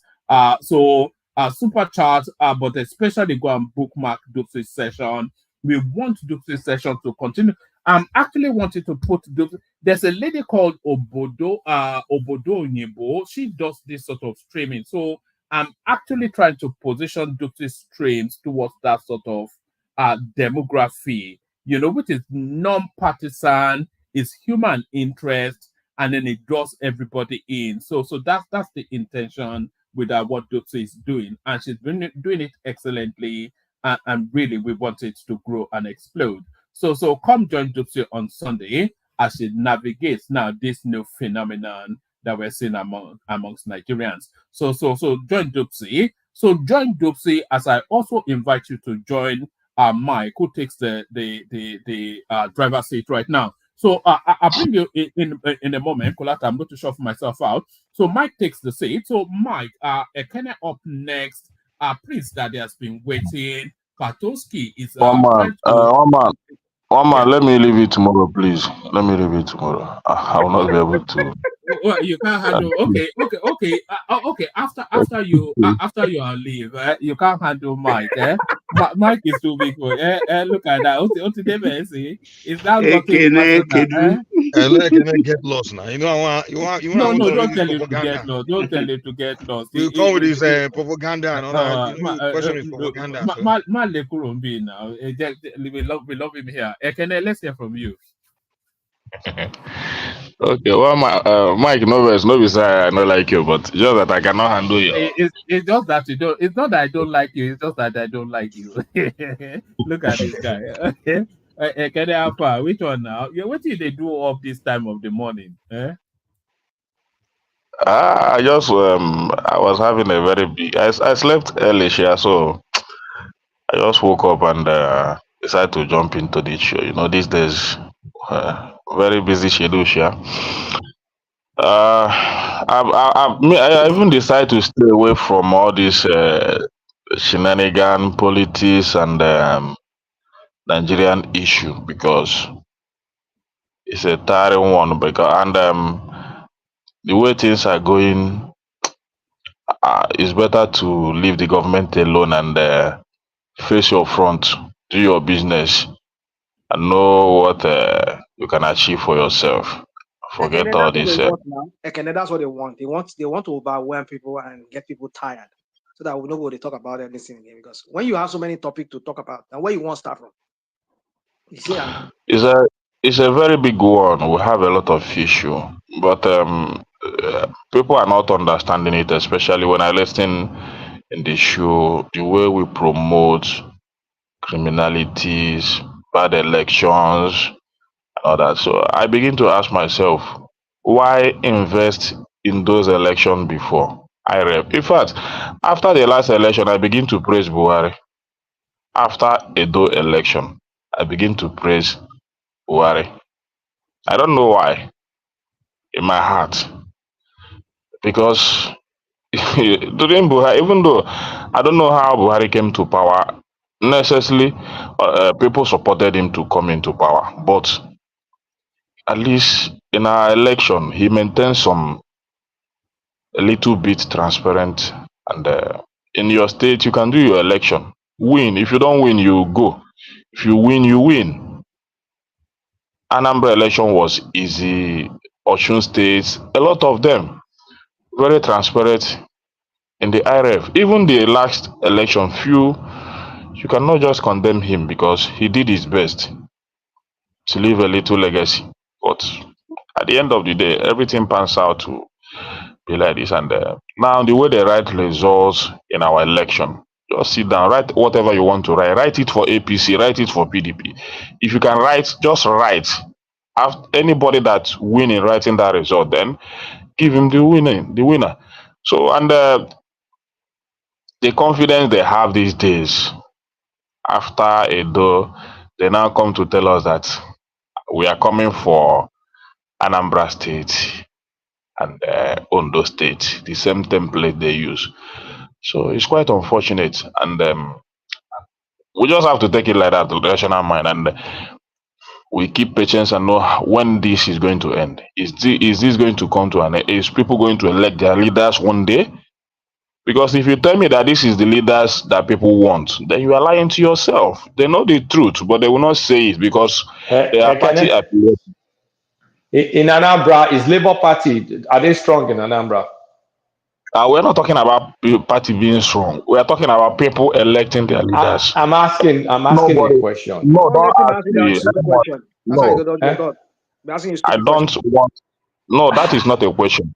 We are talking about enemy number one here? I'm just asking a question. Is Labour Party strong in Anambra? It doesn't mean whether Labour Party is strong or what. And I don't want to change this topic. Because if Labour Party, if they do election and they get jam score like Olumide Akpata got jam score, you people should not complain. Nobody is saying that. Nobody is saying this. Olumide Akpata. I'm saying people electing their leaders. Allow people elect their leaders. Even if it is APC they want to elect, let it be transparent. Let it be what it should be. If they want to elect, because I don't know. I don't know. You cannot tell me that Edo people just woke up and elected APC in their state. But if that it is, then if that is what Edo people want, then let it be for them. You It understand? seems to me, So Ekene, it seems to me that the only time you can accept an election result is when a party that you presume wins. Because number Like one, Abia State, when Laglesuti won, he didn't come here to tell us yes, it's only that's the there only is that's the way nothing it like sounds. it's not about the party that I want that wins. It's about people electing their leaders. Okay. You understand? When you see a lot of things that goes on in our election, why do you invest in IREV when you know that you can still write result? Why? Why do you have to spend such amount of money so. Did when you they know that write you can results in Abia State when I lose easily Alexoti won? write result? Did they write results? Oh, that one was You perfect. understand? No one wrote anything. But that is not the. I will not continue to say things on that. I will not continue to. The only thing I know is that if when Nigerians are ready, when they are tired, they should take their destiny in their hands. Because if you are waiting for this current administration to do anything differently for you, then you are just wasting your time. But so You who understand? told you the vote results? That Edo election was very peaceful. They loaded into IREV record time. So I mean, I don't even understand you people. I don't. Well, that is for you because you just have to see it to suit your narrative. But that is for Those you. are I'm not. facts now. They are Well, uploaded into IREV fast. because that's what you believe in. Believe in such fact. You understand? So it will be a fact to you. Wasn't everything loaded into And IREV over 90% in a day? everything, everything in our election today, because that is what you want. So let it be to you that You're what lamenting. you What want you're is saying is happening. ba- is, is Ekene, is baseless. Ekene, No It's facts. not Ekene, being let me lamented, ask but you. what I'm lamenting is that after all these things, at the that is what I'm lamenting. Ekene, After Ekene, all let me this ask you. Sorry, Ekene. election, To you, what yeah. will mean a transparent election? What will be the process for a if you say an election today, what do you want there before The you can say Abia okay, State this is election. transparent? That's one. Let him just tell us maybe screening, thumb printing, scanning. Tell us what do you think makes a transparent election for you? Well, the transparent should be, when you invest in IREF, there is a reason for that. So if what you have on ground is not what you have on IREF, what does that tell you? Is that transparent? When you are having something like 500 accredited individuals, at the end of the day, one party got 700, another party got 200, and just nonsense things, and you have the mind to upload it, and a lot of things going on. Let me tell So you. if Ekele, you what is the job of a party agent in a polling unit? that is what I will not dwell on, because I know that is where you will have to go and defend Ekene, the job. But no, many of sorry. those agents were just there to drink beers and So Ekene, uploading to IREF will be one of the route for transparency. But in this case, we have one result in IRF, one result on the ground, right? And they are different, they don't reconcile. That does not mean that the election is not transparent. It just shows that there's discrepancy in the figures. okay, okay, okay, okay, okay. Even in banking, you have 500,000 cash. In your record, you have 200,000 and 50,000. You now begin to reconcile. You cannot do that reconciliation on IRF. You have to sit back with party agent and other people to now begin to check and see When where the the challenge when the is. sitting governor went to the collation center, is it not because agents were not allowed, PDP agents were No, not allowed in it? that thing that he did was wrong. It's even It might be wrong. It might be wrong, but for a sitting governor to leave his position in that at that particular point in time to went to the INEC office or where they are collecting the result, for reasons that the agent of PDP in particular are not allowed to enter that premises. You know it's Don't you illegal for him. You know They it's didn't raise illegal it for now. him to be it's there. an illegal Do you issue know? for him, Do you know but it's the illegal for? Nigerians, No, hold on, I know, hold Baba, on, I Ekene. know. Let Okay. me So I know it's everybody illegal, they but violate the law. Now the person we situation get on ground, that time requires that he does that. But Ekene, Because nothing, the fact that nothing is legal. If things are Ekene, legal, why shouldn't they allow PDP agent that's in the same premises? so why do you think they didn't allow them? Who told you So they didn't allow them? illegality Who told you they didn't allow rebets PDP illegality. agents? Who told you they they didn't said I allow there don't know. was PDP agents? gunshot. They said there was gunshot, and police advised them to take those collation from that local government to the state to complete the It's a lie. collation, so that to avoid When there is when to people save are here lives. already promoting peaceful protest, where did the gunshot come from? That's what they But said. They said there was gunshot there. but you have somebody said here that it's a peaceful process. No, but So you see, if it's a peaceful when you say process, it's where peaceful, did the gunshot come from? when you say it's peaceful, it does not mean that you will not have isolated cases of maybe Okay, that problems that there. it becomes it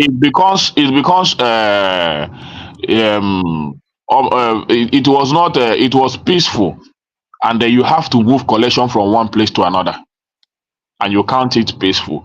But I am not.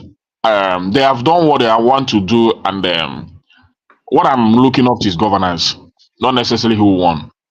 But after all these shenanigans, after all this taking power by all means, are you ready to give the people good governance? So, Patoski, I'm not bothered. You might be happy if your party win Edo State. But make sure you pleasure your party to give Edo people what they really want. Be concerned about the citizens, not necessarily your party. Okay, now Remove who your did you think mind. win that election? Who did you think won the election? I don't even know who won, and I don't want to, because even right from the time of the campaign, I say it here that it is possible that APC will win. I said it, and the way I presume it is what came to pass. So, but Were you surprised by the way Labour performed? I mean, they performed terribly, man. I'm not I mean, surprised. If I tell you that I'm surprised with anything that happened in that election, I'll be lying to myself. I'm not surprised at all. no, we I'm are not talking. really No, surprised. no, hold on. No, we are talking about. Do you believe that that's the number Labour actually scored? I don't care. I don't know, but I'm not surprised. I'm not surprised with the number they got. So you I'm knew even, Labour was I'm going to do even, bad. no, I know that there is a very big. Why do you think that Labour scored so low like that, distant third, so low? Why? Why? No, I am not surprised that Labour got that number, and I am not surprised that PDP was defeated. So I that is said, my why? own. Why do you think that Labour got so low, so low I number? wouldn't say anything about it because I was not there when they were electing. Maybe I don't think. Just But don't you think people I don't don't. believe I'm not in Labour surprised by anymore? it. Maybe it's by time. Maybe because you're a member of Labour Party. Now, in fact, Actually, you have a Mike, position. Ekene went to Edo State to campaign, if I remember correctly. Yeah, he's the chairman of a part. I think. Yeah, Ekene was in Edo State now. So why are you acting nonchalant after this disgraceful result? No, it's not that I was All only. those I was people, only campaigning for my. I was only all those campaigning for my people, party. all those people that were shouting Obi, they've gone back to their natural base, which was PDP. They were from PDP. That The issue so is Babaja. If when an they election comes, I will still campaign for my. I will still campaign for my party, and if people find it necessary to vote for it, then let them. If they don't find it Don't you necessary, think you then guys have been let doing it be. terrible job campaigning? Maybe you guys should go and learn from other people how to, It's not do about doing. politics. It's not about. It's not about doing terrible job. It's not. It's not nothing like You terrible guys are job. declining now. I mean, you went from obedient that was when you even Okada man was winning the election. You During went from Okada man winning the election to scoring during terribly low in the 2023 number one obedient state. You during guys are declining, during man. during during the 2023 election, I was standing with an APC agent. I told him, my fear is that if Tinubu wins, there is all this IRF, all this so, nobody will talk about it again. You And guys the see, the other day I saw you the guys guy. don't want to The take guy was laughing responsibility at me.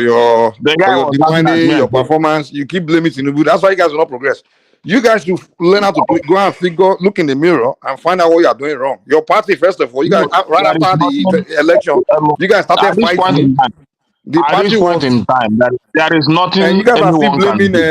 Tinubu for blaming RF when you guys, your party internally is terrible. I mean, it's so dysfunctional. I mean, I can understand if PDP get bad belle, but Labour Party, they got 20,000 votes. Come on, man. That's a shame. In Edo State, that carry Peter Uh, Obi matter on top end. Kolata, I am not here to say this. If you like, get all the numbers. But my point still remains: give the people what they deserve. If you like, get all the numbers. Ekene, Give the sorry, people governance. let me chip in something. That guy, from what information I'm gathering about that guy, I think the same strategy that Fayoshe used to win Ekiti in 2003 was what the guy used. I'm telling you. Before even he was elected, he was this kind of person, the community that will give them water, that will provide stuff. So he was popular. That was what Fayoshe did in Ekiti. Before he became governor, he was doing water, doing ball with his money. He had some money. So he was doing all those things. This guy was already popular. So his party came for him. They knew this is the right guy. Let's leverage on his reputation. But Olumide is probably a Lagos guy whose father was a judge and popular family, but grow up for Warri, maybe they practice for Lagos, that kind of thing. But this guy is on ground. And for the first time, this was saying, look, we don't want somebody from Lagos coming to we want one of our own way, don't they help us? And you will discover that the way the guy talks and relates is just like one of them. It's not different from the people there. So I'm sure the guy actually won. Okay, the guy. Okay, you're sure the guy actually won. If the Yeah, the guy guy wins, actually no won. problem. They must have rigged for Okay. him too. I'm not. But the guy won. The guy won. I'm not. Ekene, I Let's will not give say you the an guy won, example but why the guy is Labour Party is popular. declining. For The guy example, is popular. you guys have a party, this thing in Lagos, right? You are part. You told us you are part of the party, whatever they call them. You guys have your what they call them in Lagos, a ward and things like that. If I ask you who's the chairman of that this thing in Lagos, I guarantee you it's probably somebody from Anambra or something like that. It's not going to be one indigenous Lagosian. It's probably the same thing you guys did in Edo, where you had your party, this thing there, and the head of the party stuff is probably from Abia or something like that. You guys probably sideline the Edo people, marginalize them. See, that Obi went there to campaign. What is he doing? He went there playing Igbo music, like in front of crowd, thousands of Edo people. Maybe the way you guys are playing Labour Party politics. Show you guys said it. He said it became a regional party. Maybe the way you guys are playing it, you don't know how to play politics, man. You have to involve people. You can't be playing that kind of politics. Okay, no problem. Just teach us politics. But after teaching us politics, teach us governance also. So that is my own point. It's not about politics. Also tell us how to govern. You understand? Because governance is who will give the people good governance is what I'm after. And if the guy can be able to give Edo people good governance, who am I? I don't have anything to say against him. And if Edo people choose him and say this guy is what we want, no problem. That means Edo people don't have to complain. They just have to stay with what they voted for. They don't have any right to complain that things are not going well in their state. So they should expect good governance. And if the guy is able to deliver it, I'm okay with it. You understand? It mustn't be my party. And I used to say it. So if he is the people's choice, then let it know that he's the people's choice and his work is to deliver the people from bad governance. So a lot of things to say, things going wrong, a lot of things. I've not been able to see anything to say about this administration.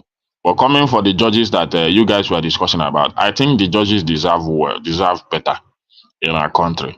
If really the government is doing it for the interest of the judges and not to manipulate them for an election. So, but they really deserve better because our judges are not well well decorated, and they don't look what they should look like as judges. So for me, I don't have any problem with that. But generally, what is happening, the inflation is still going high. The has been increased again. Manufacturers to borrow money. So that is already killing the manufacturing sector, the productive sector of the economy. And so that is my point. Well, that is what I'm looking. I don't know whether Cardoso is tired already. Dollar is going up. The inflation is going up every minute of the day, and not had him say this is what we are doing to curb this inflation. Nothing. For the past few months now, the thing has passed 1,700 now, and nothing has been done. You understand? So maybe by is approaching to They 2,000. just increased the NPR now to So reduce inflation now. huh? You didn't listen to his broadcast. What? CBN governor, he made a broadcast. He said, What yeah, did you that's say, why Patoski? they increased NPR so that they can they can cut down on inflation.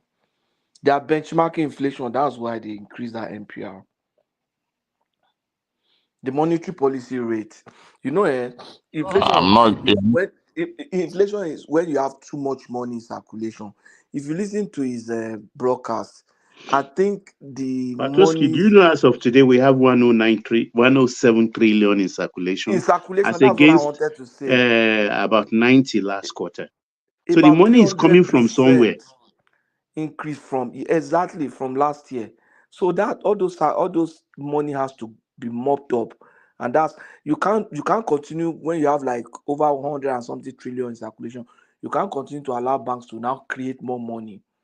That's the point, They and need to that's what find we out were if trying there to are say people yesterday. printing some fake money. All these will No, be it's not Cubana. These guys printing. are becoming billionaire overnight. No, They no, need to it is find not out, that they man. are printing. Like Nigeria people, I don't. Nigeria where they print dollar, when they spend of America.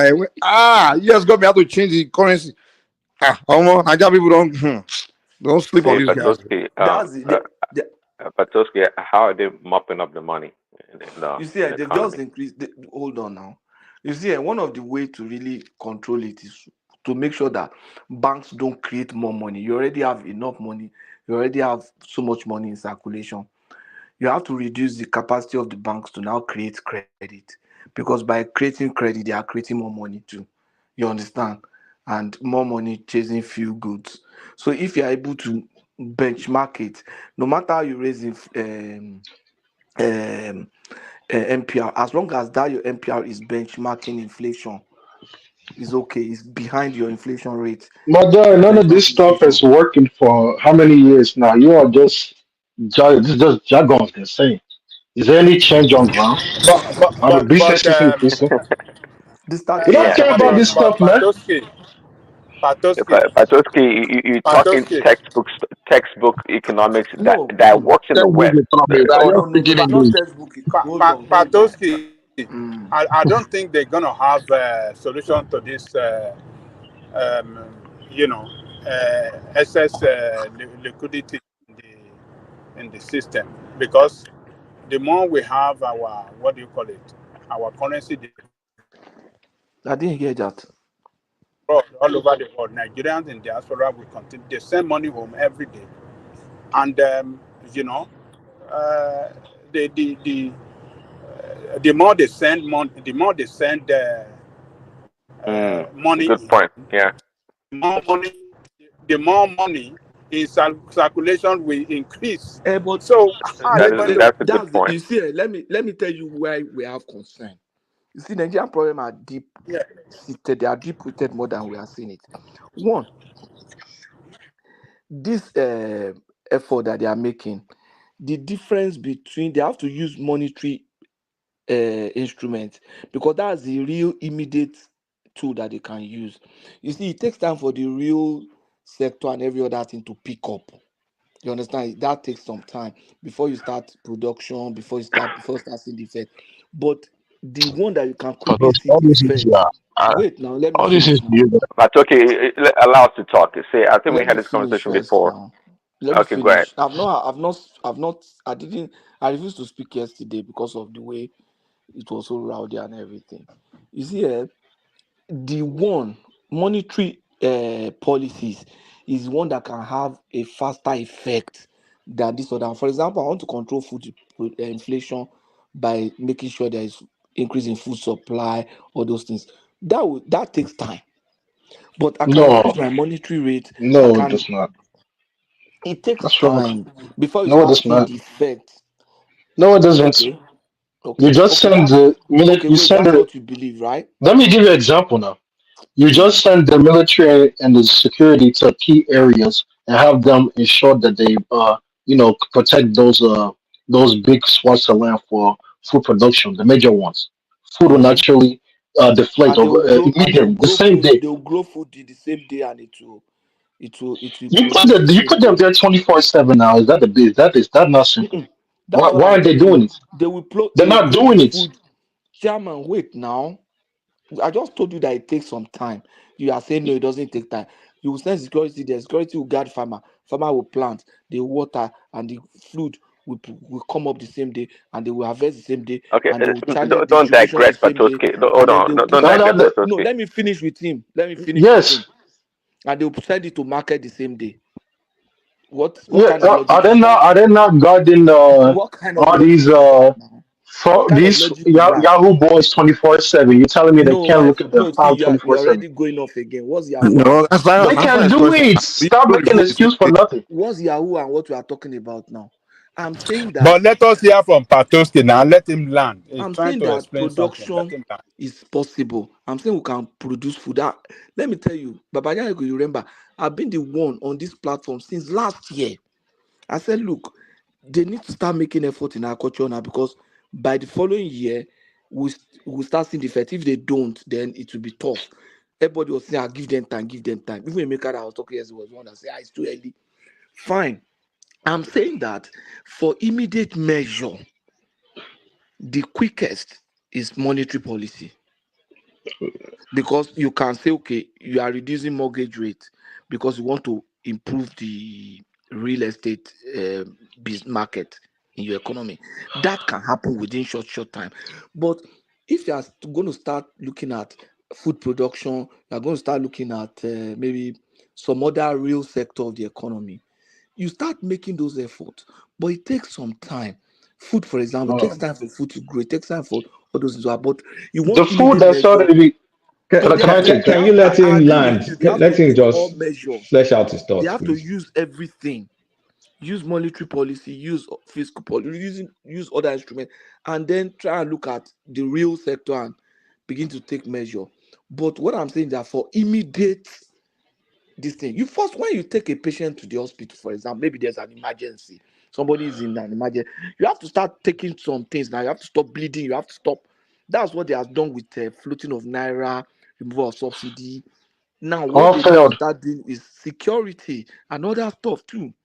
That takes time before confidence start getting restored into the economy, before people start feeling comfortable that things are going to improve, and then starts in the Fed. But immediate, we must use the right monetary policy, and then we must start working on agriculture. Another very soon now, another farming season will come and go, and nothing will happen. That's my concern. Cyrus, are you from South Africa? Okay, so Let, let, let, Patoski, let me interject So quick. you are saying that It, after all these things, nothing will happen during this administration, these 4 years. Man, you guys are just deceiving Nigerians. yeah, So all saying the things that are not here would just amount to nothing after 4 years of this administration. We are very happy to. Ekene, I hear you say that let me too. respond to him. Let me I say respond that to him. too. You said that there's nothing he can do to make things go immediately, and he said that the I said monetary the policy is the. immediate measure. That's not true. That's not The true. quickest instrument is to monetary. It's Okay, not true. which one? Patoski, What let's Let me get the give South you example. African guy. South African guy explain. You say you're from South Africa, Cyrus. Are you really in from South there? Africa, you think we don't have that? Don't you know we have He's better not farmers the than guy is in Nigeria. South Forget about the South Africa we're talking about. Nigeria, South Africa. let me debunk some stuff now before I tell you how South Africa is the number one country in the whole of Africa. Wait, are you from Number there? one, I'm from yes, today I'm from South Africa. That's what I'm telling you. Which ethnic group? We'll talk about that after I teach you Tell guys a us few which things. ethnic group come from in South Africa, and I can't just say Oh, Africa. It's a simple Zulu answer. It's not Kingdom, something from I'm talking Zulu about. Kingdom. Eh? well, Which you know one? we have many tribes there. You have the Tosa, the Zulus are the main ones. We Which have one are another you tribe. from now? Oh, we'll talk about that next. Let me Just give teach you us a guys simple something. answer, and you're saying we'll talk He's about from the that. Nigeria We ethnic don't group. want to talk about it. We just asking. Just give a simple answer. We'll answer that. I Okay, are will you talk from one about of that. those Zulu tribes at Kingdom least? in South Africa. Okay, if you don't want to tell us, are That's you not from one of from those? South Africa. That's Huh? not from South Africa. That's not my South Are you from African one of person. the ethnic groups in South Africa? Of course not. Okay, you're from one of the tribes in South Africa. Yes, Really? Okay, all right, no of problem. course. Continue. I tell me. But now let me teach you guys some things, okay? Now, in your country, Nigeria, the number one thing you have with food, other than the food insecurity, is the lack of food preservation. You go to a lot of the markets, you see a lot of rotten. They sell a lot of rotten food from days and weeks of just spoilage. You look at one of the food baskets of your nation, Benue State. Majority of the food there goes to waste. The farmers don't know they don't know how to preserve it. But if you look at different countries, they have various ways of preserving food. Canning is not something. It's like something that can be introduced immediately into Nigeria in less than you said nothing immediate. You can introduce canning. Those foods can be preserved to 3 to 6 months, even more. From tomato to meat to various goods can be preserved. Additionally, there could be a fridge. Maybe you get some massive fridge where the marketers can put their food so to reduce the spoilage. These are immediate things that can be done. So you cannot say a monetary policy so that people should just be dying because they can't eat. Majority of your country they live on less than. What happened? Better for Network him, problem. sir. It's better for him. He's just talking that He just come to gibberish. abuse us. Okay, Uh, it's can not I even come in, Mike? everything that he's even talking about is what he heard from us. His guy does not know Apart anything. from that, 100% farmers in his country, they're all whites. Okay, let me talk now. The guy is probably a white South Patoski still on African. that. Don't know. He's not a white South Oh, African. he's About black. to. That accent is not in How Patoski did is you know still about on that? that. How The did guy you is say in that he's from South Nigeria. Africa? He's not a South African. He's in No, the Nigeria. guy says from one of the tribes in South Africa. That's what he told us. It's not true. Don't mind Unless him. it's He's just mine. fooling himself. He's a He's an Nigerian. He Igbo doesn't guy. have He's the an Igbo intonation of guy. a South African. Uh, He's just feeling The South guy just African. says, Why you Okay, all mixing? Why this can I guy come the in whole now? sweet? Maybe visit South Africa, like some of us.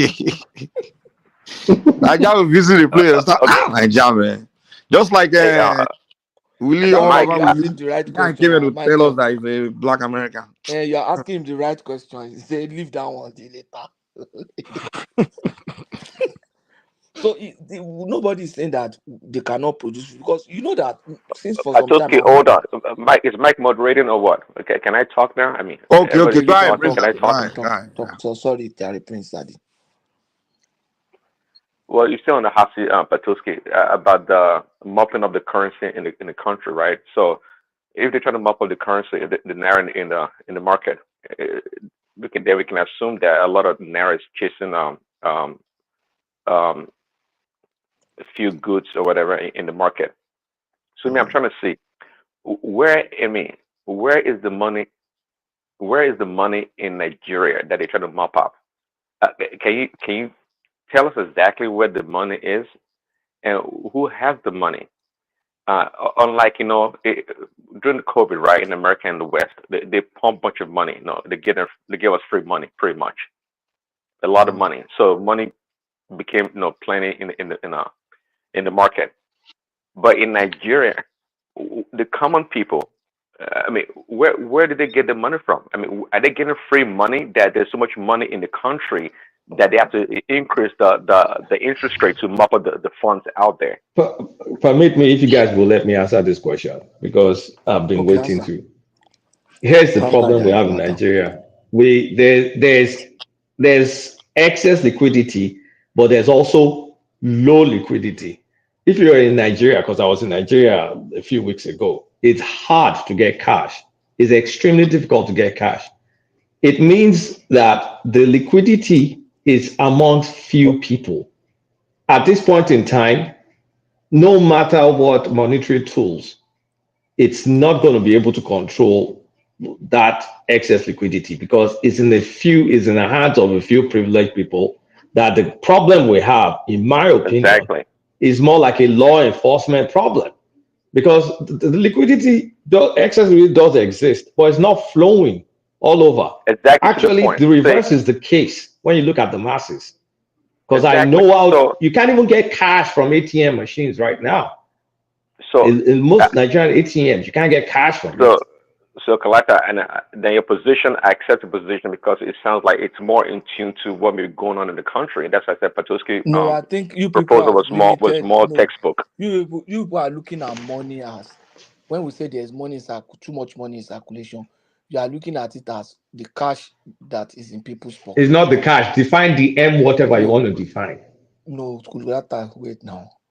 You see, you are looking at the cash you see in people's pocket. No, we are saying the amount of money in the economy. Just like you said, different kind of money in the economy. I agree with you that there might be concentration. You understand issue, but the fact is that if you have that kind of money, you cannot just fold your hand and just say, okay, since we can't, let's just hold on and let's allow the bank to continue to create more money. If the bank creates more money, is they are going to create more money for these same people that we are talking about. So you still have more concentration. So now, if you increase NPR, you increase maybe like we have in treasury bills. Some of these people that have money, they will put all their money in those instruments too. You Yes. understand? So See, that's Patoski. what we are See, looking for. Patoski, one of the main We'll be problem in Nigeria is that the money that's plenty in circulation is not operational money, meaning that money. it's not money that's been invested in sectors that they trying to mop up. No, these are just you can say almost free money for the most part, stolen money, hijacked money. Those are the plenty money out there. What If it kind was of real whatever kind money, of it money was they real need to money take out them? there creating jobs and moving the economy, creating economic No, activities, what right? I'm saying, That'd be whatever much the type different. of money, they need to mob them. They need to bring them back into the But the system. approach is Patoski. wrong. See, the approach is that if you mopping up the money, increasing the Okay, what's the inflation, approach you're that they could punishing the have common used? people. What the approach? Patoski, Suggest an the approach. tools, the CBN tools, the only thing it gives us right now is to take advantage of the interest rate differential between the US lowering their own and Nigeria increasing their own so we can get more portfolio Foreign, investors. yeah. To get more dollars into the economy. Thinking is controlling,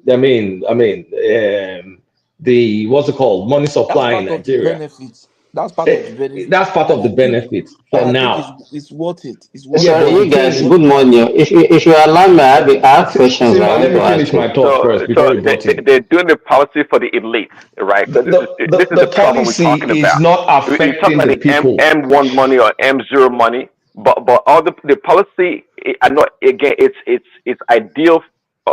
It works in the West, but again, when we're It talking will about the work in concentration of money in Nigeria. the hands Wait, of It will work anywhere. But the point is that it we are will looking work at it. anywhere if the money was flowing like a normal economy, not exactly. concentrated That's what I'm amongst the saying. hands of Let a me explain few. something that we are not addressing. You see, if you are looking at an economy like a monopoly kind of stuff, it is not like that. Fine, we are taking this measure. What I expect them to do is also taking some other measure. There are some measure running, like the exchange rate, like subsidy, like managing subsidy and all those stuff. There should be other real thing going on in the agricultural sector, in power, in all those kind of Okay, well, stuff. Patoski, don't divert let's yet. separate See, the things. Let's separate it. The yes, cost please. push, inflation, that is food. That's in a separate basket. So The, agriculture. so that's agriculture. The excess liquidity that exists, that's a separate issue. The liquidity issue is what the CBN tools is supposed to address. It's not going to be able to address the agriculture one because Of course, that because one that's not their scope now.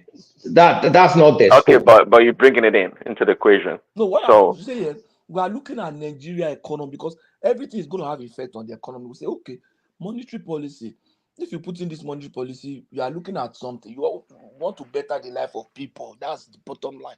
And when you are taking measures as a central bank, you must not counteract, you must not work against what other teams in your economy or in your system, what they are trying to do. What I'm saying is that this measure is what any sensible person will do when you say We you have that understand problem. it, but what we're talking about is the efficacy is going to be limited because you are not yes, you're not addressing the root cause, which is outside of monetary. At this point in time, it is more fiscal and more law enforcement. Because Oh, number one, I agree exactly. with you.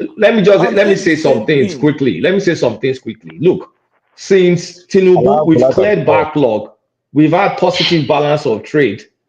Our dollars is still going up because the people that are buying it, I mean, is demand in it is the demand is inelastic to the fundamentals because the people that are buying the dollars have this excess naira that is with them and they don't respond to any sort of economy, whatever. The money is just concentrated with them. Until you can stifle those people, we are just going to be in this circuitous loop, just going round and round. Because how do you explain that we Right. have positive balance of trade and we have favorable interest rate, and the dollar still keeps going up, and that will pass Exactly. through to the inflation again and again and again? Lot, They I have think a bunch of money. I agree That with they have a bunch you. of money that's not responding to supply and demand. I mean, Yeah. what kind of policy talk? They have a bunch of money stacked away that they can engage the And economy the at any and the time. and The the money and is the, and the when Tinubu say that he's making difficult decisions and all that, I think that is what he will do when he begins to chase the people that he knows. He knows the people. When you talk about people that is holding excess cash in Nigeria, you know where that money is coming from. you know the people, So but when you you are can't do nothing making, about it. but you That's what cannot I do say. something about Enforcement. it, and you are not No, making decisions that affect the life of common man, and you are saying you are making no, when you are difficult saying decisions. people that For are me, holding excess cash, just like what Sheyi Kuti said last time, he's not making any tough decision. He's making how did he put it? Bad decision against the people. So when you want to tell me you are making tough decision, you should be able to go against these individuals that is really dealing with our Yeah, yeah. economy. Okay, They are it's both not in as oil easy as it sector. sounds. Yeah, it's It's not not as as if easy it as is. it Yeah, sounds. you go to they are in the oil sector, they are in the exchange rate. Most I governors agree are with you. involved. A I lot of agree them are So with you. involved. No, so so okay. So Ekene, this is Most what this I'm is people. saying. Sorry, see. Prince Daddy. This is what I'm saying. See, you agree with me in the last few months. I've been the one speaking against Tinubu and his policy. But I'm simply saying that for this one, I'm not saying it's okay. I just saying for this one, the way we just tackled him yesterday, I said no, I think this is about the only option that they have for now in this side of It's the only play. option and it's a terrible option. See, you can't fight. In You this can't side of fight play. and win all. You can't fight and win all Okay, battles. then could you say But okay? when it, Do a you lot think of they could people have have agreed reduced on the this. One MPR? second.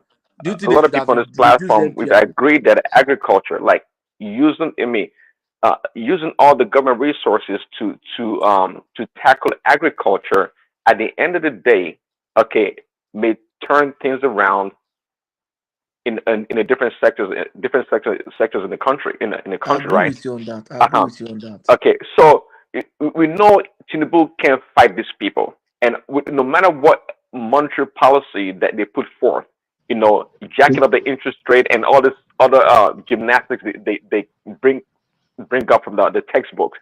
See, this is the difference between an African policymakers and the West. See, as much as the damn West that writes these economic books and all this damn stuff, when things go awry, guess what they do? They defenestrate all this damn textbook and they go to work. they understand the economy and they introduce measures that bring about real change. All this nonsense policy they put in place that's not affecting the life of a common person. I'm not sure what the benefit is. I agree with So you. I didn't. For those whoever is there, I don't think they know what the heck is going on. These people with their I PhD. don't, This is the you problem. know, Prince Daddy, no, I Economy. cannot agree with you on that, man. I think it's high time we start thinking outside the box because it looks like we just do things according to textbook or just. Sometimes we No, have to just in philosophy. Even Einstein said he said when something is not working, just break the rule. Meaning maybe the rule is not working. You have to create new rules. Just create something new. It seems like we just do everything according to what was I agree created from with you. I outside. agree with Mike, you. the textbook is okay, but the textbook is not enough. Tinubu needs to Exactly. go So we have to after his include something political new. friends. We He just needs to go after don't. his friends. I We agree are with you. dwelling 100% on the textbook without looking at the practical side of it. No, So the we should move textbook a is little And this bit from the textbook is textbook. everything in it came from outside. Somehow we have to okay. maybe Let me give like you another start thing. You introducing see, something. the You textbook guys, is let me supposed to talk. Oh. It's give. like if you don't measure yourself this morning, you will not be able to talk. Oh. I've been pleading since that. Let me ask my question. If you could Oh, that's just, true. and Go I ahead, go want to ahead. Go remain a ahead, gentleman today. Simba. And you are not allowed. You don't want to allow that gentility in me. But Simba, is it cold in Saudi Arabia? Is it cold in Saudi That, Arabia that you want to that he talk? wants to be a gentleman. Is it because of code that he wants to be a gentleman? Okay, sorry. The question I wanted to ask, we said that we have excess liquidity in Nigeria. Okay, how much is that money that we are talking about? That's the question I want to ask first.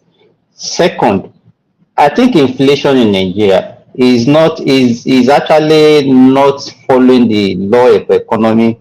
Say maybe when you have too much money chasing fewer goods. That is not what is happening in Nigeria. Because if you go to Nigeria, if you have been to Nigeria, you will see that the goods are there and nobody is even patronizing it. It's not as if people are buying and they cannot find things and then the sellers are just inflating the price because there are a lot of buyers. That is not the situation. So we have to look at what Kulata and every other person are saying is not following the normal economic law or rule. That is not what is What happening. suggestion? What do you think we should do? Then you who have been talking about agriculture. Please, I want you to explain to me how that agriculture that we are even talking about will actually bring the price of food down in Nigeria. I want you people to explain to me because it will keep on saying the same thing every day, and it's not as if we are Uh, providing any Kulata, solution. Simba, let me tell you. Let me be quick to just say this before I lose my thought. You see, we are not going to sit down here and say this is what government should do for our culture. The government should embark on a stakeholder-driven approach to agriculture. For example, and those stakeholder-driven approach Do you based on think that quality. let me ask you this, sorry for cutting you short. Are you people saying that because we have less production of food, that's why we have food inflation? No, no. What I'm saying is this: if So if that is no, then So why do far, you you have not to let think him answer you let now. I let don't. let me give you Let's get his answer. let me give you the answer that I think. Now you have the way you and Talutman sort of family and Ogbeni, you have your own unique knowledge based on your experience, considering that your practice is even far from farming. But from what I've learned from you guys, it means that if they sit down, maybe let's go to Kwara, let's bring out the farmers in Kwara, let's go to Oshun. You won't use the same tool for every location. Let the stakeholders come up and say, okay, how can we even bring down the price of food such that you as farmer you will enjoy, and then people will be able to afford what you are selling. You'll be able to look at from what you have told me now the prices of seedling because they are saying fertilizer kiniko kiniko. From what you've mentioned one time, the prices of seedlings. I can't imagine you buy tomato seedling. That's one sachet like that for like how many thousand or something, or buy maybe 9K, and ten it's not thousand. up to even one teaspoonful. It's not up to one teaspoonful. So how do you plant tomato that will feed everybody with that? Not up to one teaspoonful. Teaspoon, not even tablespoon, oh, teaspoonful, and it's 9,000. So you understand? So those are the areas that they should be looking at. One of my friends said, to even buy a day old chick now that is whether 1,000 or something, and you are not sure whether the chick will die. You understand? So they should sit down and look at stakeholder driven approach per location. Okay, bring ideas, see what we can do. Then government plug in and work with you guys. If they do that for 1 year, you bring down the price of these things and you will not hurt yourself. You still make money. That to me, that's the best. That's the best approach. Instead of saying, "Oh, we're going to do fertilizer," you just assume that everybody needs fertilizer and everybody needs. Everybody needs. Are you aware that that this government is already finishing their first term? Yes, now that's why I'm saying if you are again, you did here since last year. Where they talk say, let them start working on this farming thing. Let them start working on this. People say, it's so expensive. If by next year and we are not able to see any result, I don't think I have any other hope in this government again. Another farming season will pass now. By May next year, another farming season, planting season will don't pass. The worst is that the last statistic that they release about this inflation stuff, I don't know, but you know, the price of bread today, what it is last month is not what it is today. Last month is about 1,800. Today is about 2,000 naira. Everything just increased on a ram, just anyhow. Every day by day. And I'm hearing that the price of petrol will still go up. And I don't know the reason because I don't think the team Dangote understands and how to. I Dangote don't and think they Nnpc understand how still to solve the having problem. a lot of I don't think they problem in understand. that oil sector. That oil sector still has a lot of things to unbundle. Dangote is tackling Nnpc, Nnpc is tackling Dangote on price issue. So In the the oil price we are sector, expecting I the think they price of lack petrol. sincerity. They The oil lack sector, I think sincerity. they lack sincerity. That's the only thing And I see there. the transparency is very. We are not seeing any transparency in our government. So people are saying, well, if they explain Nigeria to you and you understand it, then they didn't explain it very well, which means Nigeria is not understandable. You cannot understand Nigeria at all. Nigeria has no explanation. So for me, I think the best thing to do is regional government. Regional. Let everyone go and sort themselves out, build their economy. Because I think Nigeria is too big for one man to just sit in Abuja and be giving directive that you know that a lot of corrupt ministers, corrupt private sectors will stifle that policy and you're not going to do anything about it. So the best thing Again, is the to make. regional. Can you define? Can you describe the regional system you want? I want to see if it's different from the one some people always. How would it look No, like? You know. we can still the regional is that we can still have the office of the federal maybe there in Abuja, but we have regional maybe by the sixth geopolitical zone, just like we had it before. We have the government of the east, we have the government of the west, north, So each north region will have their central. own central bank, their own currency, or Yeah, what? Their own what? yeah, But now each state yeah. But even has if its each region own. have their own central bank, which currency would they be using? Different currency or the same No, not currency? different currency, the same currency. How would that But work? The same. Is that states possible? have central bank in US now. Be Mike, no be so. Yeah. Don't states in US have central banks? They No, have there's only one the central bank. there's only one. They have Federal Reserve offices in different states, but Just like you have it's in still, Nigeria. but you still it's one central bank. But I mean, we can't all have independent currency now. At that point in time, we're individual We're country already with that. different countries.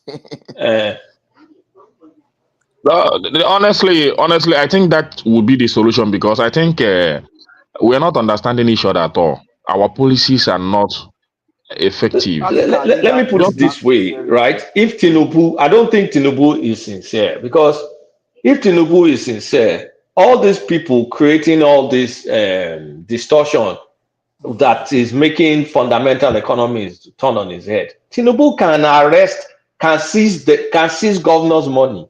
Governor that collects allocation to buy dollar, he can seize it.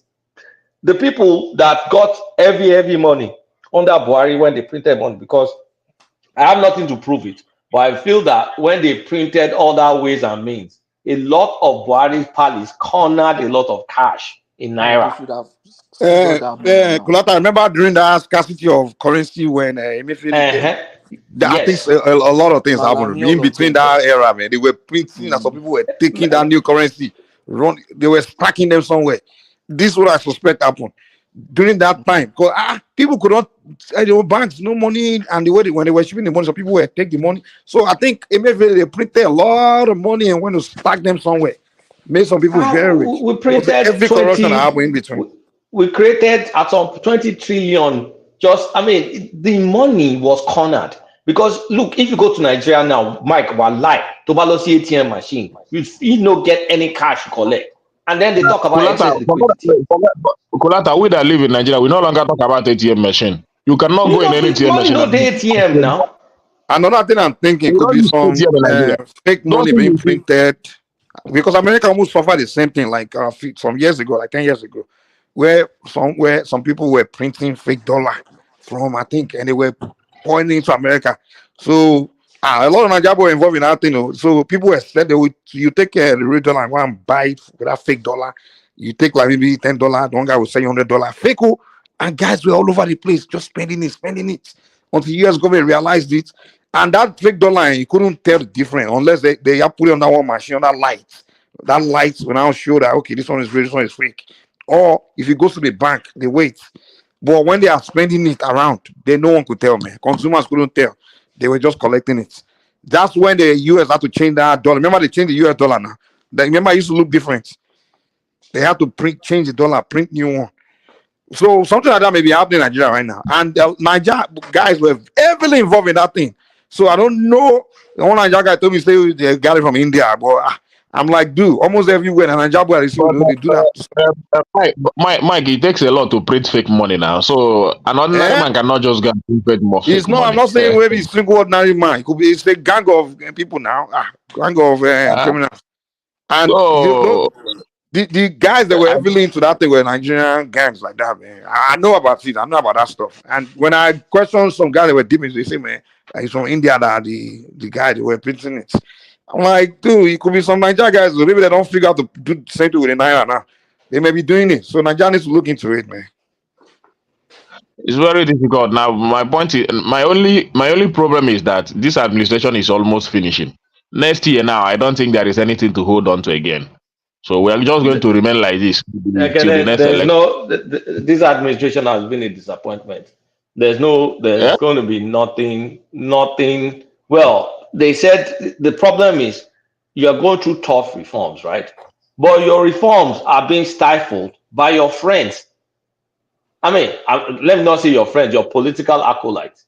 Because I truly believe that people that have cornered trillions of naira, and they're gradually converting it to dollars. And I don't believe that Tinubu will just fail like that in economy. Even if he doesn't get any other thing right, I think at least he would have tried a little bit to manage our exchange rate and some stuff in our economy. And the exchange rate is supposed to go lower. Say, well, we have a positive balance of trade.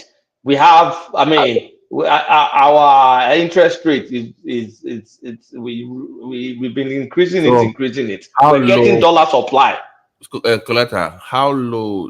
Okay, based on what you're saying, where should the value be right now? 1,200. Who the fuck knows? Like, who knows? At some point in time, they said we're undervalued, right? No, you said because you said it's supposed to be lower. Right? It's supposed to be low. Okay, see, when they first floated, they said our fair value was 800, right? And the time they said our fair value was 800, we had a $7 billion backlog. We had there was no dollar supply coming in, and we've unleashed supply. Supply is not. We can't say supply. Dollar supply is the biggest of our problem. Like it could be better if we sell more crude, of course. But at least we're getting supply from all these bonds they're raising and from all these investors. Bringing temporary money. Hot money in. So why is the trend going worse and worse and worse? You know why I feel disappointed? Our Federal Reserve is now $39 billion. Like, it doesn't make any sense. You know why I get disappointed every day by day? When this Dangote started producing, I was even very happy that at least we'll have more dollar. At least that sector will They will that save sector dollar. That's what's supposed they to will happen. save dollar Yes. a little bit. At least some say 40%, some say 60%, some say 30%. I thought that was going to affect our exchange rate, only to find out that it even started going up more than what it used to be. So No, who is but the now thing using the is, dollar? we've not settled that Kulata, Dangote side. you know what I think really happened with mistakes in the women. You know, there's a saying that they say if you're gonna spend 1 hour to cut down a tree, you should spend 8 hours sharpening your knife, right? What I think is, I think Tinubu had this idea of all these things in mind, but the thing is, he spent maybe 1 hour to sharpen his tool before coming to cut down.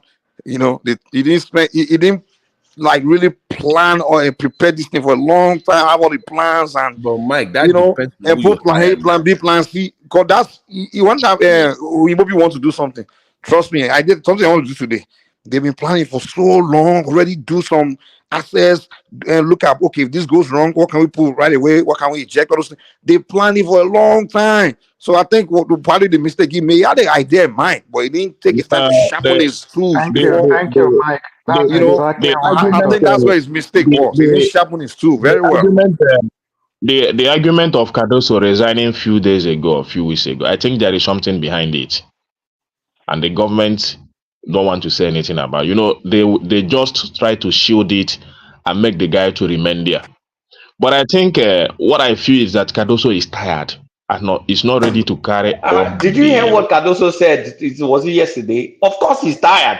He had to He's say tired. point blank that people are Yeah. using FAC allocation to buy dollar. He said it. But so, he's not, and what the guy needs is a free hand maybe to fight the corruption in that system. But And it's that's what like I'm people are saying. If they are stifling him. prepared, like really prepared for all these things, the reform, look at the possible loophole, possible obstacles, all those things. Yes, They and would have they are planned for not all getting these the corruption part of it would just be easily nipping the bud because they would have seen all those areas. And so to me, they didn't really plan for a long enough period before coming in. They have the idea, you know what they want to do in their mind, but the preparation was not Mike, if there, you tell and me they know that's the what to biggest do. mistake, I think. I think they know what to do, but the system is not allowing them to do it. Cardoso know what to do, No, but the system don't will tell not me the allow them to do system. The lack of political will. Please, nobody Will. should tell me system. It's the Yes. political Okay, will You let's that know, is missing. Kolata, do you know, like in America, for example, they have the mistake we make in Africa is this. We'll wait till one Can I government agree with come in, you? right? Hold on, give me a second. When one government comes in and they bring a new economic team and people like that, new expert to start looking at the system, looking at what to do. But in America, for example, they have some like team of experts, right? Well, that's their only job, irrespective of which regime or government is coming in. They already been planning the next 10 years, next 20 years. That's their only job. I think what we need to do in that Nigeria is this idea of let's wait for this new government to come in and start bringing new idea, new reform. It's a killing. It's just a waste of time. What we need to do is that just create a agency of experts where their only job is to focus on this area and plan the next 10 years and the next, what it is and study and so that way when the new government comes in, it just goes straight to them and say, okay, what have we been planning for the last 10 years? Where are we? This and that, and take from there. So we have to have, that's what we have to have in our country. This idea of, a whole new central governor of CBN just left, a new guy come, we have to start afresh, look at the old system again, look at the old review, and trying to do auditing of what we, oh man, that's just where we got it wrong in Nigeria, maybe in Africa. Mike, I 100% agree with you. You know, they say one of our biggest problem, especially Africa, is organization. We are not well organized. You can see in everything now. The moment you enter the country from the airport, you can see the disorganization there. Right there. Exactly. They can't even tell you where to go, where to move. Even Nigerian embassy, I land there, they can't even tell me where to go and where do I start. You have to figure it out yourself. You that come there. Sort yourself out. You will be confused. You'll be confused. Exactly. Well, in America, when I go to the agency anywhere, they already have the person even sign. I will direct you where to sit now, where to take your number, everything's organized. So you don't need to think. You just go there and the direction, instruction is already set up. But the moment you enter Nigerian agency like this, you have to start asking people, okay, I beg you, Sabi, you don't even know what the heck to do. You have to start thinking yourself. Yeah, Mike, I have a question for, sorry, please. I have a question for Kolata. Kolata, I noticed this, what Cardoso is doing, this quantitative tightening, quantitative easing, is what is this tool. America use it a lot and it works for them. You see, right now there's quantitative easing, but before now it was quantitative tightening and inflation started going down. But when it comes to Nigeria, I did a quick Google to see why is it that this same tool is not working for Nigeria. And some of the result I got are stuff like structural economic issues when it has to do with insecurity, high cost of production, poor infrastructure, dependent on import for essentials like food and fuel. All these things contribute to inflation. So all these QT and QE will not just work. So why is Tinubu government not Let's not say focusing it will not on this work. stuff? Those things work. Those things work. But No, the that's what I reason, said. It works in other places. I've seen it work. But yeah, they said in Nigeria, there are more fundamental things than just QT and QE. yeah, the reasons is working. In America, you don't have governors or politicians holding on to majority of your money supply and just using it to buy dollar. People love their country. They won't do, I mean, they won't do that. That's for one. The other one is we have policy, floating naira and all whatnot. We don't have the reserves to back up the float. So we're trying to build reserves, but that one wasn't his fault. I think it's the desperation that Buhari pushed the economy to that unleashed that. So if you don't have anything to back anything up, it's just going to free float. But then before they decided to free float, they could have done more planning, which alludes to what Mike was talking about. They could have done more planning. It's not just do something willy-nilly like that and then start dealing with the consequence. Yeah. If they had planned a bit, it maybe would have been better because you could see the excessive amount of memos and changes that they've done since they floated. Maybe they could have thought some of those things through earlier on. Maybe it could have been better. I mean, this is Monday morning quarterbacking. Yeah, Simba, hold on a second, because this is where I'm having a hard time here, understanding, because the very notion that Tinubu, like Klata was saying, that the lack of political will. I mean, putting Tinubu it's a very bitter pill to swallow for me, because him lacking the political will to do the right thing, I just don't understand why. Because you would think that like based on, you would think, I mean, let's just say we believe that he knows what to do. That's the general belief.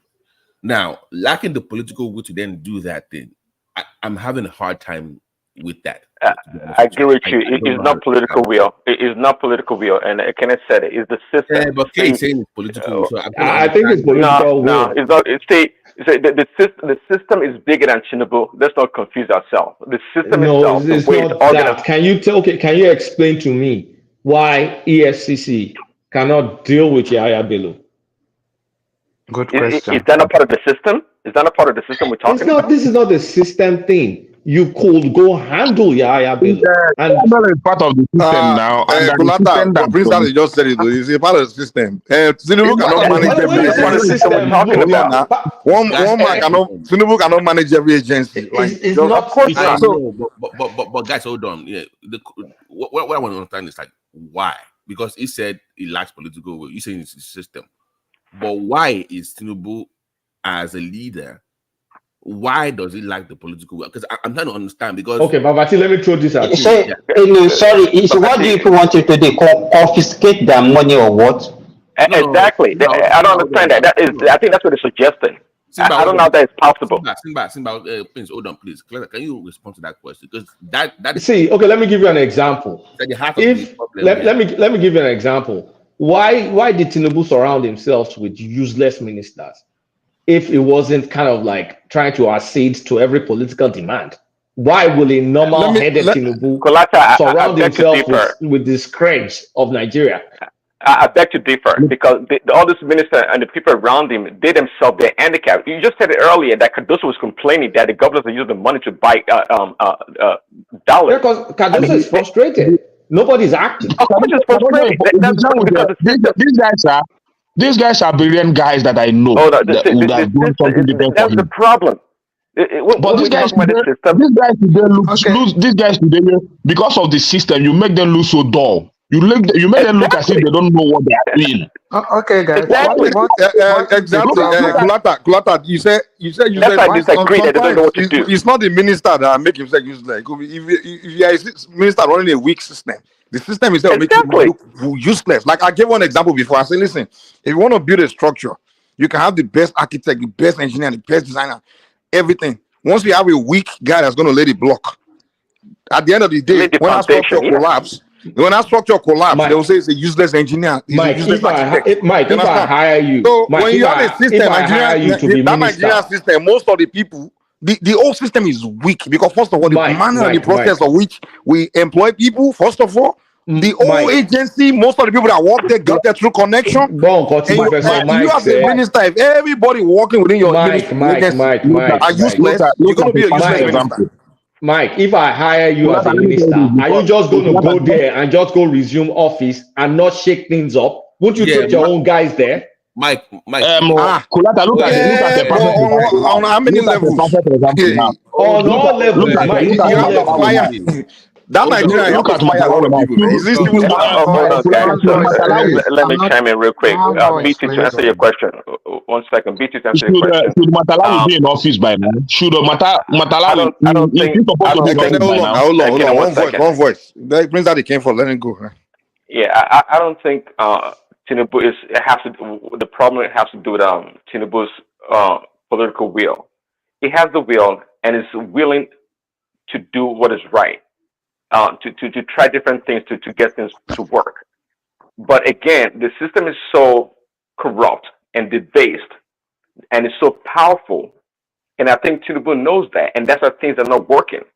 We're talking about people that have a bunch of money stacked up somewhere.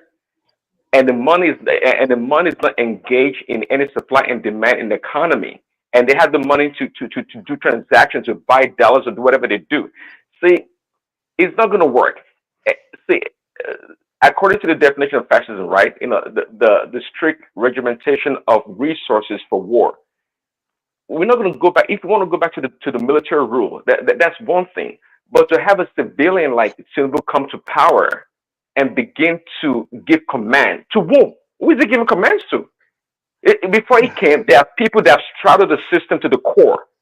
They know how the system works. Immediately, and the Buhari printed a bunch of money. We can account for that money. And they came, and Patoski is talking about it is a good idea that they increase the interest rate to mop up the money. Money from where? Where are they going to mop up the money from? For the poor people? How do we go about fixing the system? We all agree the system is faulty. How do we go about fixing the system? I actually disagree. Prince Daddy, if there was a political will, how many people at Tinubu's government made example of? I'll give you a perfect solution. How many people what? How many people see the Emefiele that they persecuted or prosecuted, they let him go on so many levels. So when you look at the weak ass movement is done, of course you know that, man, because exposing Emefiele will have exposed a bunch of Tinubu acolytes. And so if he has the political will, he will. Let me land the point. Buhari should be arrested by now. Let me land the point. If he has the political will, he will have damned that. He will have damned his acolyte and show people as an example, and people will not be using illegit money just to be doing anyhow. Kulata is guilty of the same thing now. How do you expect him to say, "We are going to bring all the"? It's part of his political will now. Say he can't repent. Kulata, Abdul asked a question. He say this. We all agree that the system is weak, and of course, the system is weak. We are talking about so many massive corruption within the system and everything like that. Mike, so now, hold on. I'm trying to. Now, you said that's my point. Like nobody's talking. Saying, when you get there and the system is bad and people are getting Mike. then clean house at Tinubu. That's what I'm saying now. But you think, hold on now. And of course, no one will tell me they're not trying to clean house. The cleaning the house process is where the problem is. Because first of all, you have to employ another Nigeria to go clean the house. So when you have a Nigerian that's going to investigate, so once he gets there, just like we saw Bobrisky, where somebody's supposed to put him in jail, already took money to put him in hotel, right? So now you have other Nigerians to go there and investigate other Nigerians. Once they get there, the person that knows that is about to catch him will say, "Guy, come on. We must speak your language. And this money will steal. I will give you this amount, just cover it up." So the person you are sending to go and investigate, they already corrupt themselves. So to me, this is my solution. If I enter that place and I want to clean house up, I'll first go and import foreigners, right? Hold on now, bros. I'm telling you the truth. I'll first go and import China. I'll go to China, I'll go and find experts in that area, whatever I bring. I'll go India. I'm not gonna bring them from one country or different country, put them in a room and show them, okay, this is what I want you guys to do. This auditing, this and this and this, go do all the auditing. So by the time those things, and I'll let them know, guy, I'm importing this country, come and do a job for me, and I'm paying you a contract. So when those guys get to those Nigerians, it will be difficult for them Nigerians to call that Chinese man and say, come, this money you are stealing, come, more share, I will give you, first of all, they got to understand you understand? So that's the first thing you have to do. That's your solution. The idea of hiring another Nigerian when everybody has the same mindset, you are wasting your time. Mike, you have to go and hire foreigners. Immigration is not a bad thing. There's the reason America is progressing. Let me give you a question. All these countries, even Europe, they make immigration something good because they know the profit of foreigners coming into their country. This idea of thinking Nigerians are the one that will solve all those, where everybody thinks the same thing. The way I used to think when I was in Nigeria, hold on, their land. It has changed after moving out because in that country, everybody we all have the same mentality. We could chop. Yeah, Lord, man. But Mike, let me ask you. When you bring foreigner to come and audit and they bring out the corruption, will you bring foreigner to come and judge? It's not bringing out of corruption that's our problem. We've had Nigerians head panel of inquiry, probe, and they brought out corruption. Look at that man that Buhari appointed that brought out so many things that could even have implicated Malami, that brought out stamp duty, that brought out so many things. So it's not foreigner bringing it out. When you bring those things out, those people go to court and then you hit a road there. Now, there was a man, I'm sure most of you have forgotten that guy. That guy in pension that ran to Niger Republic that Interpol brought back. You are talking about prosecution. Even prosecution is only the last step we need. Number one is who we will fire. The people you have to fire. That's number. I'm talking about cleaning the system. Is what we're even talking about. Step 2 is prosecution. And this hold on. Do you know a lot of people are still in the system because when they got caught, it was covered up and they still remain there. They are vultures. They are there. Literally, you can't clean the house because the people are supposed to catch them already left them alone. Turn the other eye. You understand? There's so many. I'm talking about every. Bros, when I'm talking about, Mike, and you guys, when you guys are talking about going after people, we too focus on the top people. The real vultures are the people even working in every department. I'm telling you, man, if you want to clean all these departments, clean everything, you have to clean the house, and you really have to. If I honestly, Mike, you have a good point. Honestly, I don't think anyone can argue with that. There's a serious need for cleanup, but this guy, somebody I don't know his name, he's trying to talk about the issues with prosecution. So let him tell us how he thinks we can go about that.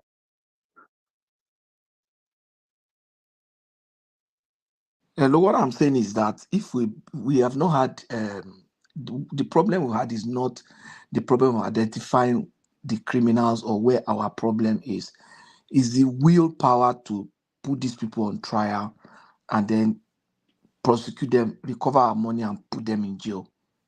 That's the point. We've had instances where they say they set up panel inquiry, probes and everything. They discover a huge sum from this person, discover a huge sum from that person. The only ones that are prosecuted are the only ones that have a political cross road or double cross or in different political camp. Those are the ones that even get tightened up a little bit. But once you get them, once their own ally that is in your party comes and they can throw some weight, they have some political value they can bring to the table, They cut them some slack, and that's the challenge that we have in India. It's a systemic problem. So let's just make sure that we have a government that provide basic things for the people and let people breathe and survive. If you are going to transform or clean anything, nothing's going to happen in that area. Just look for government that will create reasonably and living environment and allow people to be able to creatively solve their problem. That's what we are even But looking to create the environment, don't you think, well, you need workers now to do the job? If the workers are corrupt, how can you create it? no, the people are the ones that are going to. Are you the one that will do all the work? You have to employ. It's all the agencies that have to do the work now. But if they are all corrupt, everything is so corrupt in Nigeria. And you are saying the government will create enabling environments. The one that I are have going to a quick hire is still question for you. corrupt too, so forget that one. My question to you is this. I overheard you guys talking about some of these governors are changing the FAC allocation to dollar. And that is a huge amount of money. Is it not through the banking system they are changing this money to dollar? Or do they have another way to change it to dollar? They can change over I have seen from when I was in the system. I've seen governors change money. Change a lot. They change money in Sabo, even governors. They use I've seen instances of where government needs money and they call Mala. It's not as if government Patoski, those malam doesn't have the kind of money that can cause serious problem. They don't have that number of dollars. Even you see individual going to them, you need $10,000. They say, okay, come back tomorrow, come back next week. They don't have that. They don't have that kind of money. There are some mala out there. There are some mala. The banking industry. Mala. There are mala who have the money out there. The banking industry in Nigeria, there is a lot of their CEO they're supposed to send them to jail. No, be CEO. Wait first now. Shebi, you ask the question. Let me tell you. Because if they continue to change FAC allocation through them, I know it's through them. They will not change it through some of them. Let me tell you how this thing happen. You see, some of those mala that you see, the money they have is not their money. I know. The money belongs to some big political stalwart that have millions of dollars in different states in the hands of different mala. That man is coming for a political meeting, maybe in a place like Ilorin. They've changed naira. They've changed money. The man is not worried. He lands Ilorin. Call this. He don't call them before now. I'll be in Ilorin tomorrow. I need $10 million. That $10 million go arrive. They don't go bank. Before you go ahead, is it only the Malam from the north that are doing that? What about their southern counterpart? Are they also doing that? No, they're also doing that now. If they have political backing. What of central bank? Like central bank, you see, the incentive for central bank is if central bank has a rate that is relatively that gives them some margin that incentivize round tripping. Of course, they will go through the bank. They will change some through the bank, but because they know that in the bank it is easily monitored and you can easily track it, they will use those malam. You'll be surprised how much they have. For you to know that those big money bags, you know that you don't know them physically. Those malams, where are they getting their dollars? That's another some of them. How do they get those dollars? How to get dollars? So many ways now. So many ways. I'll give you examples. Before now, those Bureau de Change, they sell their money to Malam. You understand? They don't even sell their money to people that want to travel, that present passport and present documents. No. Once they get the money from central bank, they take the money to Malam, they sell. You understand? And the Malam has the dollar. That's one way. Two, some of these people that have export proceeds, you understand? Like I'm a produce exporter. They get their dollar as export proceed. Those people withdraw their dollar because it's their money. They sell to Malam. And that's a very huge side of things. Money launderers take their money to Malam because anything that you don't want government to keep a track of it, because once the money gets into the banking sector, you can get an audit trail. So all the dirty money that is going to have some dollar dimension goes to Malam. All this kidnapping that they are, you know, they some of them they pay them foreign currency. The money go to Malam. That's the way it is. So there's a network. Patoski, there's no network. No, Patoski. Let me tell you, I think the major problem is our banking system. There is no money that doesn't pass through our banking system. Even if you have proceeds from your export or whatever, it still pass through the bank. There is no money that doesn't pass. Is the proceeds of crime don't necessarily go. Let me tell you, even if you want to pay kidnappers, you have to go and withdraw that money from the bank. Everything is through the bank. But our banking sector is rocking. If they can sanitize that banking sector, if they can trace all the money in that country, there's no money that doesn't pass through bank in that. Even the kidnappers, when they get the money, some of them will still go and save the money in the bank. Thank you. Forget about it. The banking sector is the major problem. That the one doing the round tripping, selling all this dollar, getting even the people that are laundering the money is the bank that is helping them to launder it. Forget it. You know what I've learned? Like here in this country, they are the only organization making profit today, even when Nigerians. Let me quickly chip in this point. Here in this country, they have fewer banks. The fewer bank they have, totally, they cannot be more than 3 or 4.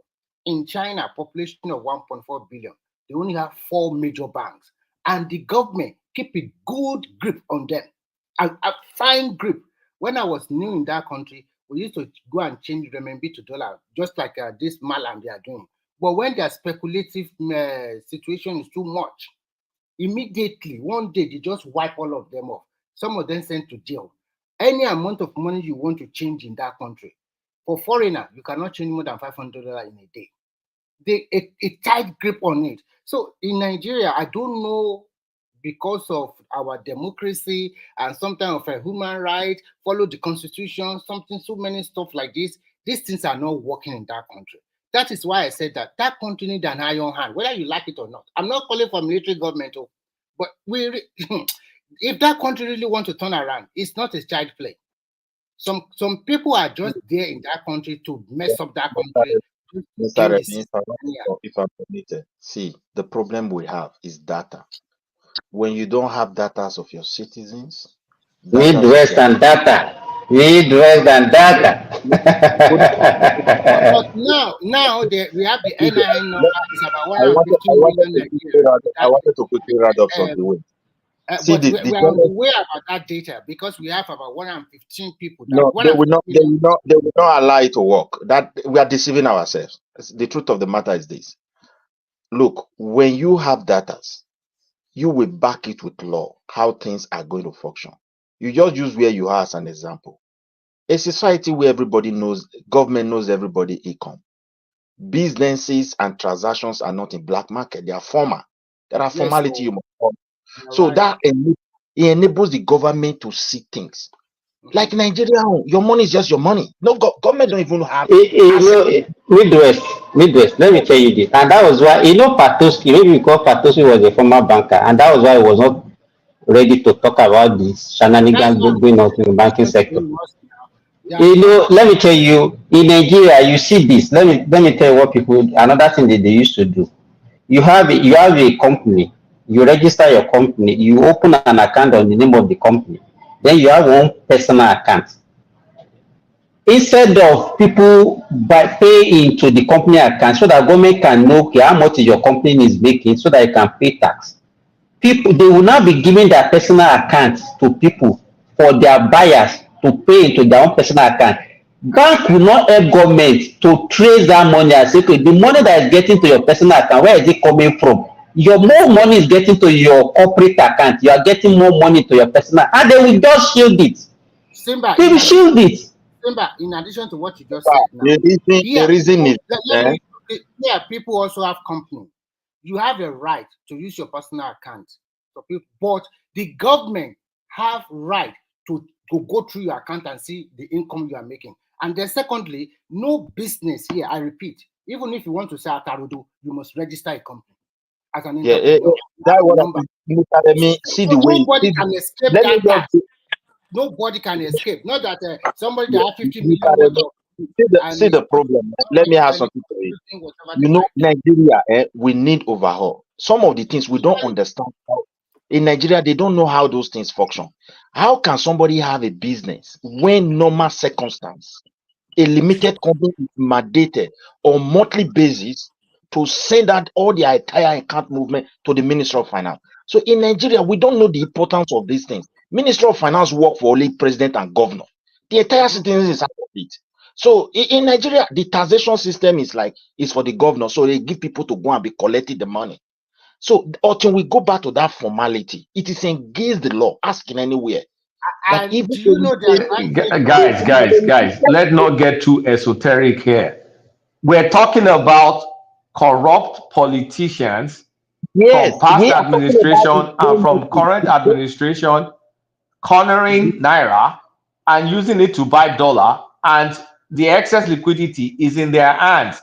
Whether you have data from now till tomorrow, if there's no law enforcement to enforce them not doing those things, or to seize the money, or to prosecute them, or to freeze the account, all this data you are talking about means shit, because those people are corrupt. They will not, they just won't follow the I law. want to ask you a question. See, my brother, if we go allow their own, Oibo will be worse than those people. No, I want to ask a question. If there's one big man that has an excess liquidity in his house, does EFCC and every one of them, can they just, go to his house without no warrant or whatever, and just go there and collect the money? You can get a warrant because that's unexplained wealth.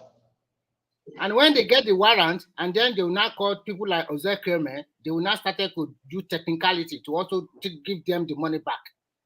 You know, once upon a time in that country, I remember that time now, that even if you want to withdraw 1 million or save 1 million naira, they say the bank has to alert EFCC.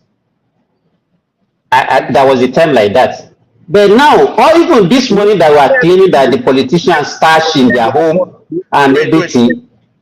Simba, the FCC goes send their boys to go wait for gate for the. My brother, we get problem. EFCC go send boys. You know, the question I want to ask is that even the money that we are claiming these politicians stash in their home, maybe in terms of, because if the money is in cash, that means we just put the money there. It's not even circulating the economy. It's not doing anything for the economy. Now, how did they get this money? Is it not from the bank that they withdraw this money from? No, the bank is involved, but you have to look. You have to set examples. I'm saying since Tinubu has been there, even Better Edu or whatever, what has been done to her? Nothing. Immediately, what has been done to him? Nothing. Nothing. That's why I call out BS on his political will. Because once he finds out one person politician that is his friend, the kind of democratic, yes, it will die, because our entire democratic system, that is what is based on. You see, even Nigerians, look at what the people, when he sacked Beta Edu, the people from Calabar and all those people, they came out and demonstrated now. When they remove Emefiele, they wanted to prosecute him. Look at all the way the Igbos and the Deltas are behaving. That is in this platform also support Emefiele. Two Nigerians, now Emefiele 1,000 now. They're from the same place. You understand? So let me tell you, you cry about corruption. Exactly. I wanted to get it right. How we are Nigerians. But you should okay, because you are from the same town, should not. Cloud your sense of judgment. That's BT. That is all we have. We have problem as people generally. If you are a politician in that country, you import immigrants to come and fix these problems. I agree with you. Nigerians cannot solve any problem. Nigerians see any position they give them not to serve is an opportunity for them to make money. Mike, there is no foreigners you are going to bring that is going to fix your country. They will Nobody. kill the They will foreigners. No, we are not they telling them to will come and fix our country. We are employing them to come and do certain job where we know that when no it, when, see. wait now wait. They We are most of not coming here to come and Mike, fix our country for us. That's not what we they, are saying. I'm not saying I'm there coming here. I want to are bring okay. a foreigner to come and be my president. That's not what I'm saying. I'm saying there are See, some key jobs where you know if you put a Nigerian there, he will struggle to prosecute his brother, or his mentality is just like every other. That mentality that's killing us. That mentality part that's killing us. We have to bring something from outside to come that doesn't have that mentality to come and do that job. That's the point I'm making. it's not. I I'm don't just believe. being creative. Let me tell you why Thank you. I did not agree with you.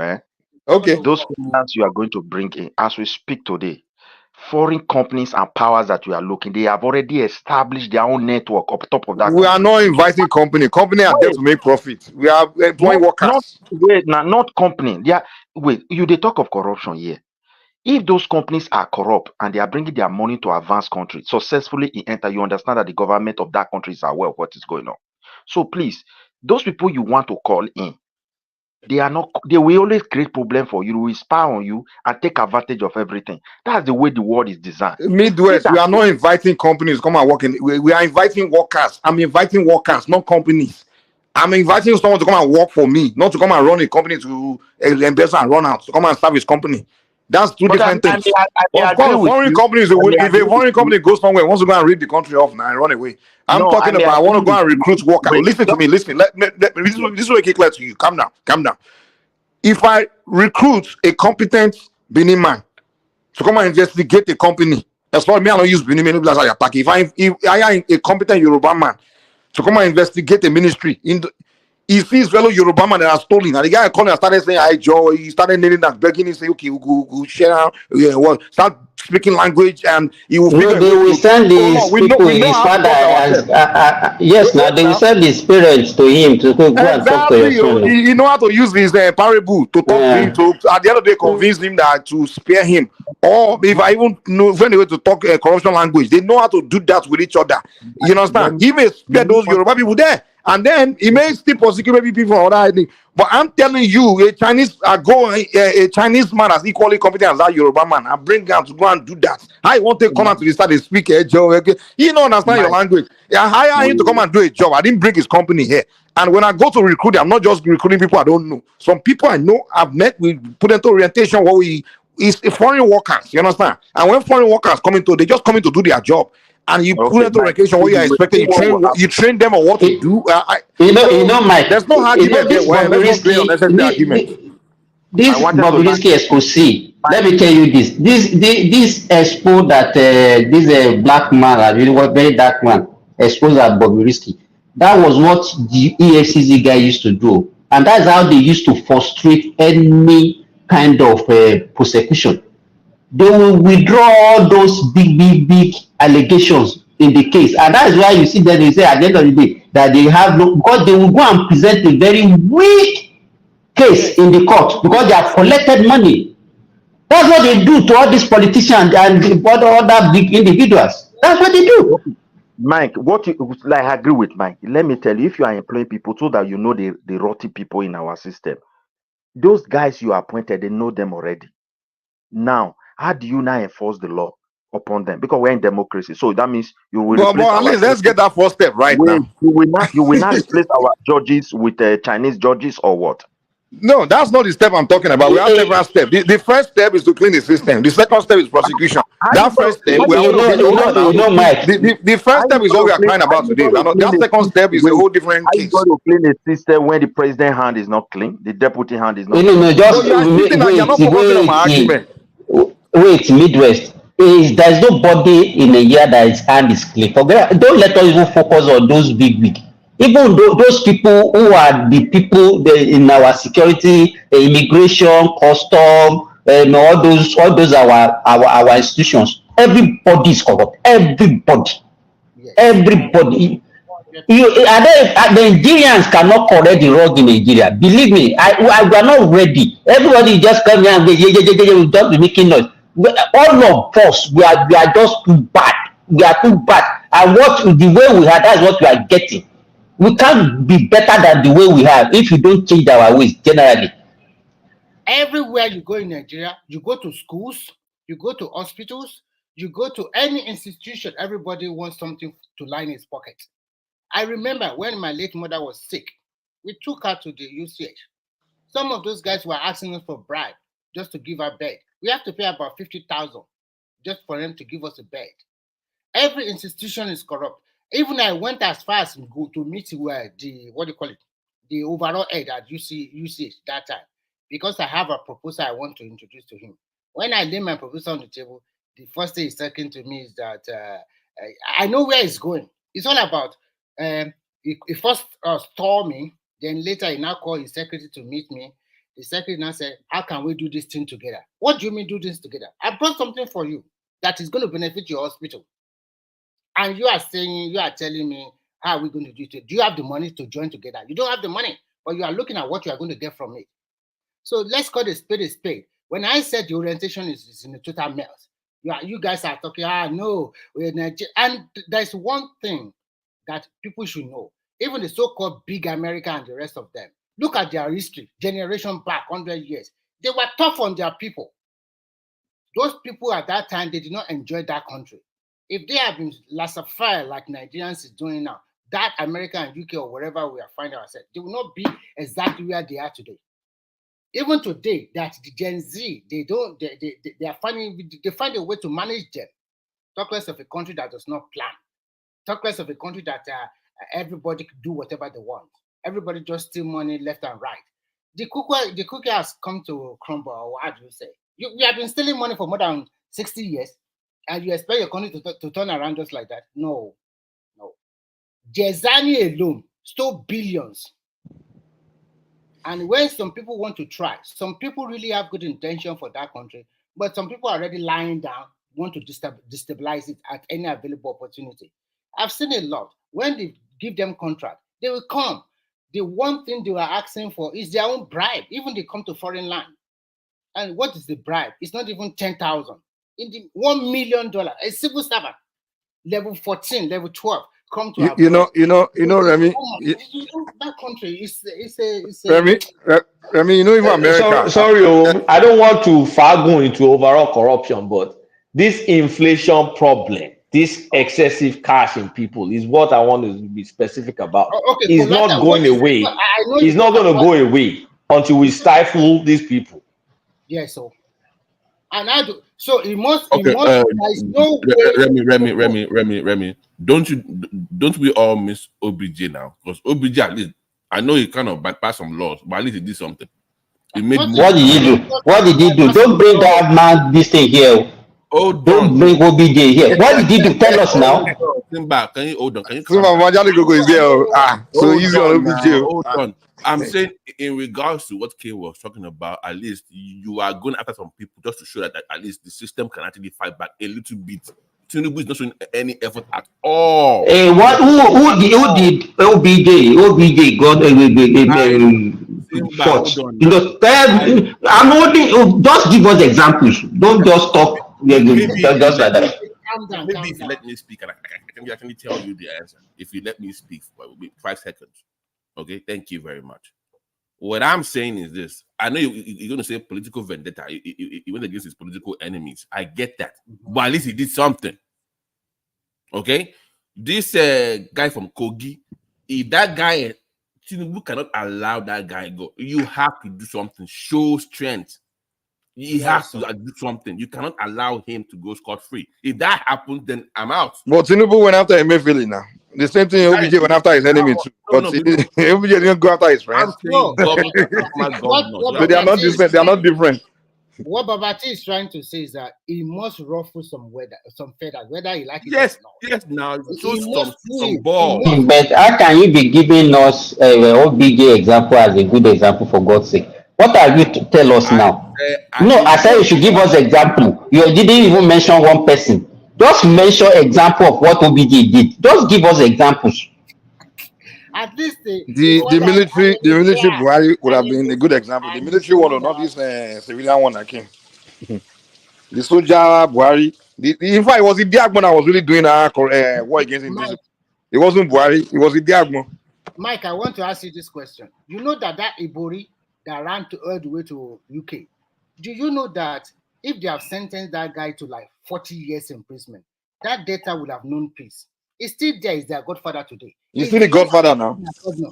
Is there one appointing governor, appointing commissioner? That state, I was talking to somebody. Why? So We what I'm do trying do to things backward in Nigeria. That's our problem. Where the guy We don't was know right still from in wrong. prison, he was still controlling. He was still. Let me tell you, Nigerian prison is not a prison for. Let me tell you, our prison is not prison for big.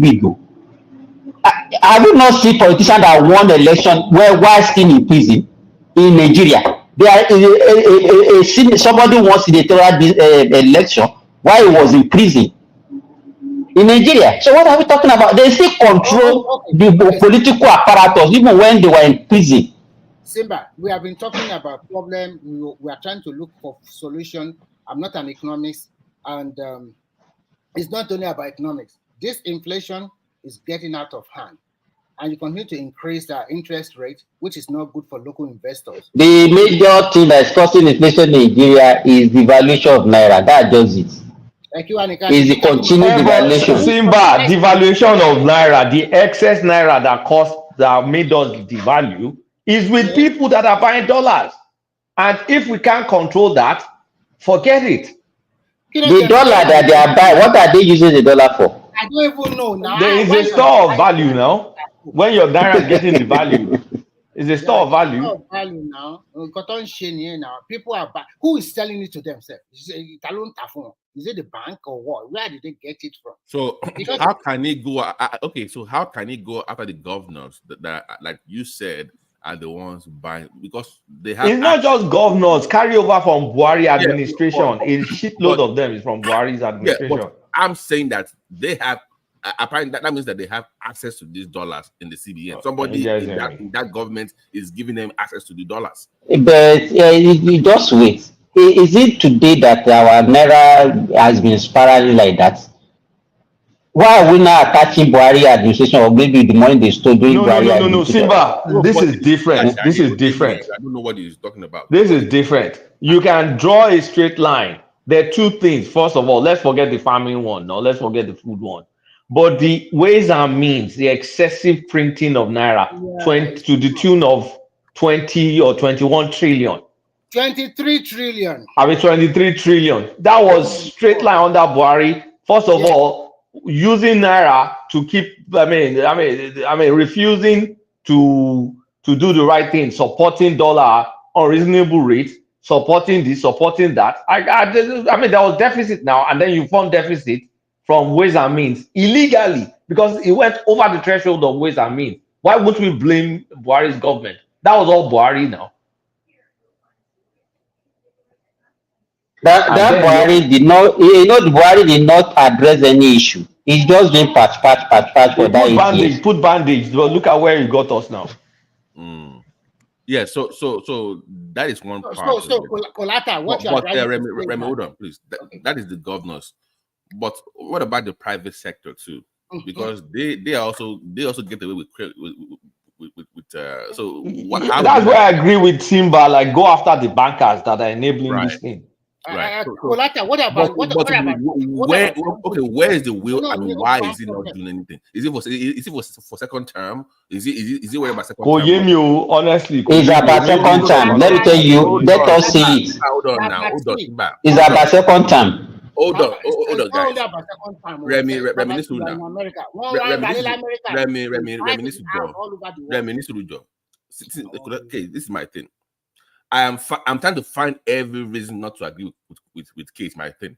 I know what you're saying, but I'm trying to find every reason because I only believe a whole Jagabad is struggling with cleaning house. Oh, I'm struggling with that. Is what I'm saying because I don't get it. Koyemi, I don't know what it is. Because this guy does not I don't understand. Anything. It does not owe anybody. It's not that somebody pushed you. So who is he working? No, so who is he really working for then? Has he been compromised? It really have some foreign influence over this guy. What is really going on? I don't get it. Sometimes I don't understand. Is it because of it makes sense now? Like, dude, like they'll just destroy your government for you. No legacy, nothing. And if this guy miss it, forget that country. We can barely get 4 or 5 functioning ministers for God's sake. 4 or 5, barely in the whole administration. 4 or 5. And you are Babati, you know why I'm fully convinced? Because of the, they want to fire ministers now. He ran away from Nigeria to avoid the lobbying because they had started lobbying him. He couldn't handle the pressure of the lobbying. That's why he stayed extra days in Jan to start planning reshuffling of the ministers. So someone that's open, look, Tinubu is a dealer, like all milling and dealing. So all these political favors is what you are seeing represented in his cabinet. And now that he wants to reshuffle, those people are coming back with different names again. That's why he ran away for a long time. But okay, evidence-based practice. You can lobby all you want, but we can all see that you don't know what the hell you're doing as ministers. So kill on lobby for. I got to get rid of you, man. I'm sorry. I don't care if I'm in London or UK. Oh, okay, Minister of Health or Minister of let's say whatever. Oh, she said now. Lobby me for you gotta go. I don't understand. Like, what is all this? Why is it running to UK for? I am right here in Abuja. I'm not going anywhere. You failed. You gotta go. That's it. You guys, it's not as easy as you guys are looking at it. Though. It's not as easy as that. Go ahead and tell us. Simba and if you really, really want to make mark, if all you care for is real legacy, man, F it. You'll do what you have to do. It depends on what you look at as legacy now. Some people will look at having money as legacy. Some people will look at having power as legacy. Money now. He has money. We look at the next generations. Having positive impact on people as legacy. So it depends on what you think is legacy. But to me, the problem our democratic system cannot actually give us any good governance. Because in as much as you are still looking at Nigerians, corrupt Nigerians, to give you vote, you just have to do whatever they like. That's just it. Àwọn ra wọn aṣọ ìmọ̀ ìbára wọn jà àwọn ra wọn. Can do kí ló ṣẹlẹ̀ kí ló ó ti bẹ orin ọ̀tẹ̀ ló fi wọlé láàárọ̀ yìí. Can do start telling about himself now, you know. Àwọn ra wọn. Mọ̀ pé ọ̀tá Tinubu kan ló dé yìí so gbogbo tá à ń sọ láàárọ̀ yìí ó ti àti ń sàb sí lọ́wọ́. No, there's nothing to be gained if Nigeria is not progressing. I mean, what joy can there be? There is no joy that can be attained from anybody's failures. And as I've said many times here, this did not start from Tinubu. It didn't start from Buhari. We've been in this mess for a long time. I just believe the handwriting was on the wall. In my own assessment, I came here before the election that these people have nothing for you. They have nothing. I understand what they did in Lagos. I get it. But like I said, when they open the book of Lagos in the future, people will weep. So I would have been gladdened if I had been proven wrong. Obviously, they're not even 2 years into it. Or for the sake of the Nigerian child, for the sake of Nigeria, for the sake of tomorrow, I hope they can pull this off. Because like a lot of people have said here, if they miss this, we're gonna be in trouble for a long time. So I will never be one of those people that wishes Nigeria any hill in order to gain what? Even to say, I told you so, okay, you told us so then what? What does that do for anyone? I just hope they don't miss it because there's too much on the line. Stop gloating. No. Yeah, I'm not that type of a person. The truth, man. There's too much on the line. There's too much on the line. I mean, if we miss this, I don't even want to think about the implications alone. Seriously, if we miss this, even the things that have happened over the last 10 years will be child's play. If we miss this, it's going to be horrible. Like, explain if you miss what? I don't get it. No, if It this, means not if, doing it right. yeah, if we miss not getting it right, whatever those rights are, So you don't even know what the um, rights are. no, there's so many. There's so many. And you are one day you need conscience. There's no evidence. No, they need conscience. You can't. You know when Nigerians talking, they won't even tell you what they are talking about. You just be like, okay, No, what no, are I've said this here before. I have said, Mr. Mike, number one, I am never that type of a person. Even if you're an enemy, there's nothing for me to derive from your fall. Even if you're my enemy, which I don't know if I have one. But what I'm saying is, we have said this thing, even the very first week that they came in. We said, let them embark on agriculture. Who's that echoing? Who's that echoing? I'll mute myself. It's me. I'll mute myself. It's Midwest. Okay, let me see. Where is it coming from? Yeah, Midwest. Okay. Can do. Everybody's paying me. That can do. Maybe let's see if it's coming on. Can do. Can do. Go ahead. Yes. So, like Let's see if it's coming from you. the very It's not first coming week from you. that Then I didn't get myself. It's not coming from you. Continue. Yeah. Yeah, the very first week that they came in, I mean, we were all here. Mr. Kulata was here, BT was here, a bunch of people were here. And back on this agricultural sector, yeah, we know it's not the job of the government, but we needed to tackle that day one.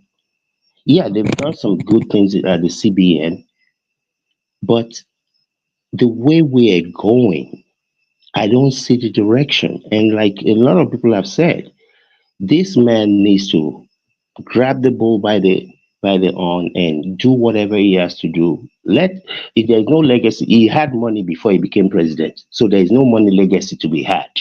He already had the money. So Binu, Kobinu, whoever is going to go and hang themselves, let them go and hang themselves. But do whatever you believe is the needful, because things are bad. But if we miss this opportunity to correct some of those wrongs, I don't even want to. I can't, my brain cannot even go there.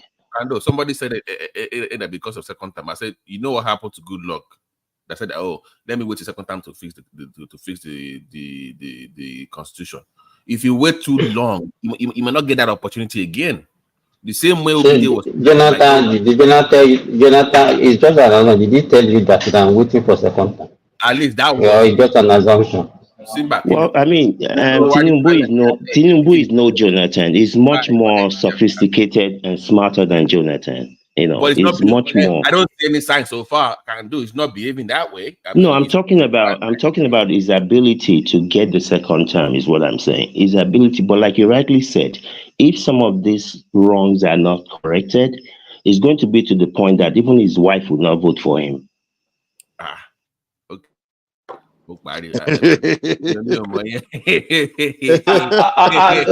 like I want to sound like a broken record, though.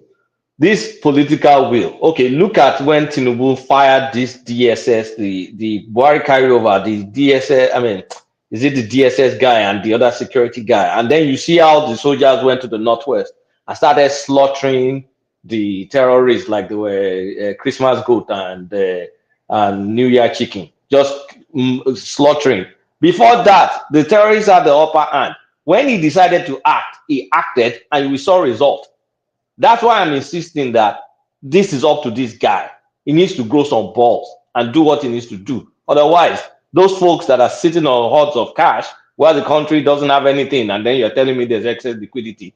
If you don't address that, this inflation, we're not going anywhere. So people like his cousin, Oyetola, that one needs to go. I don't care if it's your blood brother. You have a cousin, you have. Is Oyetola part of his ministry? Blue economy or yellow economy? Oyetola na him blood brother. But he has to go now. It's a political will. That is where it starts. Abi, it starts from home. It starts from your own family that is in government. So if you are really talking about the former state governor, that is the blue chip economy. We don't even know what that guy does. Yes, now we don't even know. Their family. He has to go to be serious. So if it's really sincere, the guy has to go. Oh, now. That's the problem. I don't. Yeah. They have to think outside the box, man. But those of you that knows, what do you think that they can do in the next 9 months? What are actionable things To that me, they can do in in my the advice to next Tinubu nine is to months? focus on maybe one like significant project. Maybe focus on power. Like just take that power out of the way. So people can say, okay, well, at least finally, this power thing we've been crying about all our life. We solved it, Just one particular significant, Mike, that problem. power. Solve Let me that. tell you something about that power. The people that are getting 24/7 power right now in Nigeria, they are complaining bitterly. Nigerians are useless. They got 24/7 power, and then they are complaining that it's too expensive. That don't give me 24/7, give me 12, give me I 15. read this yesterday. All of them said we don't want So when I bandage came from anymore. Nigeria, I was saying it, and But then it's they not you brought it don't in the even paper yesterday. you don't want to pay Don't the they money. have the card area? I mean, don't they have the card system where you can turn it on and off? Like so, you Money card use one, as the you card go. You don't have work, to and be so playing all the they time. don't want to pay. They want free. They want They free want power. As if in America we get free power or anywhere in the world. They give them 24 hours. They are telling you we don't want again. What do you mean? You want electricity, but you don't want They to pay want the money. fuel, but they don't want to pay more. They They don't don't want want to pay. They don't want to scarcity. pay Hey, more and more. can do. It's expensive. If you want it to be constant, and if you want it premium, it's going to be expensive. That's just the way it is. But Nigerian Hey, mentality. can do if you can hear me. Sorry, BT. What percentage of Nigeria's economy is formal and informal? Yeah, most of it is underground economy, man. Most of it. Yeah, I will give think you the possibly 65% is informal. Probably yes, more 65%. than 65%, 60% they are entrepreneur without no registration of company, no tax something, nothing to follow them up. Okay, so the reason I'm asking the question is because let's keep it real. Of course, we want Tinubu to succeed, and if he doesn't succeed, Nigeria is not going to fail. It's not because you know why? Because Nigeria as a country, its success is not heavily dependent on the government. Really, if they have decent amount of pricing for fuel, interest rate is okay. Agriculture is working okay. Nigerians don't need much from the damn government. They don't. So let's not exaggerate that if Tinubu fails tomorrow, that's the end of Nigeria. It's not. Because the No, economy is so informal in a lot of ways. Nigerians they are industrious. They are innovative by themselves, especially the private sector or the informal sector. They But, survive without the government. It's not like but America, the West. They depend a lot on the welfare program. That's not the case in Prince, Nigeria. how you get this Prince wrong? Daddy, When Prince 60% Daddy, of the population are go ahead, entrepreneurs, go ahead. not paying taxes, how would the government get money for infrastructure development? When an average Nigerian does not want to pay for, even if you have good electricity, they don't want to pay. They don't want to pay toll fee on the highway. Look at the system you are in America. Like here, we pay road fee per year annually. You can split the money into like 4 installments, but everybody pay. So this way, there's no toll plaza. You already paid the money ahead. So Nigeria don't want to pay all that kind of money. Everything is being subsidized. Remy, they're already collecting the money one way or the or another No, right no, now. Prince Daddy, No, Prince Daddy, no, they Prince cannot Daddy, say they are that. not. Let They me cannot let say me that. tell you what happened. Let me tell you what happened to me on Monday. Okay, somebody has a store in Lagos, and they said council people came, and they said they needed to pay them 12,000. I said, how much is it for you to actually go to the council itself and pay the money? They said if they go to the council, they will pay 30,000.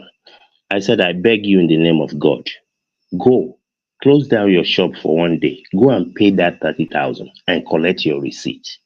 Because if you give these people the 12,000, that 12,000 goes into their pocket. That's why you will never have good roads. You will never have the things that you're supposed to have. And in the way that you're looking at it, that okay, if 65% of the sector is underground, the things that are necessary for local government, for state government to perform and do their duties will never get done. So, individually, from an individual standpoint, you might have people that are quote unquote okay, but the entire system itself would not function as it's supposed to. So, that's why Well, let's see, if you break down, if you go, if you did, go local government, route, the tax collection or revenue collection will be more fragmented and easier to collect. So each local government can devise a way they can approach their citizens to collect the money. It's still you're not really answering my question. At the end of the day, unless you're telling me that if Tinubu does not have the perfect infrastructure by the time he leaves office, Nigeria is going to collapse. If that's what you're saying, then I hear you. But if you're saying the way if the status quo remains, because Tinubu hasn't really done anything extraordinary at this point in time, if the status quo remains, okay, and we just get marginal improvements in the price of fuel, the currency becomes a little bit better. Nigeria will No, move on fine. Prince Daddy. In the last 30 years, this is not a Tinubu issue. Regardless of who has been in place, all you have really seen is a system that has been collapsing over time. You've gone from 1 naira to $1. You go to 10 naira to one, you go to, on and on and on. So the economic sector, the center will never hold. You might have individuals that are able to do well by themselves, but the system, the structure is not in place. So this is not a Tinubu issue.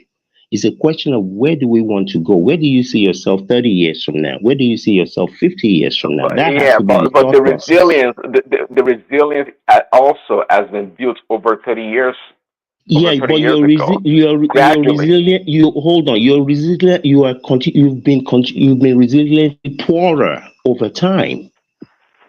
Okay, okay. I know the government subsidizes, a lot of things or some things. I don't know about electricity right now. They got rid of quote unquote the fuel subsidy. As you continue to what you call decouple Nigerians from welfare or subsidy regime, they become more so independent. And the easier it will be if Tinubu fails or any other government for that matter, Nigeria will continue. I don't. Maybe you guys see it differently. Obviously, I don't see it that way. Unlike the West, that a lot of even corporate America, for example, depend a lot on the damn government and the common people in the welfare program. Hold on, and if you want to talk about Social Security and the healthcare system, it's highly concentrated, believe it or not, in the hands of the government. So if American government, for example, does not respond accordingly with the QE we're talking about earlier, or could it be TARP? America will collapse overnight. That's why in 2008, they were running up and down, shaking. They didn't want Wall Street to fail. All these big companies came up with the term too big to fail. Because truly, if those companies fail, and America will go down the drain, because a lot of Americans' retirement investment is stuck in the hands of these corrupt, great American companies. But the government has to go print money and give it to them. And at the end of the day, after 3 or 6 months, these damn companies that essentially went bankrupt were reporting profit. It shows the intermingle, the intertwine of Americans' corporate world or business with the government. But not so in Nigeria. It's not the same. If you ask me personally, I don't have the data, but I'll probably tell you like 70% of Nigeria's true economy is informal. It's informal, Well, and Nigeria is highly dependent on remittances in the from formal, overseas. yeah, but you see, I will agree with you. The difference in what you've narrated now is that in the US, there is a system in place. If there was no system in place, people will be out on the street. You remember, these people they have guns they have the right to own guns in their constitution for a reason. So the difference is 2008. It was the over leveraging and packaging of all this. What did they even call them? All these loans that they were reselling. So that was just Yeah, a the technical, subprime mortgage, the yeah, subprime you're talking subprime about, that right? they were packaging. So that was not it wasn't the base of the economy. The base of the economy, as you very well know, is small businesses, individuals that hire 3, 5 people. That's the thing. You see, I mean, I understand your thought process, which will actually work if things over the last 30 years or 40 years, whichever duration of time you want to look at it, if the average person in Nigeria is just doing okay and things are going up, I mean, the price of things are going up, but people are okay. The issue is that you have too many people, your teachers, your accountants, that are not able to sustain. That's the problem, and the problem will get worse and worse as time goes on. Yeah, the country is not going to go anywhere. I mean, in Zimbabwe, they were using wheelbarrow to to carry cash to go and buy bread. They're not dead. They're still here. But in terms of an outlook, the question is looking forward. This is not even about today or tomorrow. You have to now start thinking 30 years, 50 years down the line. And whether it's Tinubu or whoever comes next, and just say, you know what, this is where we're at. It's going to be painful. This is not going to be easy. If anyone thinks this is going to be a cakewalk, they're in La La Land. They need to stop watching Disney.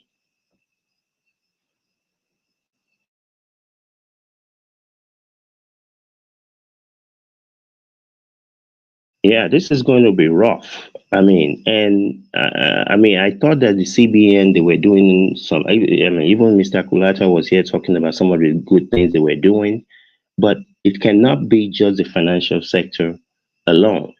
You have to take in other sectors.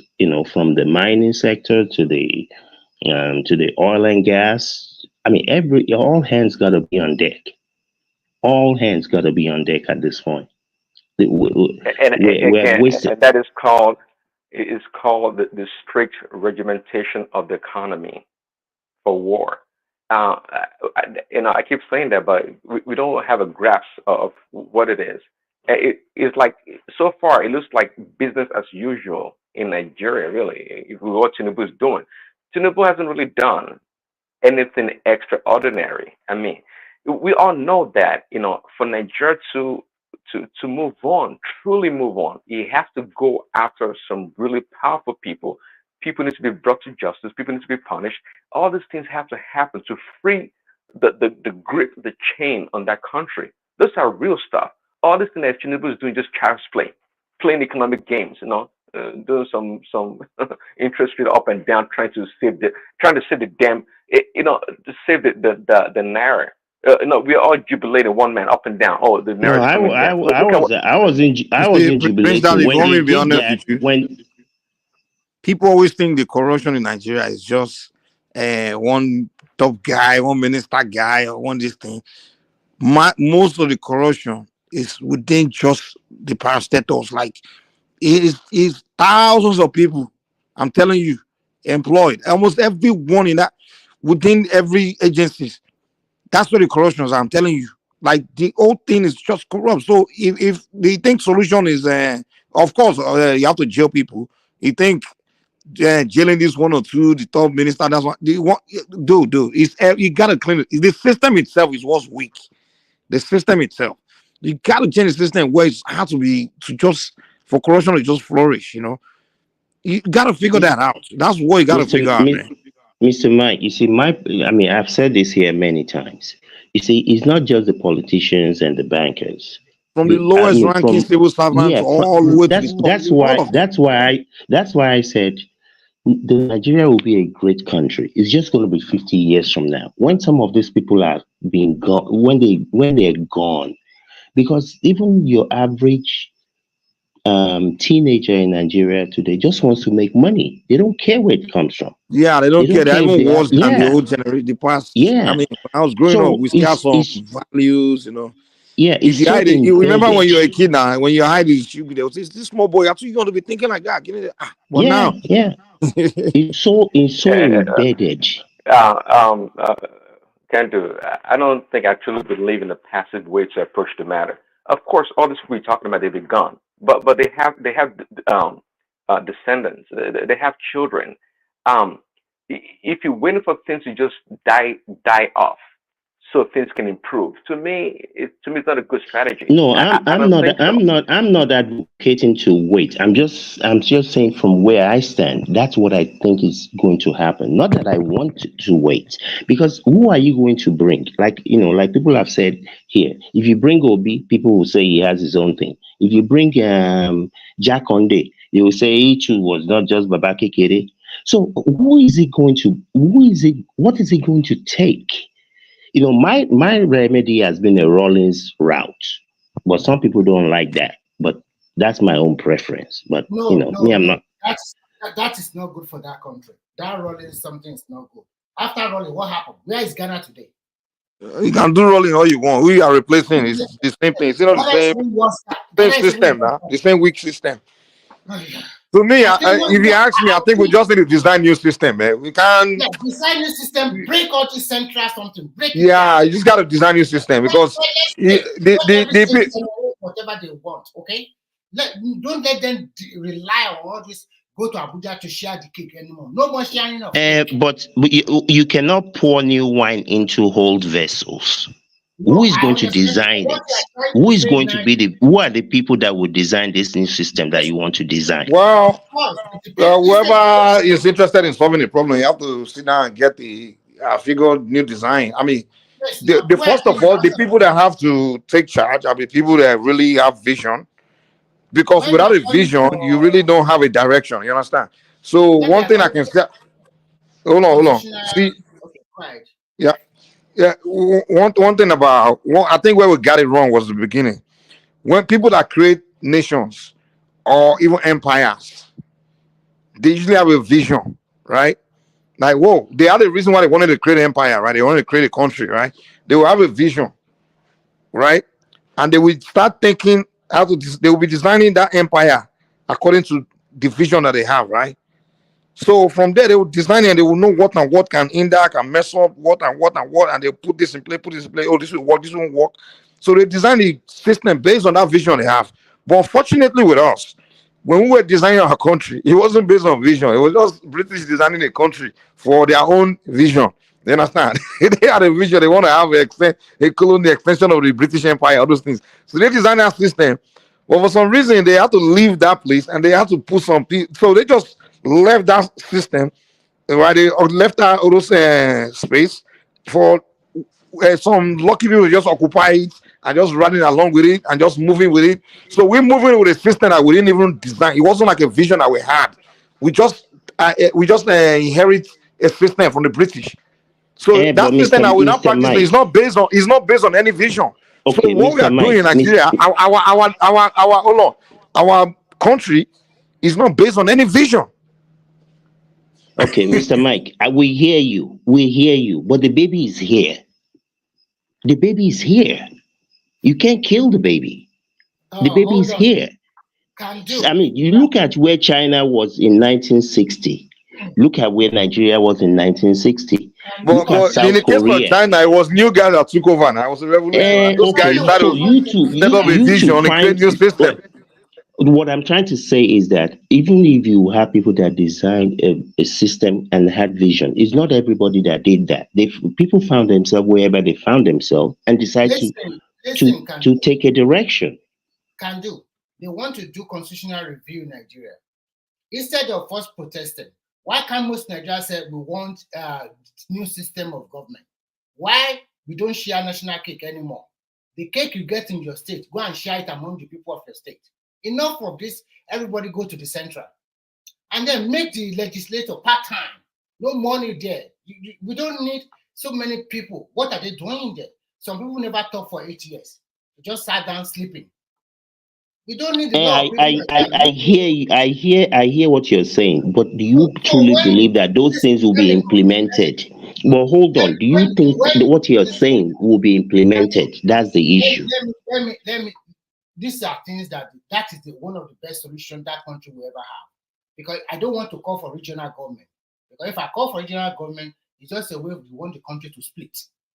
But if you call for total state resource control, then if you are from Zamfara, you know you are not getting Sisi or Oyo from any Abuja or any president anymore. It's what you generate in your state. You will see development. People will we get that development part, but the argument today is based on the problem you are having with the currencies and all this. You know, you're still going to have federal, the policy that covers everyone. You understand? Which is like central bank policy, all those things. Even if states control, do whatever. If the national system is still bad, I mean, we're all going to suffer now. No, Even but today, Mr. you understand? If the monetary policy is bad, it's the whole country that will suffer it now. No, but if you have those The states, money is not going to the pool like before. All the money yeah, they get from resources. No, that one we get that. Yeah, even the state, for example, Lagos State is performing now, but they are still suffering the economic hardship of the whole country now. You understand? So with the state one, yeah, that's one problem we can solve of each state control and do their development. But we are talking about national policies. Everybody is still suffering. So you still have to get the center right, because even Lagos is performing, we're doing everything, but guess what? The issue that's affecting the whole country is still affecting Lagosians too. The prices of inflation, all those things. I agree Yeah. with you, man. But when we get to that point, because the resources no more in the pool, the people of the state will do something that is good for their own state first, because you make most of the money. The federal government will only deal on foreign policy and economy. And most of the economy, before you even say, okay, every state must do this. No, there will be something that the state have the power to do by themselves. With all of this, everybody still go to this Abuja for this, for that. Nobody is interested in helping the country. Everybody is just interested in lining their pocket. And if the government turn out policy, a lot of people, they don't want it implemented. Because from that that's my issue. I agree. You've said this many times. I've heard you say this many times here.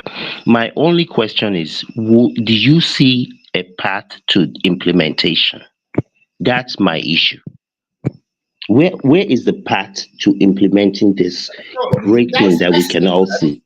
That is where my fear lies, in all those poor states from the north and some poor states from the south. People like Oshun might not like that kind of thing. Even Ekiti might not like it. And in the north, a lot of states might not like it. Even in the south. That is where political will comes in. Yes. As a leader. He has to do something. To tell people, listen, this is the best thing for you guys. Get in line.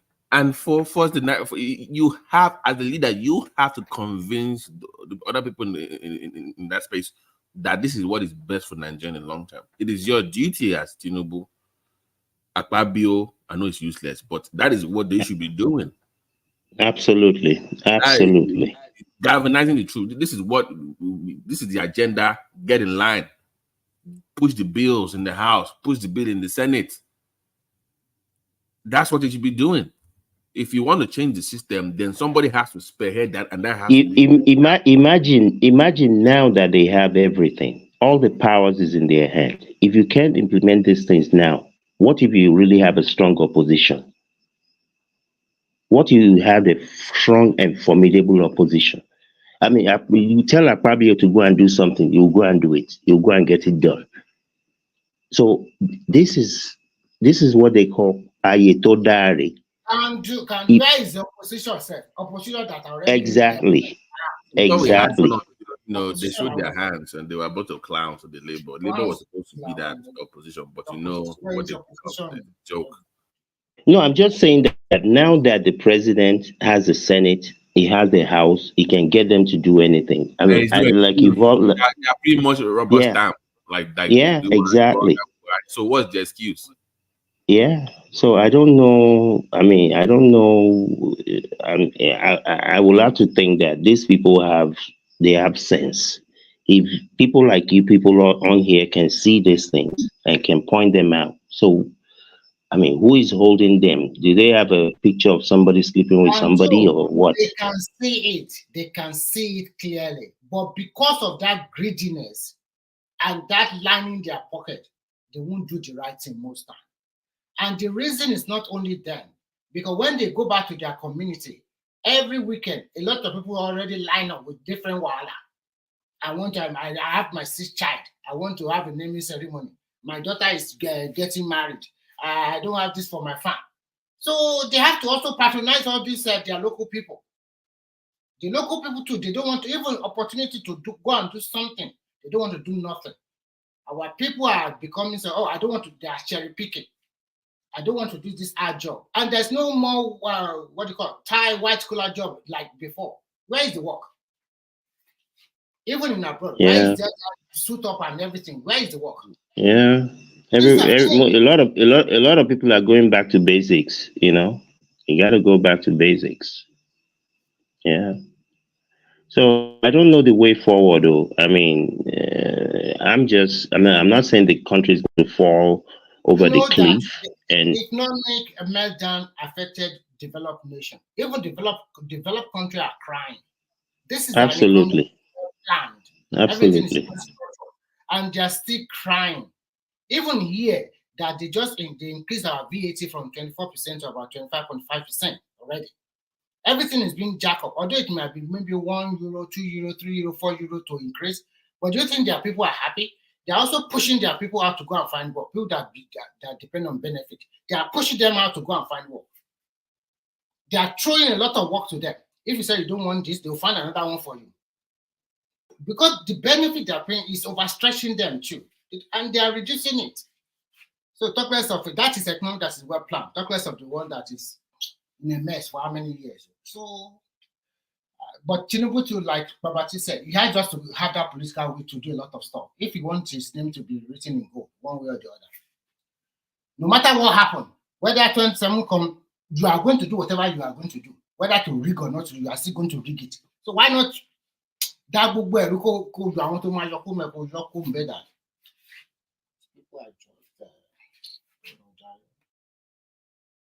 I hope they are listening. No, I hope they are listening because this is crunch time. This is serious crunch time. How are you? I think we will need a president like Prince Adewale, Showore, that kind of people to, because those guys will not shy away from doing this thing. Say this radical thing. They're not going to look face to fire But the whole entire, fire everybody in that system. ìyẹn tí Amẹ́ríkà yín bá àṣẹ tó ọba tó pàdánù abẹ́rẹ́ gíga rí tó bá ṣe jù because those guys don't really know. Did you hear Abu Salami before the election saying to Showore that if people like you get into power, people like us will be put in jail or something like that? He said it was open mic. He actually said it. Okay. Nínú eré náà láti mú tọrọ. But Kando, Nigerians will not even vote for Adewale. They will not vote for him. So even if that's why I don't feel sorry. I don't cry for Nigeria because the people are just as good at. They get the leader that they deserve. You understand? So people are going to vote for what they deserve. So our people will going to always vote for governors, presidents, senators. There are people we deserve. So that's why I don't cry about Nigerian problem. I just say, when you guys evolve to the level where you deserve something great, and then you deserve it. Mike, in America, a politician that is even like a big man tries to be relatable to the people. Nigerians don't like you when you're too relatable as a politician. You have to be a big man. We have this mentality. You have to have a king figure or bad figure. If you're too common, if you're too relatable. They'll say, "Who are you? Who are you?" In America, they choose to be relatable to the people. They want to be like, yeah, I struggle too. I was one of you. They like to be hard, but in Nigeria, they hate that. Because we have mentality. We still have the class system mentality. Like you're a member of the underclass. You're not a member of a ruling house. We have the kingship. The whole kingship mentality. We are not from the. We had. For generation we have caste system, where it's like you're a slave class, or you're ruler royalty class, and that kind of thing. So that's the same way we look at politicians and people like this guy, you are part of the people up there. So you, when you be grassroots person, you're among the slave class. Now, who the hell are you trying to aspire to become president? So they'll look down on you. So if you want to run, and they will look down on you like, who's this guy? That's the way they look at you. They don't care about your competence or anything. Sorry, to join the local politics Nigeria. To buy American. Why rubbish? I remember when Showore came out, the guy started talking, and the guy was speaking a lot of intelligence to those people. And the most question of that guy is like, why don't you start from The guy was looking at you like, why you see this guy? After the guy spill out a bunch of grammar there, he said a lot of stuff, break things down. And by the way, Mike, Showore has MS from Colombia. From Colombia, can you imagine? But he appears like a commoner, so they don't value that. They don't want. They were looking at the guy was on the street talking to them, and those group of guys were talking to them. Being big man, they will kind of respect him more if he was a big man. They will respect him more, exactly. And those guys, I thought they were listening to him. They were listening. Next thing I thought the first question they were asking is something about policy or something like that. And the first question the guy asking was, you, why don't you start? Why are you trying to be president? Why don't you start from local chairman or something? Right? I'm like, dude, is that what we are here, the guy here to talk about? Because they look at the guy like, who are you? Look at the way you dress there. You're not wearing agbada, you're not wearing expensive clothes, and you're here talking to us like you want to be president of Nigeria. You can't blame the people. The people they're used to certain kind of image or perception by their leaders, and it's not just unique to Nigeria or Africa. That big man thing, But BT, in American politicians, they try hard, and many of them lie to relate to the people, like Kamala Harris, that lied about working at McDonald's. Even Obama will tell you, the guy that went to Harvard, I am a community organizer. He wants to be part of the poor. He wants to be, but Nigeria, we don't think that way. We're just different. We're different people. So Yeah, to our own there's nothing wrong with that, really.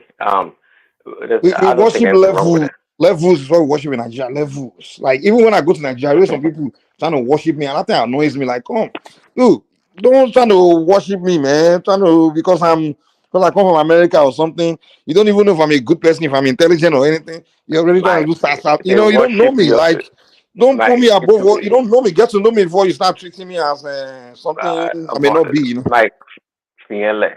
What are you talking about? Because you have No, money. me, I just don't like. I want people patronize me, trying to pander. I don't. That thing always will take me in Nigeria.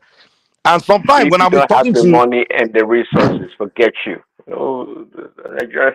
If you no, even some people that I understand the one that's trying to get money out of you and start pandering, trying to work for his money.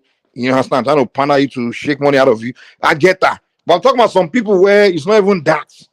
It's not like he's trying to interact, but it's already trying to put me above some people that maybe even above me in terms of logic, intelligence, or anything else. But get to know me first. I'm not saying people around me were already automatically intelligent, but don't just assume that because this person here is from these or so these status automatically is the best person among. He's better than everybody here. And people always look at me like with some kind of high when I'm in Nigeria because when I pick people I want to interact with, I usually want to pick somebody that has brain, that's very intelligent. So sometimes when one guy that's probably the poorest guy or the guy from that's everybody that you don't see as anybody, when he can open his mind, starts saying some very intelligent thing, I tend to sit down with that guy more. And everybody look at me like, why are you sitting down with that guy? You Koto best or now. Like they look at me like, why am I sitting down with this kind of guy? And they don't see what I see in him. Me, I see a guy that's very gifted. You understand? Because when I listen to a guy talk, I'm like, this guy's a very gifted person. To me, it's more important to me than everybody else. Because everybody else is just okay. I have a Toyota. I don't make money. I don't do this. But that guy is just a ordinary guy that's still trying to find his way. He's poor. He's broke. But it's not because he's broke. It's because when the guy talk and you talk, you that you're driving Toyota, you're talking rubbish. You're talking to him about celebrities and rubbish. Or this guy here is breaking out some freaking because you don't read one book like that. He's breaking out some science stuff that I don't know nothing about. And I'm like, if I spend time with this guy, I can learn something from him, even though he doesn't have anything. He's broke, but he's got some brain. But you that have a little bit of something, maybe inherited from your father or through corruption, that you have nice car, whatever. I think you are. When you open your mouth, you're not saying anything that makes sense to me. But you assume that I should hang out with you before I hang out with that guy. No, dude, I don't care about what you possess. I don't care about that levels. Level to me is based on what your capacity intellectually, what's in your brain, your gift, your talent, what you are worth. To me, that's levels to me. That's how I measure levels, Don't come to say my father is the minister, my uncle is in. I don't give a shit about none of that shit, man. Go ahead. By the way, Prince Daddy, yesterday I was going to talk to you about Kamala before. Imagine you had three mods on the platform and we couldn't even come in. It was kind of annoying yesterday. But did you see the Oprah interview? Even Oprah is like, man, what the even Oprah gave up on her, like, Jesus Christ, wait, who is this girl? For God's sake, like this guy Oprah of all people, like, man, this guy is Omogo and the open neck, but he just a dumb. I don't know. It is like, and I told you, even black women are starting to lose faith in Kamala. They're like, nah. Yeah, you were texting that yesterday. Really? Yeah, I didn't know that. But 78% right now. She's coming down a little bit. And I was asking, is it there are some because people out Janet there Jackson trying said she's not black? Is that why? You heard what Janet said, right? I mean, like it's like Obama. Obama would not have won the black vote if he was married to a white girl. Now it was Michelle that gave him that legitimacy in the black That's community. true. He still would have won, man. Trust You me. can't, but you get it, man. I know those people that go vote for him. On the black Maybe now, but back then they still would have voted for him. Baba T, you have to remember where we were during Obama's time. We were losing 1.2 million jobs a month. No, but no, we were losing. Forget and what's his name? Hold on. I'm just discussing the black community. I'm not discussing the overall economy. I'm just saying that because that's the focus now. No, I'm saying playing, that. And the black community don't care about economy, man. They just care about they did. Everybody cared. No, I'm not even. People who don't get job. No, I will on the job. All they care about I was a black man. Trust me. You the economy or no economy. All they saw, black president. Like say people don't get job. Can you hold on? This is what I'm saying. If you look at Obama's ancestry, it's not FBA. It's an African guy that has white mom. Technically, it's not really the slavery bloodline. It's the same thing with Kamala. The point, okay, I know she's Jamaican that, but what I'm saying is that what helped. Remember when Obama was running against Clinton? It wasn't really a black guy. No, he was running. He was running against McLean. No. In the primaries before the in the primaries, right, against even the black people, they were like, this half white guy. He wasn't really like a black like that. It wasn't because he was like well spoken. He was like he was raised by his white grandma. They didn't really see him as a black guy like that. No, it wasn't because of that. It was because okay, go ahead. Sorry, finish. I'm saying that Michelle Obama from Chicago helped them in with the black vote.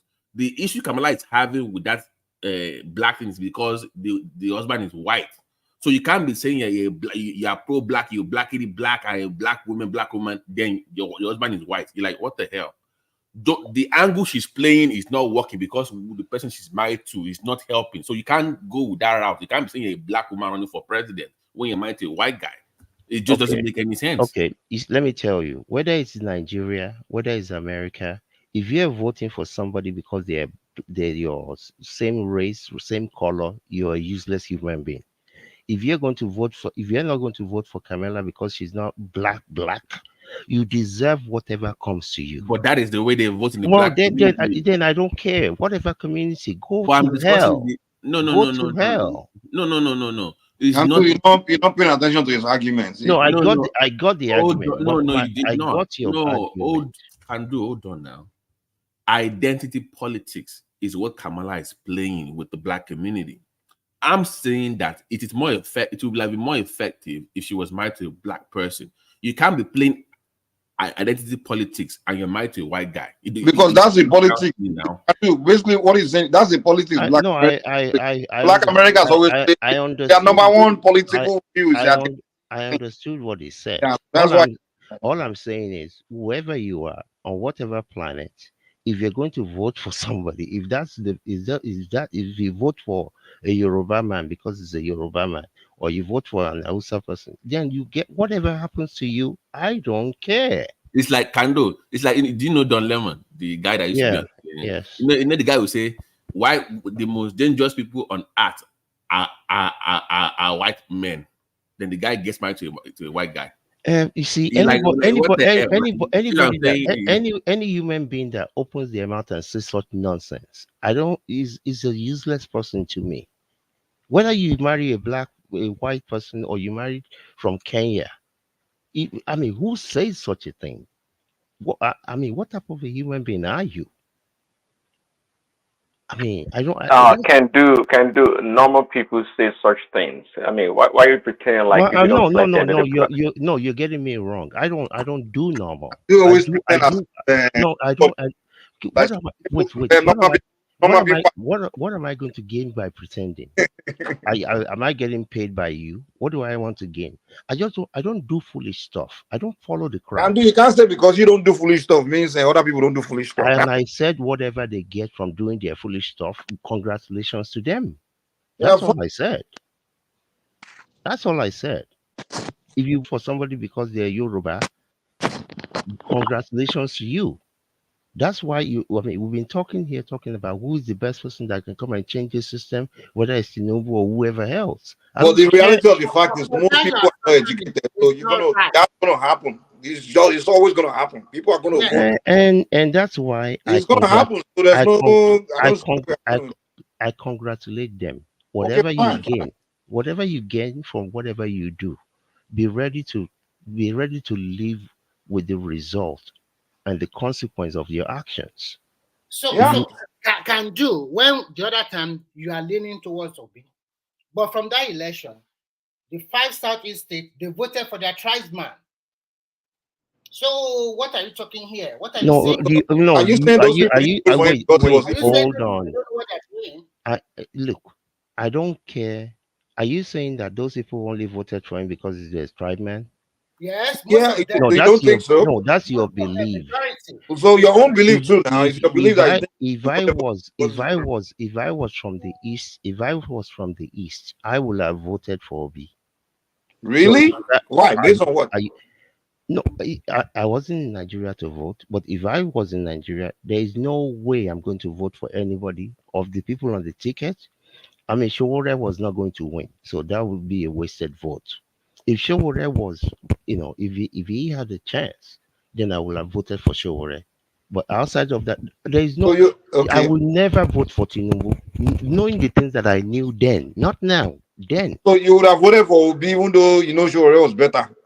No, because Showore was not going to win. That's a waste of time. It's like it's okay. So you rather vote for incompetent person than vote for the right person because in my opinion, Obi was more competent than Tinubu or the other guy. What's his name? based on nothing, based on the fact that he stole money. Okay, stole money or not. That's why when I came but in, the fact of the matter is that's why when I came in, I said I want That Remi's question. Those people that voted for Obi in the southeast, a lot of them voted for him because of his tribe, because he was Igbo. How am I supposed to know? It's the fact that, but you know but the people that voted for Tinubu, you know for a fact that it was because it's Yoruba. No, I didn't say that. But that's what you said now. No, you are misrepresenting what I said. I said me as a Yoruba man will never. If I came back a million years from now, I will never vote for Tinubu because I saw the handwriting on the wall. I said it here. These people had nothing for you beforehand. Not it was clear Obi had nothing for us. In fact, Obi had worst. Because if he had worst, what he was presenting to us was doing your coupe. The guy had let him comment. Let him comment. He said he was going to remove subsidy too. So I don't know where you are going with that. Nobody is again. I don't know why you want to unbury this dead body. Nobody said anyone should not remove subsidy. Is the way you go about doing it. Not he said he will remove it immediately. Day one, is the other things that went with it. You remove subsidy. You remove subsidy. Obviously, the currency was where it was. Some of the other things that you did at the same time that you did, we've had this conversation many times over here. So don't unbury this thing. My thing is, this was beforehand. These people have nothing to offer you. Nothing, zero, and this is where we all are. So, can you tell us what Obi offered us? You know what? I don't. There's no point me wasting my saliva on. Okay, nothing. Yeah. Sure. Let him be there. Let him pretend. But at least pretend. Here's the question, though: do you see Tinubu cleaning house, or does it change strategy? Because at this point, it's just like it's going to drag on to the next election cycle, and it's not going to be anything new. I don't see any. At least there should be signs. But if Otin change now, that is about to pivot. Well, I'm not seeing any sign at all. I'm surprised because I mean, I don't really listen to whatever these people do, but a few times that I've seen videos of him talking to some of the ministers that are you performing? If you don't perform, you cannot be here. I would have expected that he would follow up the way it sounded to me when I saw him saying those things to some of the ministers. I would have really expected him to follow up with those things. But we are where we are. I mean, whatever his reasoning for not doing some of the things that you guys have pointed out, I don't know. If he's the one that can save Nigeria, please save Nigeria. If it's somebody else, somebody else. I just know we don't have too much time. That's all I know. We don't have too much time to affect this change at this present time. The fact of the matter is, we all know that it's not, a president cannot save Nigeria. That's just a fact. But a leader, you see, leadership is important. I've said this here many times. Whether you're a Boy Scout leader, whether you're a coach of in any sports, leadership. When you have a leader that has a vision, that leads by example, people tend to follow. People tend to follow. You're not going to carry everybody along. Nobody does. But Tinubu has a vision. He has a vision. I'm showing us. The only thing is, it's just the problem we have is the corruption in the system, and that system, it's not something someone can fix in 1 year or anything like that. Well, so, if you have a vision, you have to have a way to actualize that vision. Just you saying you have a vision it doesn't mean anything. Well, he showed what he's trying to do. He's reforming. He had a reform idea, but the corruption, the system. I mean, of course, it's not like he came in with a whole different people to come and run every facet of the agencies and everything. It's the same civil servants, same people that have been there. So he just came with his own minister. It's not like he had to come in with his own Senate and everybody else. So, hey, that's why we say president cannot come in and change it. Even if Obi would have came in, there's nothing Obi couldn't have done, perform any kind of magic. Forget about Obi. I'm not comparing anybody. Some people have said here that out of the whole ministers, maybe barely 4 of them are performing. Those are things that he has power over. He appointed. I don't think so. When the constitution says you have to pick minister from every state, does he have to be that guy? Does he have to be that guy or that girl? He can pick somebody else from that state. Pick somebody else. How easy is that? When do you know you yourself today? Let me ask you this: do you know person from every state? And we're not talking about me. Exactly. If you grew up in Lagos, how do you know somebody? Do you know anybody from Kebbi? Do you know anybody from? So you have to grant. Exactly. But he said out of the number, whatever the number, he said barely 4 of them are performing. Search for other people. You are in control of that. You are in control. You can't have absolute control. You have control, but it's limited. You can't be there with them every day. Okay, you can't be with the minister every day. Mr. Mike, should we just fold our hands and continue to go like this? That's not what I'm saying. I'm just saying be fair. Yeah, we can criticize and talk about they said 4. Only 4 barely performing out of how many? Well, you can't tell me that if Obi was the minister. Why are you bringing Obi? Forget about Obi. Well, you're the one that said it now. That you have voted for him because it was better. You said it was better, so that's what I'm responding to. This is not about Obi. This is not about Obasanjo. This is about Ento Wambensi. Yeah, but no, my argument is you say Obi would have done better. No. I'm telling you, give me a reason why he would have done better. The reason for me for Obi was, even if you're lying, pretend to be doing something. You see, if you're a coach, you know your team is not good enough. But in training, the way you talk to them, the way you would have pretended like they are doing good. Okay, you see this. I guess you're a Nigerian. Me, I don't have time for foolishness. This Obi will have done better. Obi will have. Who cares? You present an argument that the guy would have. It was better. I told you it way before the election. I saw these people that they have nothing for you. I said it here. They have. Well, I see some things. I see some things. Okay. So at least it's building. We see some things that it's doing, but of course, you're a Nigerian. You are a Nigerian. You like mediocrity. You praise No, it's not mediocrity. mediocre. Yes, it is. It's not. Yes, I it is. saw the fact of the matter is the to me, if I would have voted, I would have voted for Prince Adewale or Shewore, one of those two. That's me. But if you tell me among those to come and tell me that Obi was better or something like that, things like that, no, I don't believe it. I just don't. And to say Tinubu is worse than Obi, that's a lie. In every way, he's way more competent than Obi. That's just the fact. He's way more confident than Obi. I only deal with results. That's all I deal with. Well, Results. we'll wait till the end of this tenure, then we'll judge the performance. Okay. We'll all be here. Like Who's going to give you a result within in a year or two? You see, it's Even not about. when Buhari came in, I think in the beginning I'm like, okay, I'm not seeing anything. But by later I started seeing. I saw by the time it was done, we saw Lagos Ibadan Express Road built. We saw second Niger built. And you, Niger and, you- built. and you and you saw 23 trillion naira printed as well. Well, we saw good and bad. Yeah, that's what I'm saying. But I'm also showing you the good. So at least I can That's say why. when That I is go to why. Nigeria, That is hold on why. now. When I say, I look at good and bad. So I just don't look at one. I don't look at one bad. For example, people before him, I didn't even see anything good. There was no road, the road, everything was just rubbish. Every time I go to Nigeria, I got to drive through pothole. Lagos Ibadan Express was just shitty. I'm like, oh my God. But the guy fixed the road. He did some few infrastructure projects. I saw it. I'm like, okay, at least I'm seeing something being built in Nigeria for the first time in my life.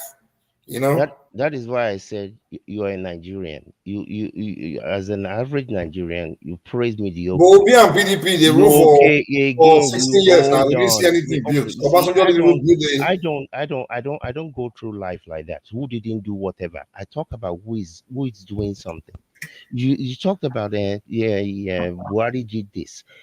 People build flyover over here. Local commissioner go and commissions flyover. You build one flyover, you start talking about Why you did doing they build some. flyover? I'm talking about Lagos Ibadan Expressway. Go and look at Where it. you build you Second build Niger Bridge. Go and look you at it. you It's see, something. you build a gather lesson that local government commissioner go and commission all over the world. You start praising them. I'm not praising. I'm just pointing at what the other leaders It didn't do. doesn't matter what the other people Obi didn't was a do. PDP party now. PDP didn't build anything for 16 years. What did you say was a PDP didn't build anything for 16 wait? years. What did you say? Who did you say was a PDP? Obi was a PDP man You now. see Or you that think it's Labour? God is going to help you with this Obio. You have a problem, sir. You have a problem. You can't talk without You bringing guys are the Obi. obedience now. You You always come can on say. me Allah imagine me. I don't follow nobody. And to perform You the said it now. and to ban she call him bashi. I don't deal with foolish human beings. I don't deal with foolish people. If you're a foolish person, get away from me. But can do the world doesn't reason that way, which I respect the way you reason. Obviously, that's a smart move to me. But the majority of voters don't reason that way. I So agree. I you have agree, to factor and I you have to understand factor that. that in, like because you cannot win the vote by yourself. Your own vote does not matter per se. Yeah, I It's the collective, agree. right? I So agree. but then you have to then understand why they do what they do. Why do they vote that way? What is the so that is what that like, left to me. I would not even bother about Nigerian politics, but it's been trying to decipher the way the average Nigerian reasons. What how do they deduce like what is why would you vote for Buhari twice? Like, what did you see in Obi? Why is the article still relevant? Those kind of questions. I'm very inquisitive. I want to know why they would vote that way. But left to me, I agree with you. It doesn't make any sense. But unfortunately, the majority of people are not reasonable enough to make. I mean, The, they pretty much vote against themselves. yeah, and that is the reality. This is not a Nigerian issue. Most human beings are foolish people. They will do things that is even against their own best interest. That's just how human beings are anywhere in the world. Because most people are follow. They're just like goats. You lead them to wherever you want to lead them. There's nothing new here. But me personally, and I know I'm not saying that I'm not the center of the universe. I just me. If other people decide to do whatever they do, congratulations to them. I will never vote for you because you're a black person. I wanted Hillary Clinton during the Obama Clinton situation because Obama, anybody that really understood what happened then, he was just a local senator, just a local senator. He had never done anything that anyone could point to. Hillary, all the way from Hope, Arkansas, Lutin Shishe in different places. So between those two, there was no way I was going to support Obama. But when you look at what was going on at that time, we're losing by the time of the election, it was against McCain. McCain had nothing for nobody. He didn't even know what was going on. So yeah, Obama built up. Even the white people started supporting Obama before the black people did because they believed in what he was talking about. The white people were the first people that were supporting, in mass, in mass. So if people, whether you're an American or you're Saudi or wherever, if you decide to vote for things that are not in your best interest, good luck to you. There's nothing I can do about it, obviously. If you decide to vote for somebody just because they're the son of Mr. Lagbaja, and they come and if somebody comes and share rice or roro for you to vote, and you go and vote, you are more useless than a useless. And but they said it's poverty. So like Come a about, reasonable come individual about would along. say, okay, so that 500 naira that you used to buy a car, how does it? Okay, you fed yourself for that day, but the long term, to me, poverty. Someone saying, "Oh, my environment is dirty because I'm poor." No, go to Japan. They have poor areas that are still clean. It's not an excuse. But we want to attach everything to poverty. No, you can be poor and still do the right thing. Absolutely, it's a You can be mindset. poor and still do the right thing. So It's a the idea that mindset. because somebody gave you 1K, you can turn it down. Yeah, Hungry for that day for the future of your own kids. How about that? exactly. So those who are not willing, look, I have, Well, BT, but that's a reality. No, Poverty is I'm weaponized, so saying people for are poor. me, like if you're smart enough, you will see the bigger picture. But No, unfortunately, no, no, no, no. I no, disagree. hold on now. Okay, The speak from majority your own don't see level. it that way. No, like you said, the reality is the majority don't see it that way. But they should, is my point, is my pushback to your point. Like ideally, look at the bigger picture.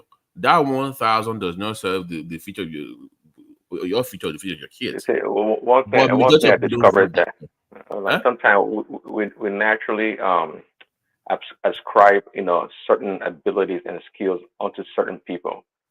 You may see it that way. Can see it the way he sees it and analyze that situation, but don't expect other people to do so. I don't That's not the way expect the them world to. works. That's what I'm saying. I don't expect, but they should if they want that content to change. Is what I'm saying. The average the- human is not smart enough to decipher. Like there look at was the there was thing. a video there was a video a few years ago, maybe 3 years ago or something. There was a local council person, I think it was Ghana. He brought a truck with bags of rice for people to vote for him. These people were poor. They loaded those bags of rice back into the pickup. Carry your rice, go. We don't want you here. They were poor. At some point, you have to grow some balls and decide that, okay, yes, I'm poor. If you drink Gary, if you drink Gary every day for 2 years, you will not die. You wouldn't die. Me, I eat basically some of the same things every day by choice. I haven't died. So all this mentality of you're poor is a mindset. I understand if you're in a certain situation, your environment can dictate a lot of things. But if you have three children with kwachoko, you see their bloated stomachs. Why you think having a fourth and a fifth one, whether you never saw the inside of a school, doesn't make sense to me. Whoever told you that Ọlọ́run Tomo. I don't know. Just common sense. You have 3 children, you can't feed them. And you think it's okay to have a 4th and a 5th. Who is going to feed them? Me, I just don't understand. Do you understand the psychology, the psyche, or the makeup of these people? Why, as she said, a woman with 3 children would decide to have a 4th one when she knows she can adequately feed the children? Um, uh, that way of thinking, I mean, you're making the whole thing sound very simplistic, quite frankly. No, I'm making it sound commonsensically. Well, so that's a challenge. What is common sense? What is commonsensical? I What is it? cannot feed 3. What who tells me that I'll be able to feed 4 or 5? I mean, I'm missing something. Why do you think such a person can think in such a pattern as you do? Why do you think that is? I honestly don't. No. Trust me. This is not about going to school. This is common sense. Where does revolution come from? Like, look at the course of history. It's from the same poor people that will revolt. So that thing has always been in there. Somebody has to push them to the point where they say enough is enough. So poverty as an excuse for not revolting for the betterment of all, I don't put much emphasis like people want to make excuses for people. Like, oh, using that something. No, you can change the system. You have the numbers, you have the people. You just have to summon up the courage. Even in our own country, change the system. So the idea of, okay, we are all poor, so that's the way they want to treat us, then that means there will never be a change. But during the course of history, the change has always come from that same poor people. Even in Nigeria, there have been a lot of riots that have happened in time past. Warri riots, Kinikon riots, the ransom Kuti people, and all this. It gets to a point where you just say, you know what? If we're gonna die, we're gonna die.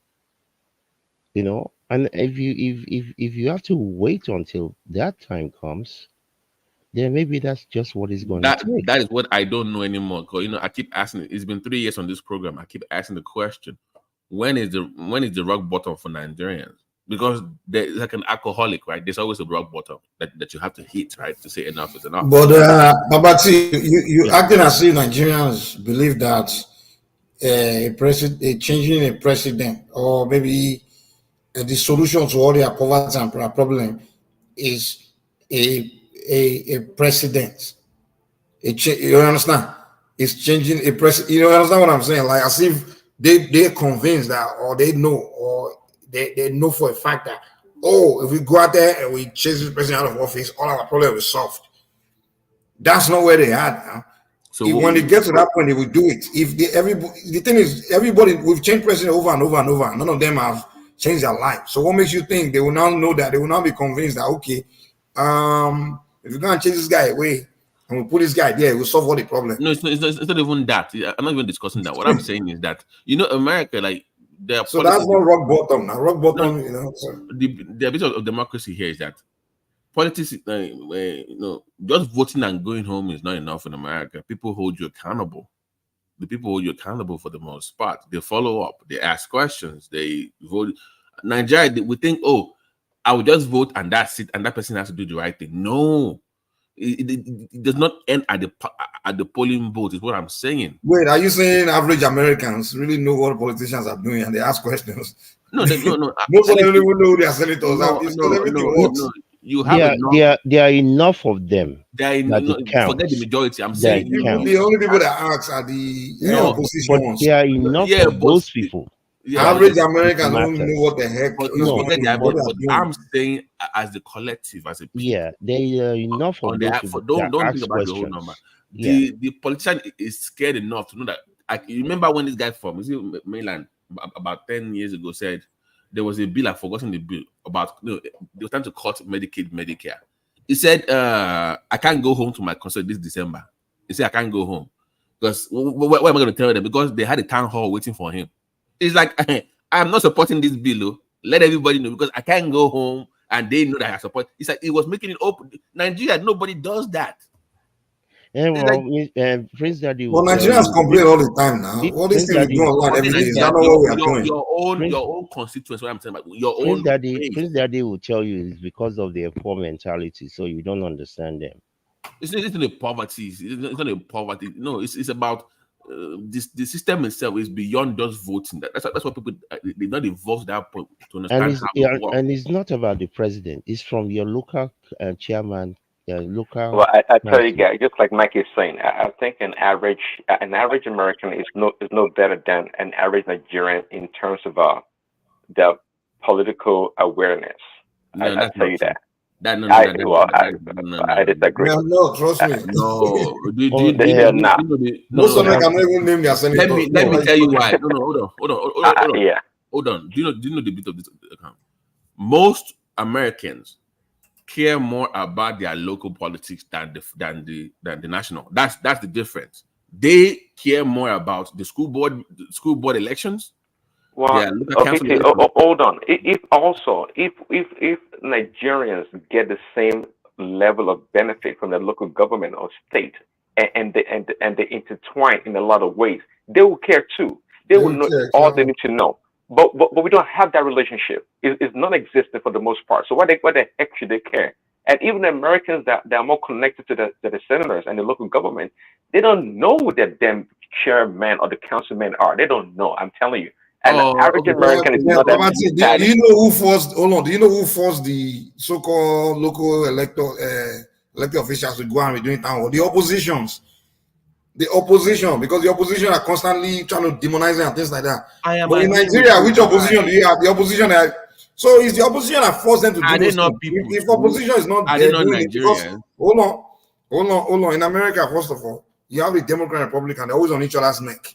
You understand? So if the Democratic person that wins that election there, if it's not communicating with the people or doing this town hall, the Republican guys will be doing the town hall. He'll be snatching all his voters. You understand? So it's the actual politicians that are working hard to connect with the people. Like today, I received so many texts from local guys seeking election on my phone, from both Kamala Harris people and the for national election, even the local election. I received sheriff election for the sheriff. I received texts. They are all hunting for their voters. You understand? So that's what makes voters be aware of them. Like, this guy exists. But in Nigeria, which opposition is out there hunting for everybody? They all wait for election day. Which opposition of a senator in the district is going out to talk to the local people? He himself, he think he's better than them. Don't go to them. Come on. You know, here, beyond the opposition, there are bills, there are laws that they need to get the approval of the people to pass. Let's say they want to move like a new Walmart wants to come into an area, people have to vote. There are people that you have to participate in as local council. They will have open sessions where people come in. That is done regardless of what the opposition is saying. It makes it a better debate, a more robust debate with a very strong opposition. I get that. But the idea, the system itself, is more participatory for people to even like school board meetings. Now, I've been to a couple of school board meetings for absolutely because of the community. Don't let me bring up community tonight, but I have been there. We had this black pastor that on YouTube that he came to our area. Then I showed up because of what he had to say. So I was I asked questions myself. It wasn't because of the opposition, no. Because the system. Wait, that school board meeting. Did they invite you? Did they send you make you aware of it? Open. It's an open meeting to everyone. Did they make you aware of it, or you just knew on your own? No. It's scheduled now. They always have it. It's there, but they will let you know what they are talking about, what is the topic, what the issue is. Did they tell you about the dates, the time? Yes. No, okay, so in Nigeria, who is out there telling people that this day, this time, we're doing this thing? That's my point. Like exactly. So it's not okay. Just like the Nigerian people, if no one is telling you that we're having a school board meeting, you won't be there. Then so push, now when then somebody push now for say that. that, oh, you're not involving yourself. If they didn't tell you about the school board meeting or invite you, you would you on your home go and be asking that, hey, are we doing school board meeting? You wouldn't have done that. I'm saying that is, remember on this platform, I've always said it's all local. Start from local. That's always been my point on this platform. People are too focused on Abuja. The revolution is supposed to start from your local government council. I've always said that. So I'm not trying to, no, that's always been my point. So I'm saying if you want change, start from that local government area.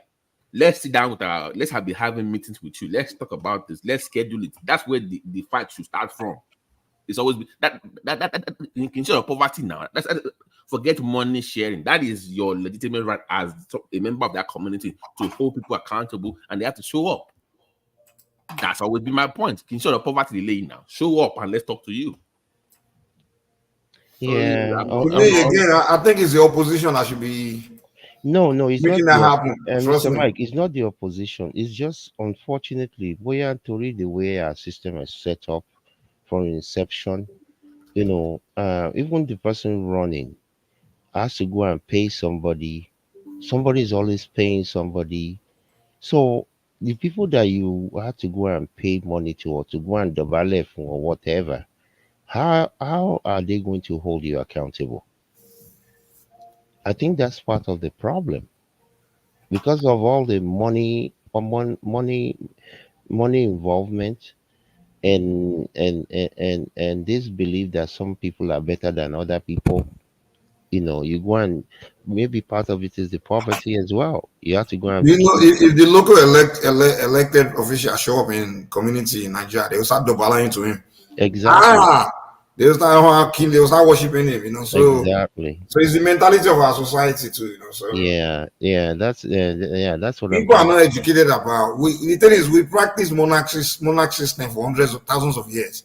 All of a sudden, introduce this democracy thing within short time, and we expect people to just, consciously just evolve and know understanding, have a fully understanding of it, and adopt it mentally. So it's going to take time for people to begin to realize that, listen, these elected officials are not kings.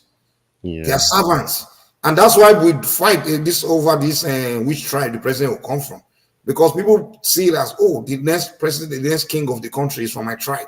They don't understand that he's the next servant of the country, not the next king of the country. You understand? If someone like me, I would not give a shit if Tinubu won or not. The only reason why I went against all these Southeasterners with this, because they took a competition, they were attacking me. I don't want to feel bad that my tribe might win it because they were the way they were behaving. But to me, I never give a shit. I didn't want Yoruba to be president. Why? Because when it does bad, they're going to insult. They say it's Yoruba people that screw things up. You understand? So I never see a Yoruba being there as something for Yoruba people, because he's not a king of Nigeria. He's just a servant of the country. Exactly. Whoever it is just a servant. Yeah. So why do I care if the servant of the country comes from my tribe? But people see it as, oh, the president is the king. Is the ruler. Exactly, he's the ruler. So my tribe is the one ruling. Your tribe is not ruling shit, man. You still have to follow the constitution. You have to, it's coming to serve. It's not there to rule. And people don't get it. So democracy is still very young in the mind. People don't get it. Do you know why they don't want the politics to change at the local level? Because when it changes at the local level, it's like a virus. It will spread to the state, then it spread to the federal. So that change starts from local. That's why they've killed the local government system, because that is where you can spark the change, and they don't want that. Because when people have the power and freedom to do whatever they want, and they can elect people, like even in like a school board now, I can vote you out. I can get people to vote you out. We have 6 in my area. I can vote you out if I want. I can move people to vote you out if you piss me off. Yeah, it is possible. So if you embolden people at the local level enough to vote people at the school board, then they move to the local government council level, then it becomes a state assembly issue. Before you know it becomes a federal thing. They don't want that in Nigeria. So they will kill that system off from the beginning on. Then they go grow now. That's what they're doing. That's true. I want our current politicians, they don't want it. The last thing they want is for people to be educated about this democracy thing. Because they know when people really fully understand it, that in democracy, government of the people, for the people, by the people actually make the leaders. The day they know the people will get it, because a lot of them know they are not the best. Most of them, those senators, all of them in those seats, they know they don't belong there. They are not close to the best people from their community. They all know that. Most of them know in that community they have highly educated people, more sophisticated, more brilliant than them, more competent than them. They know it. It's a hustle. When politicians get to all these things, they figure it out. Like James Ibori, he was in London and figured a way to go and run for election in Nigeria and win. He quickly ran there to do it. He's not competent, he has nothing to offer. Many of them. So when they get there and they want to remain there, they don't want the people to be educated to about democracy. Like, listen, it's up to you to go and make your leader. Don't let the leader make themselves for you. Because the day Nigerians will realize that they are the one to make leaders for themselves, not leader making themselves, or not leader. They are the one to decide who's going to rule them, not people deciding to rule them. So the day Nigerians will get that, that's the day they will begin to talk to each other, right, and not be talking to politicians. They will be having meeting. Okay, who in our community do we want to be the senator here? And they will start digging resumes, thinking of the best, someone has advanced the most on scene. In fact, community will begin to organize people called recruiters or searchers or something like that. They will go and recruit who will be the best person to go and represent them. In fact, Nigerians themselves will begin to, the day Nigerians will wake up, that's the day we ourselves will organize a group of people that will send out there to go into the world and search for the best Nigerians to be the next president. Oh my God, Mike, the thing is like, but you can't start. The issue with Nigeria, they want to start big. You must start from, like, in my own area now. We can vote if you don't want a textbook to be read in a school. We can vote it down because they have to put you can say Article 747.42. What do you think about this? We can say we don't want that. We don't want it in the school. We can change it. We can say your salary is too high. We want to reduce it. We have the power as people in our locality to change things at a local level. But they're not there. We haven't evolved. Nigerians haven't evolved to that level. So, but they need to. That's why they need to. But what can we do? We can only preach to them now. What we are doing now, preach to them until they get there. Before I will only preach, but the day they get is there, I'll join them. But until then, they keep acting like useless people. I just we'll stay on that level now. I don't feel sorry. So once you have that power at that local level, my emboldened now. You now have the sense to now say, yeah, governor, what's up? It starts local. That is where I want the emphasis to be. How can we even evolve to that level when we are full of propaganda? When Nigeria have conversation, propaganda, hatred, tribalism, look at the agenda, look at Nigeria when they talk. Some people have Biafra in their mind, some people have I'm like, these kind of people, man, forget it, man. This is not the time I will even be feeling sorry for them for not having the best leaders, because the people themselves are jacked up. In 2024, somebody's still online calling for the buying of people for that ethnic group poisoning. I'm like, oh, dude, and then people, they are saying that they will defend the person, and they're playing politics. So when we want to have conversation, even the reason why I always irritate me when I even get on platform Nigerians is, we want to have conversation. Why do we do this trying to outsmart each other in the conversation rather than actually trying to get something out of that conversation? We have this. You understand? Instead of trying to achieve something from the conversation, we want to outsmart each other. We start dancing around issues and trying to play trick each other to believe this and believe that. Okay, so at the end of the day, if I trick you to believe something wrong, what have I done? Will I get paid? So if I trick you tonight to believe that blue is red, will I go home and money will appear in my room? That's what Nigerians do when they are talking. They will just be trying to trick each other to believe. They do propaganda. I'm like, you guys are not serious with conversation, because at the end of the day, you do all this propaganda to convince us that this blue is red. Okay, then what? You will change the problem of the country, right? I don't know what it's gonna take. There's this thing about Nigerians. Ethnic superiority is always at the backdrop of their argument.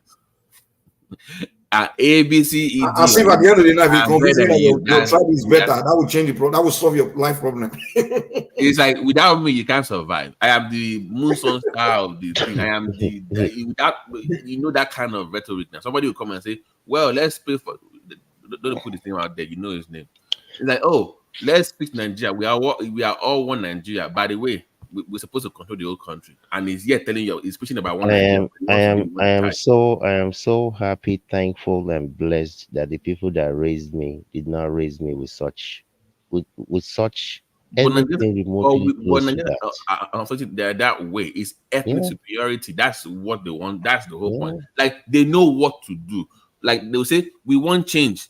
We want a good leader, but that person must come from my area. That's the only way I can Hmm. vote. Yeah. But if you want a good leader, we don't care where you should come Where from that now. person Abi, comes but they from. want that person to be from their own area. That's the only way they can buy into it, into Yeah. this so-called revolution.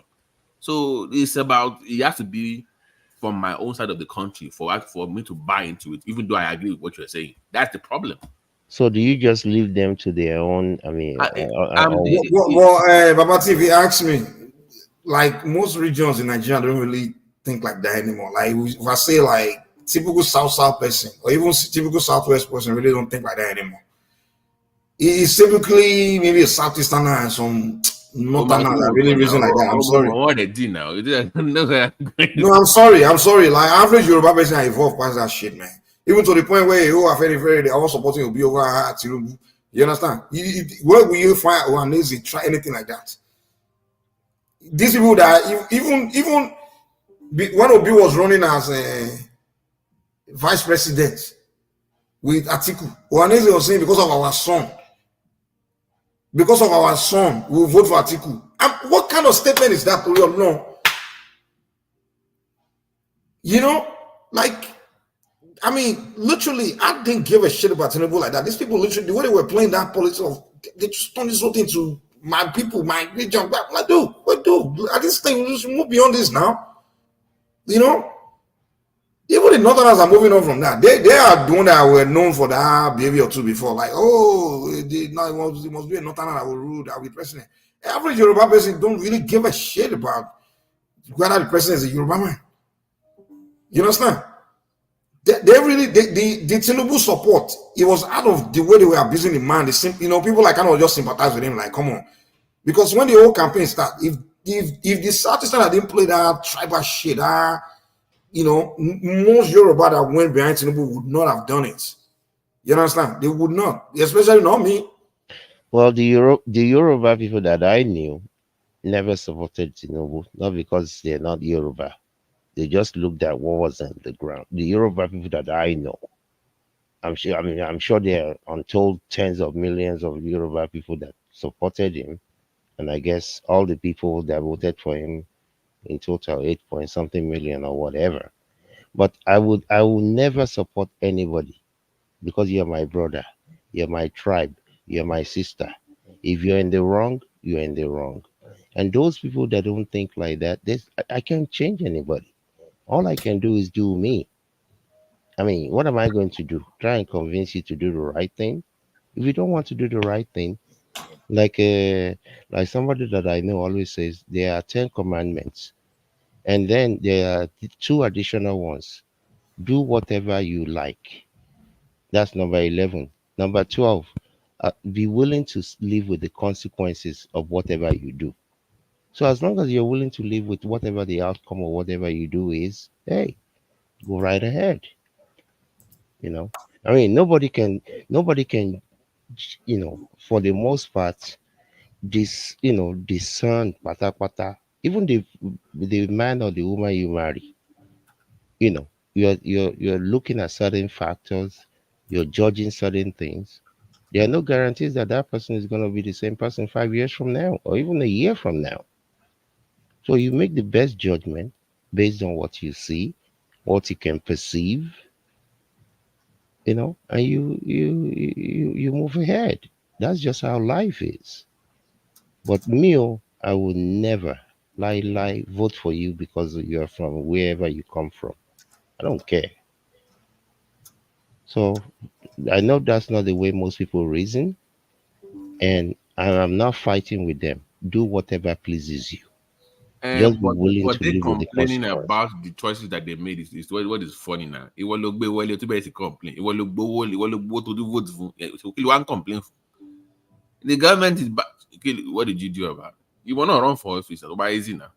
And then stop Yeah, complaining. So yeah. I So mean, there are no easy solutions anywhere. I mean, that's just life in general. There are no easy solutions. When it's too hot, people will complain it's too hot. When it's getting cold, this altitude is too much. Humans are never satisfied. That's what we humans are.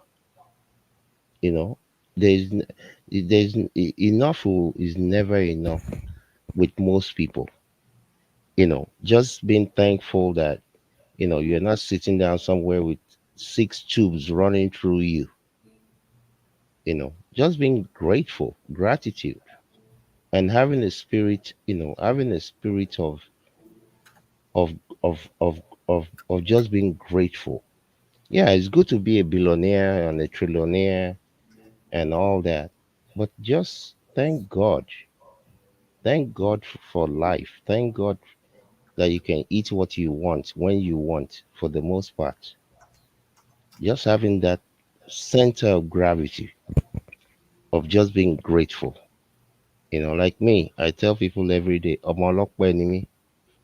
You know, I wake up, put on some the merciful God or whatever, just being grateful, not just for myself, for the people around you, you know, for family, for close people, people are doing okay. Just having that alone, and you're not going to take any of these things with you anyway. So you want to do or die. What is the do or die I about? mean, surely, Kando, what annoys me the most is our Nigerian politicians or elite, uh, Emma Fopolo Jale, still with sense. Like, if you still to benefit people, nobody will come. I've always said this. You said it here many times now. Stay with brain. Make it bigger. Make it bigger. Can everybody benefit? Hey, like, if it's okay, You will even have more to steal. we stole money, but we don't use the money. Give Well, our I see a thief or a criminal. Usually, you need something the mind of a criminal. Usually, doesn't give a shit about anything. It just his entire focus is just going to steal. Narcissist of the first order. Exactly. And that Narcissist was So, of the that so first was the when order. you're expecting that they will now start saying, "Oh, No, let but me," that's different for that one is different now. You can be a criminal. Like, for instance, now, like, I can say, okay, we stole money, with this time, blah blah blah. We signed a CMS deal. We are giving you. It's the same thing OBJ did with it's not MTN. possible. You need to. No, no, no, no, The no. reason why you are thinking like this is because you are not a criminal. That's why No, no, No, no. it's you actually are not in even the mind of Because possible. a criminal. No, So no, no. It's look at possible. what OBJ did with MTN. OBJ has shares in MTN now. He has shares Yeah, in MTN, but they still bought them absolutely. in. They Absolutely. sold the Nightingale for Banjo for Nigel. Yeah. peanuts, Hmm. undervalued it. Yeah. But in extent they got shares in M10 Airtel Airtel. back then. Yeah. Yeah. Econet. Even Tinubu bought in Econet from with Yeah. Lagos I money. They bought remember Econet, back then. Yeah. but we still got the service. It's what I'm saying. Everybody can win. Hmm. There's this one guy in France. I mean, he's not a criminal as far as I know. This guy is unbelievable. He's a multi-billionaire guy, right? He built all these complexes, right? So he just will read that documentary. Maybe that was like 10 years ago or something. I was like, oh Jesus. So some of the complexes to build our our offices and manufacturing kiniwambe need the same area. Our houses wambe. So àwọn tó ń ṣiṣẹ́ fún àwọn ló tún gbowó lé lọ́wọ́ wọn. So the one is just supermarket. So they have a place to work, they have a place to live, they have a place to shop. So the money is just revolving. They work at his places, they live in his apartments, and they shop at his place. 3 in 1. Baba money laundry. That, and you can wash your money clean through that route. Make it legit. Yeah, yeah. But we have your money in soak away in one building So somewhere. And it's providing jobs, it's providing housing, and it's providing you a place to shop. Meta local. So I mean, more our Nigerian thieves. So I mean, Dangote is a criminal now, but at least he's doing something. Yeah, at least That's the only, you know. You see what I'm saying? If Like the somebody guy. comes to me and says Dangote stole money, I won't even care. I'm like, God, But you see what he's doing I now. would say your priorities misplaced. But you see what he's doing with the money that he's doing. Still that way, do that way, do that one. Remember when people came here and started talking about defending why they don't want to give the guy oil and things? I'm like, I think you guys' priorities misplaced. When people are saying government is giving him too much, I'm like, guy, your priority is really misplaced because there are so many people government is giving things. About how we got the You money. understand? They're not doing nothing. They're just taking. They take, they don't give back, nothing. But you're saying government is giving Dangote a favor. But the guys are employing thousands. If you're a refinery, they help the country, they will employ tens of thousands, even millions. And you're telling me government is favoring him. I'm like, guy, you got your priority misplaced. Because there are so many other people government are favoring, they're not doing anything for anybody.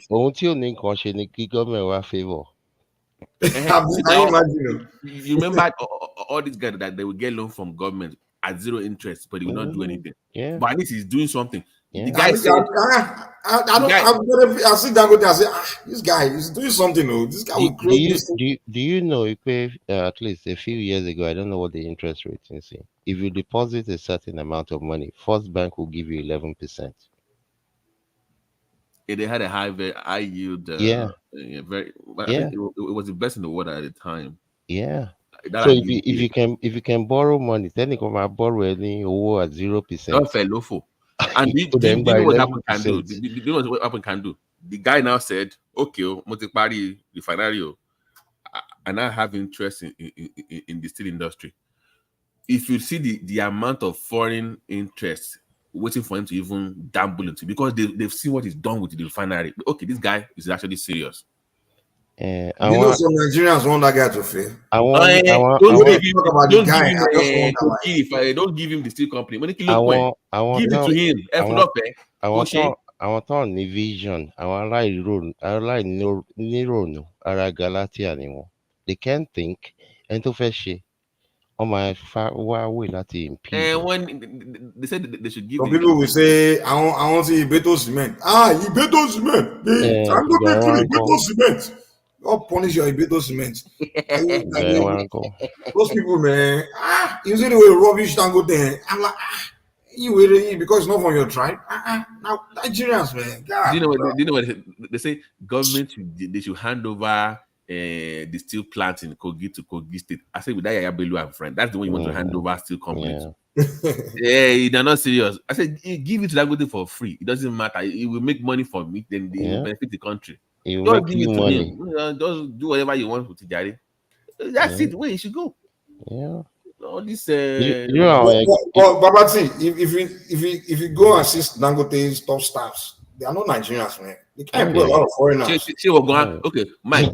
If you spend 20 billion, they can't employ Indians. Mike, let me ask you now. If you spend, you can't hire Nigeria to manage you, man. They just manage the company. They manage the federal government. They be stealing pipe now. They be stealing stuff every day. Aburo and Kole on Jisho. Oga part don't spoil you. There was a time we were complaining that they can hire a lot of foreigners, Indians, and things. My head no correct. Now Nigerians will go hire. They will have sold everything. They would have bought the company down, man. You would have ended up like Beto Cement. They will say, don't worry. You go buy another one. You go buy new part. No worry, go buy new part. Shebi get money. Even if you Nigerians are hired, the drivers, they will tell me, I'm hearing story how the Beto drivers, they will, and in the middle of the day, they start selling the guys cement. I say, Mike, mid-level jobs in that Ikoyi, whatever, they are hiring people from SA and Kenyans. They're bringing them in. Bring them in. You see them in all those areas. Kenyans, a lot of them are in Nigeria working all those mid-level jobs. It's all Kenyans. They don't even hire Nigerians that much. When even your hotels, you will see them now. They're all foreigners. They're hiring Kenya, Ghanaians, South Africans, Zimbabweans. You see them in Nigeria. They're not hiring Nigerians. Unless he hire when you want to. Unless he hire, I mean, I don't need. No, but you can't blame them.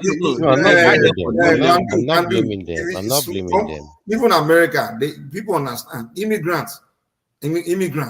when they're in another country, they are way more productive than they were back in their own country. Oh yeah.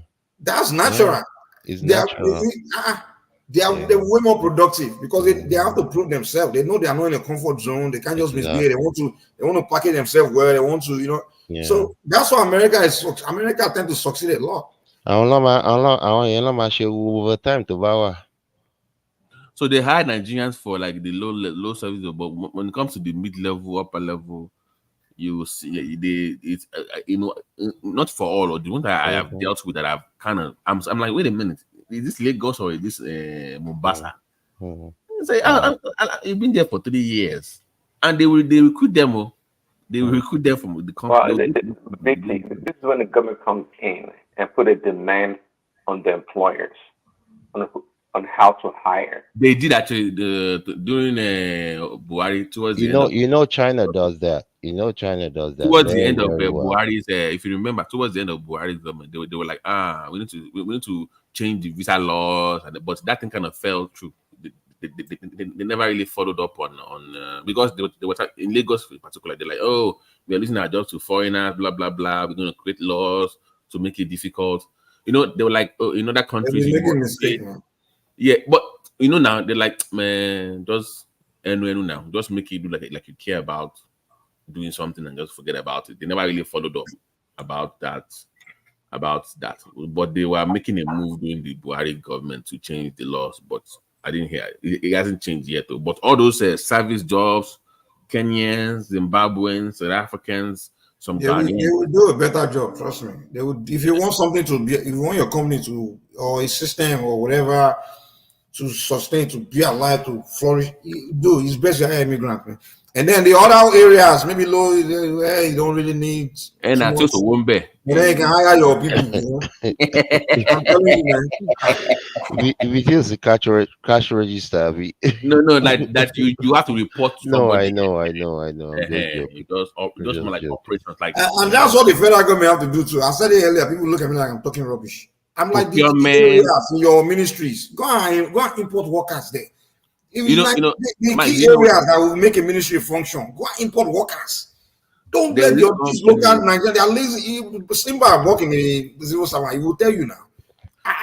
He will tell you things like the way Nigerians will talk. Someone will do something wrong. If you correct, then they will say, hey, share job and they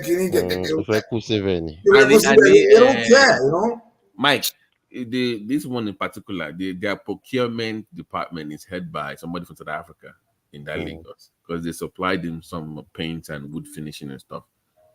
So, for the guy to come to Nigeria, he knows the procurement is like non-Nigeria.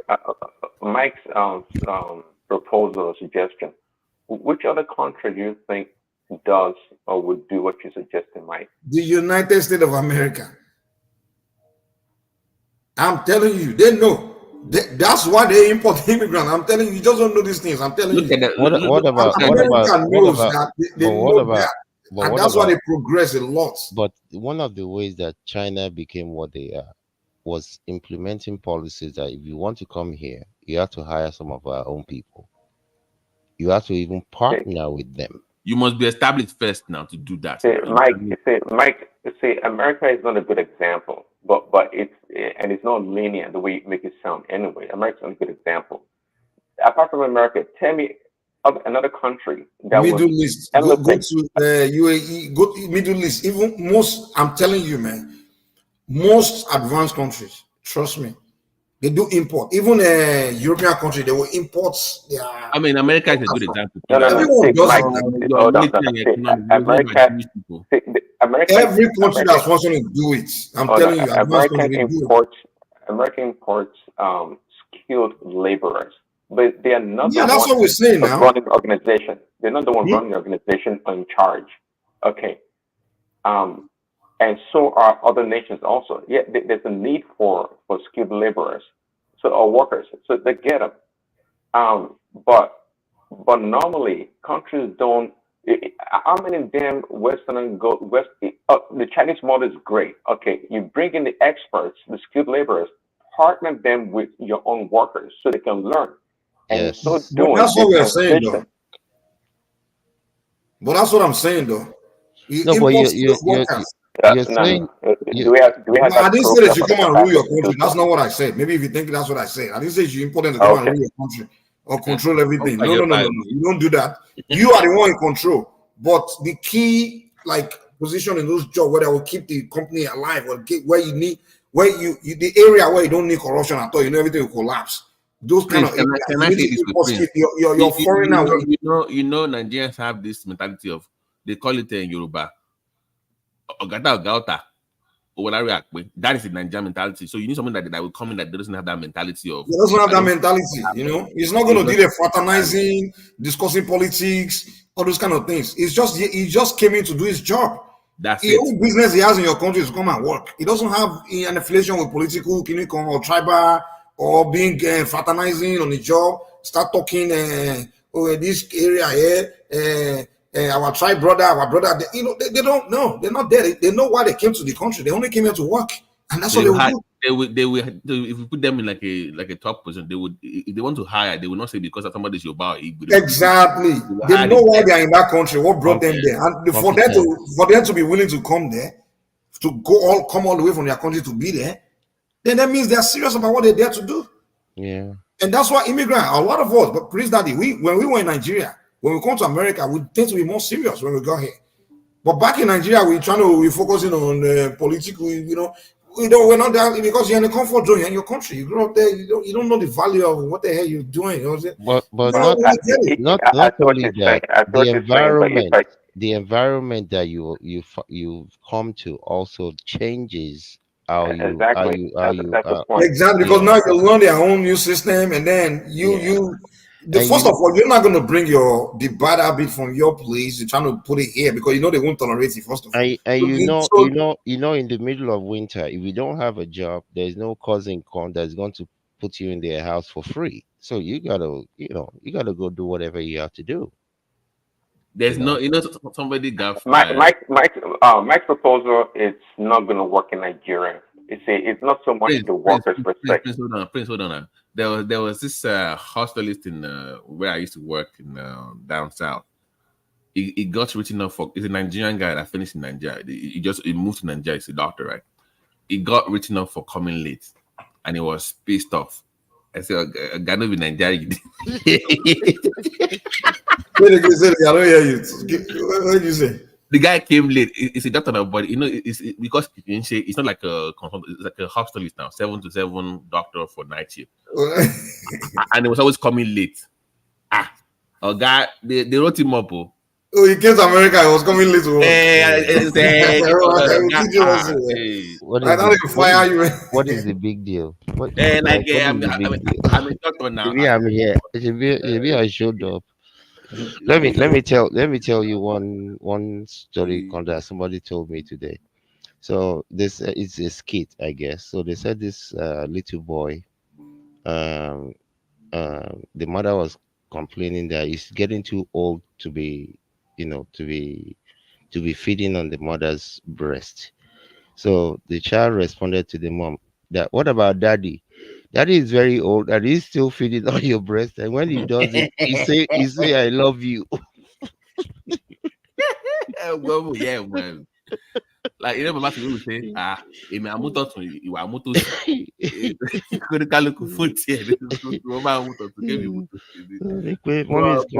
complaining. You're getting too old. Saying, but the question is, like, how would Nigerians be?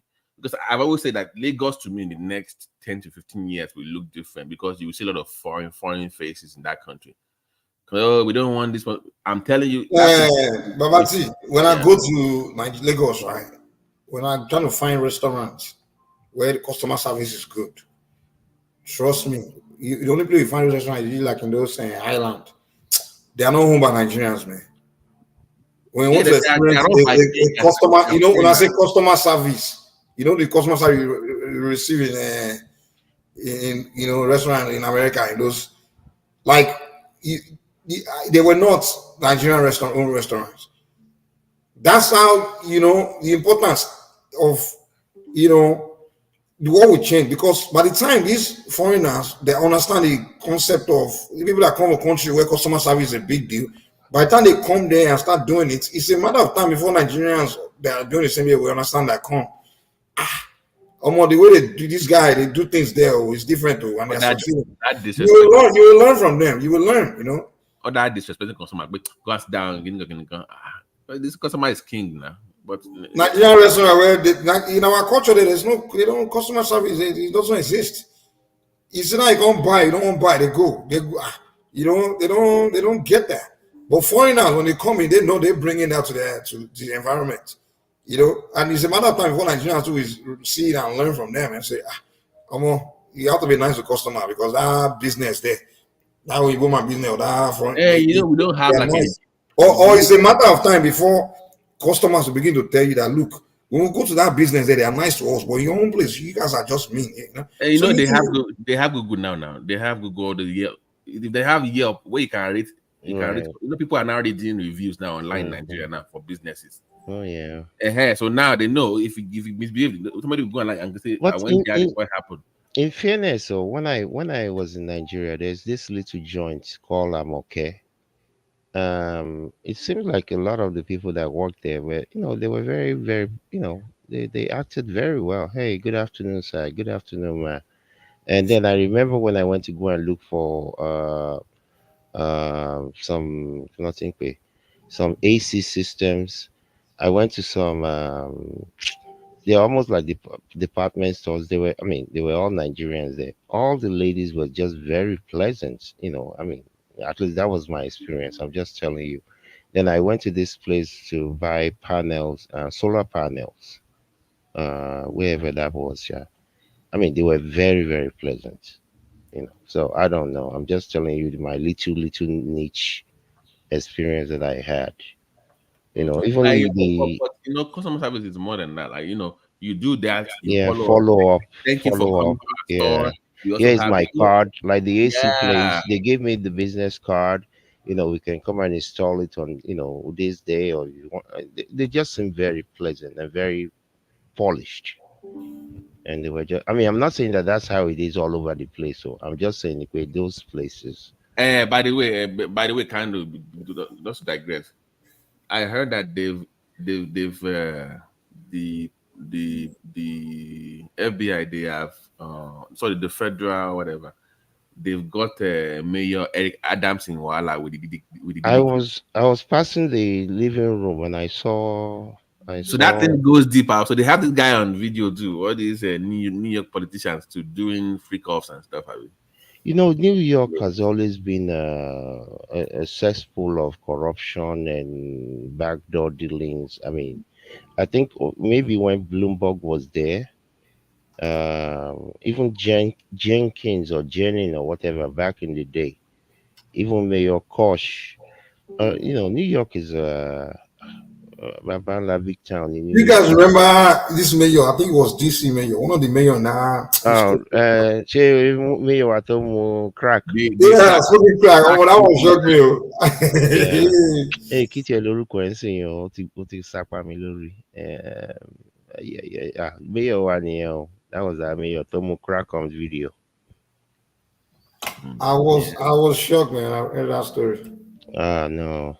That DC other area, but drug. Hey, but can do. Remember when they said even doing, I think the past 4 administration prior to this Biden, they always say that they always find cocaine in the White House all the time. Like, how did he get into the White House? Who is bringing cocaine into the White House? Like, so that even those rich whites, those ones. Yeah, they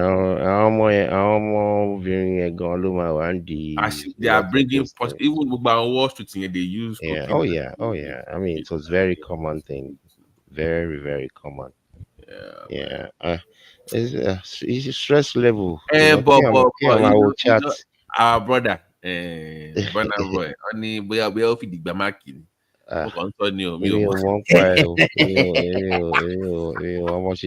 So, but some of these people, they don't have anything better to do. They start. But one needs to be careful.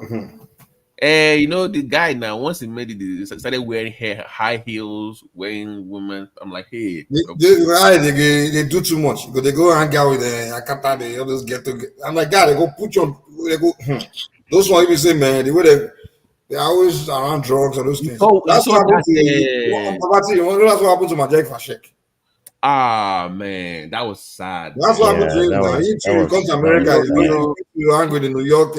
Each time I see Burna Boy, it reminds me of a Majek Pasek. What he was They supposed to go do. just pass and give and you don't go know what they pass give and you all taste now. You don't hook. Yeah, you see, that What was you saying here? They go pass the thing, give you no good. They go just sit there and they take use and they go just pass and give you. Even this thing, Igbo weed, they fit mix am with your with drug. That's how they got this guy into crack now. DMX. They mix crack with his weed now. I remember back in The guy 19 smoke crack one time, they don't hook on him with that. I remember back in 1991 I was in going to school in DC back then, and this one guy Tajawani Fimbas, Charles. I saw Charles after soccer practice. Ìgbà tá a dẹ̀ lọ sí parking lot mo rí mọ́tò tí Charlie tó ń gun 740i. Mo ní Charlie, wetin dey happen? So long story short, he invited me to his house in Baltimore. I went to that party and there was cocaine everywhere. Come and see some of these beautiful, beautiful girls taking their clothes off. Somebody mukini, somebody fa. Ìjọ ẹ̀ ni mo sọ pé anything that will make me feel like taking my clothes off láàrin gbogbo èèyàn, Ọlọ́run má jẹ́. I actually went back a few times because looking at the beautiful girls, and so it's a crazy world, honestly.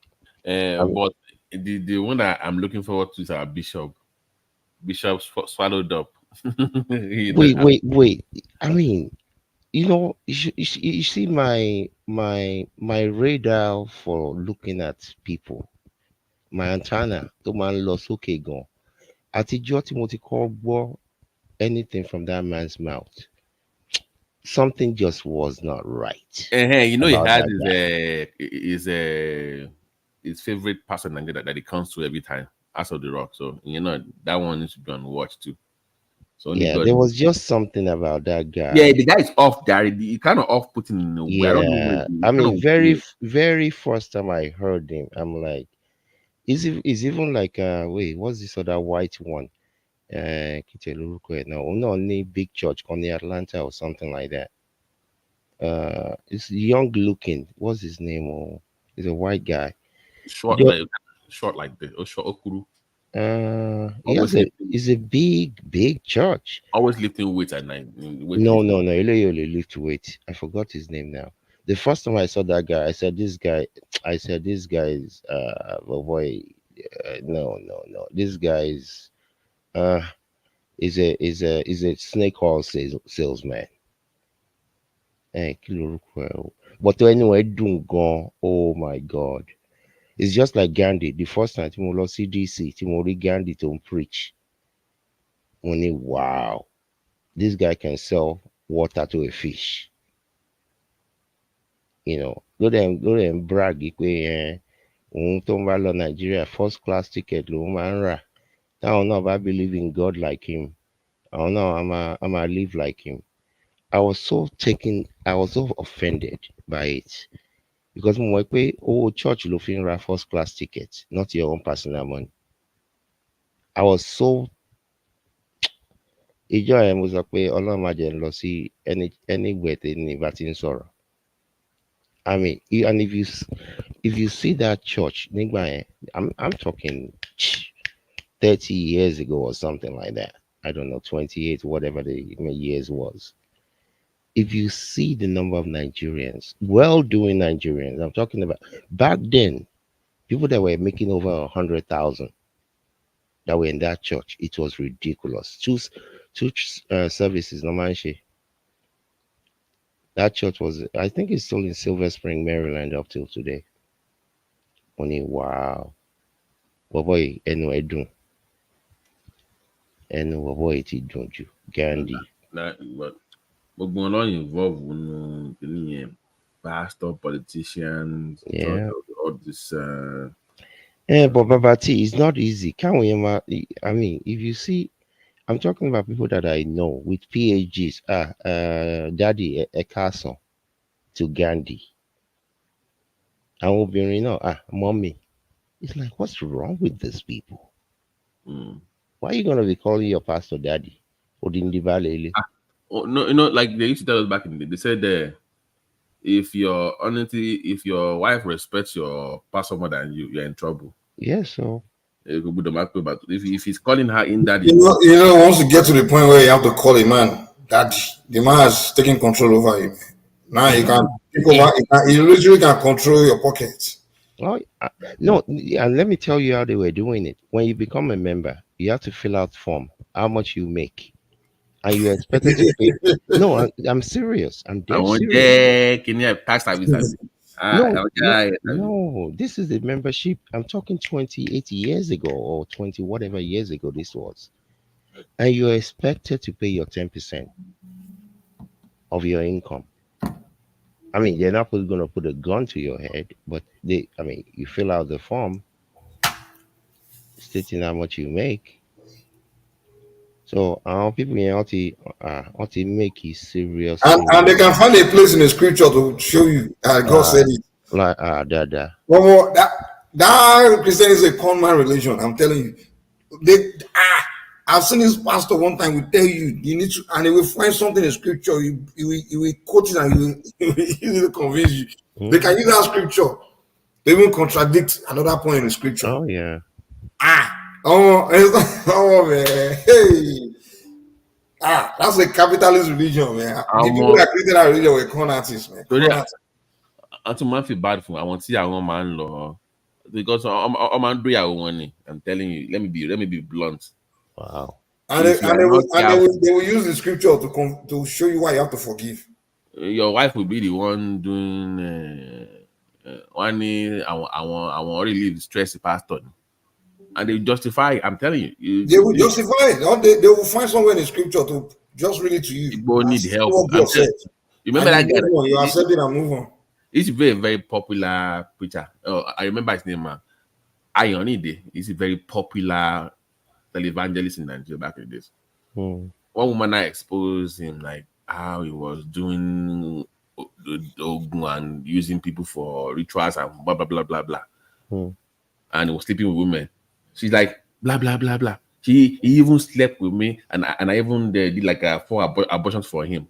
I'm like, time out. Even you don't they were go for it. Exactly. And you're married. No, religion, this religion thing, that time we ever to war nowhere, once they get into it, and you become just follow, you fall for just about anything. I mean, like this Gandhi's church back then. I mean, the who is who of DC, Maryland, Virginia, and the Nigeria community, even some Ghanaians and other peoples like that. It was like the place to be. It was almost like this is where you have to be kind of thing. And these were people that were making serious money, back then. Yeah, so but and let them be doing whatever they do. I mean, me, I don't know whether there's a heaven or there's no heaven or whatever. But I mean, if you're going to be deceiving people, go out there and do it. But please don't use the name of God or Venturi alone. Don't use the name of God. You don't need the name of God to be a conny man. What? What easiest way can they then con somebody? Well, if you don't have, if they don't use God, how can they convince you that what they are saying is true? They don't use God. But Mr. Mike, how much do you need? How much do you need? Because need if you have a telling, you understand. All this stuff is you see this governor, they said that is the Tinubu's defense minister. They said he was involved in terrorism, and he said I am the only governor and minister that I've sworn by the Quran that if I be like why lo ogun búra ká dán nǹkan wò lára fi bá fi Quran lẹ̀. That's what they do now. You just say I accept my Quran. Bible wá lo Why lo ayé lára tó da ká dán wò lára ká bójú máa rí they won't do that one now. Yeah. But why are we not exploiting all these things? Why are we not? That's my question. It's already now. If you're going to be a governor, one for a bomb move If the Nigerian people themselves are serious, won't they be demanding for these things? So that's why I keep telling you, people they get the leaders they deserve. Because if you are that serious as a person, being for example, you can't say, come and make me leader, and I won't tell you come and use Ogun to swear. I'm not for Gumbura and you are joking. I take back. Ogun Goko, I'm on Lurishabi 20. I think better for any.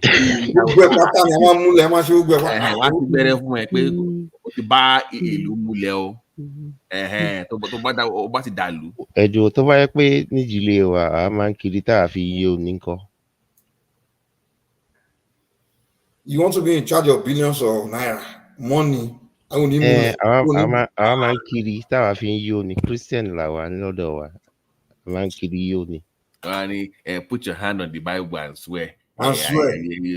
Before you let. And okay, the question I have is this: you're doing something, it doesn't work. Why are you still doing it? Okay, so they've been using it, put the hand on the Bible, they've been swearing, and they've still been stealing, and they've been going. So why are you still doing it? Malady, madness. That's something different now. Why are we wasting? So okay, let's put this put hand on the Bible thing aside. Let's not waste that time. You know, it's a waste of time now. The purpose of it is not working. Okay, they've been stealing and nothing. So some people say let's use something else to swear. Okay, let's try that now. Why don't we like trying new things? Why don't we like? I don't get it. What's our problem? One day, I'm by the way, Mike. Every year, Emma move just to check you're still up to date.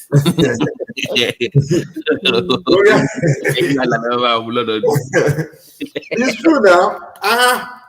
That's when you only see honest people coming to politics, because criminal will not go. It's only honest people that will start showing up now, applying to be run for politics, because you know that so the only people that will be coming to pick up form to run for office will be honest people. Nigerians, man, they are not serious. God will know us, man. He give us all those things now. He might feel it that cause there. That doesn't diversion. So free will me. Be ready to deal with the consequence of your free will. Don't pray to God because we are helping bang now. What is it supposed to do? I'm aware of you serious. Serious. What if one want to need you all call it? Don't complain. Anyway. So left to me. If not for maybe one man show, I wouldn't even be discussing. My focus would be I would just be talking about my Ogun State and just leave you alone, because I don't really want to even discuss Nigeria anymore. Yeah, I never feel sorry that Nigerians are going through or whatever, because I already know that. Yeah, I already know that they deserve it, and it is what it is. You know, if we did tradition don't tell us long time ago. See me, I won't forget to the people. It's not new. You know, you don't tell us their problem is more than ordinary. So me, I know saying Nigeria problem is beyond ordinary, man. So I just join now. So there was who was talking about it. This Baba that used to be that died a long time ago. But once he died, when you consider want to get some people have been. They need to do some cleansing for that country, spiritual cleansing. Babati, the question has been posed here before. Name me one predominantly black-run nation that is doing well. the best actually. Otherwise, a Goonie. You know, funny, the best actually in the world that is black is actually Nigeria. That's the best you have. Everybody else, you can't really call SA a black country because it's white run. It's a white run. Right. So what I'm saying is, I don't think it's just a Nigerian issue. I mean, I'm not necessarily saying it with it. I mean, I don't think there's anything wrong with the black man or the black race. But think about all of the black, not just African, the ones that are not even African, that they're predominantly black. Even in Yemen has a lot of Yemen. Yeah, I was even surprised. people. Yemen's almost half black. I Yeah, didn't even know that. yeah, Yemen is half yeah, black. yeah. Indigenous, So not yeah, yeah. indigenous. So in Yolati Berry, I think process of elimination. Why is it?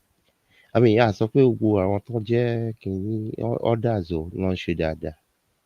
But why is it that go all this? We can't really point to, you know, 3-5 Talizokon shadada. Is there something there? Is it the enslavement of a lot of those The people? they say it's white man's problem. It was the white man. Yeah, but I believe at some point you have to wake up. You know, I don't know if it's in the morning or in the afternoon or in the evening, but One at day, some point, because of the trauma that you've been traumatized for so long, that you know, it's the same thing I tell Black American people, especially even the worst part, even some of our own African children that were born in this country, they'll be telling you, you oh don't man, understand. that one I try as much as possible. That victim mentality thing, I try. No, not to this. I know. Yeah, I'm like, wait a minute. Your people are from Africa. It wasn't slave mentality to what to answer.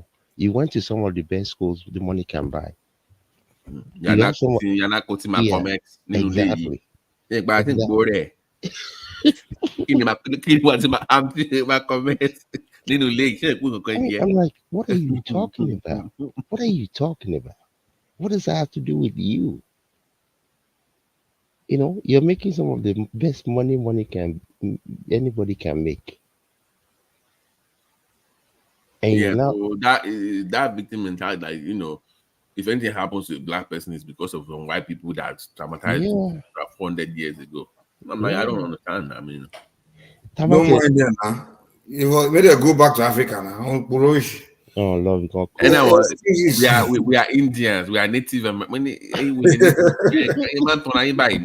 No. Money is the reason they are poor performing is because of trauma of slavery. Because they sold them, because they lost their identity. No, but Then when Mr. people Mike, tell them about their no, identity, but when show them what their identity no, did, they will say no, no, they don't want to Mr. be part Mike, of that thing. Mr. Mike, I'm talking about children of Nigerians, children of other African They want to be people. acting like they are part of some Not, FBA yeah, organization, right? not American. Children of Nigerians. What sort of I? Before What are them, they saying? What did they say? they be acting like they Oh, they too, they will say yeah, someone like they told you, are. Abi. They went to the struggle. What is Yeah. This guy come here to say it too now. Oriola. Like they were part of some kind of struggle. Oriola came and say we went to slavery. I'm like, Oriola, since when me and you went to slavery?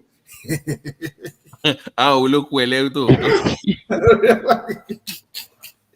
Oriola's been living in the black. The way the guy talk, this guy been living in the black neighborhood for too long. We're not even on excuse you. We were slaves. And these are people that are doing very incredibly well. I mean, incredibly well. You know, I don't understand. All right, I know. Yeah. Can we do it at 11 p.m. tonight, your time, please? 11 p.m. my time. Yeah. Eastern time. Yeah, Eastern time. Yeah. All right, Google, please. No, just send me the link first. I don't have Google. I have. Okay. Send me the link to your Zoom. Okay. So I know. Maybe like an hour ahead, so I can test it very well. Yeah, I use it every day. So 11 p.m. Okay.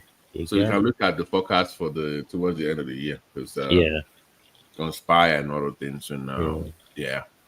All right, Mike. Okay, Mike. All right. Yeah. Thank you. Pound. Thank you. All. Me too. Prince. Thank you. Thank you, everybody. All right. See you all later. All right. Let me All end the right. show, sir. All right. All right. Thanks, Mr. Mike. Oh, you're welcome. All right.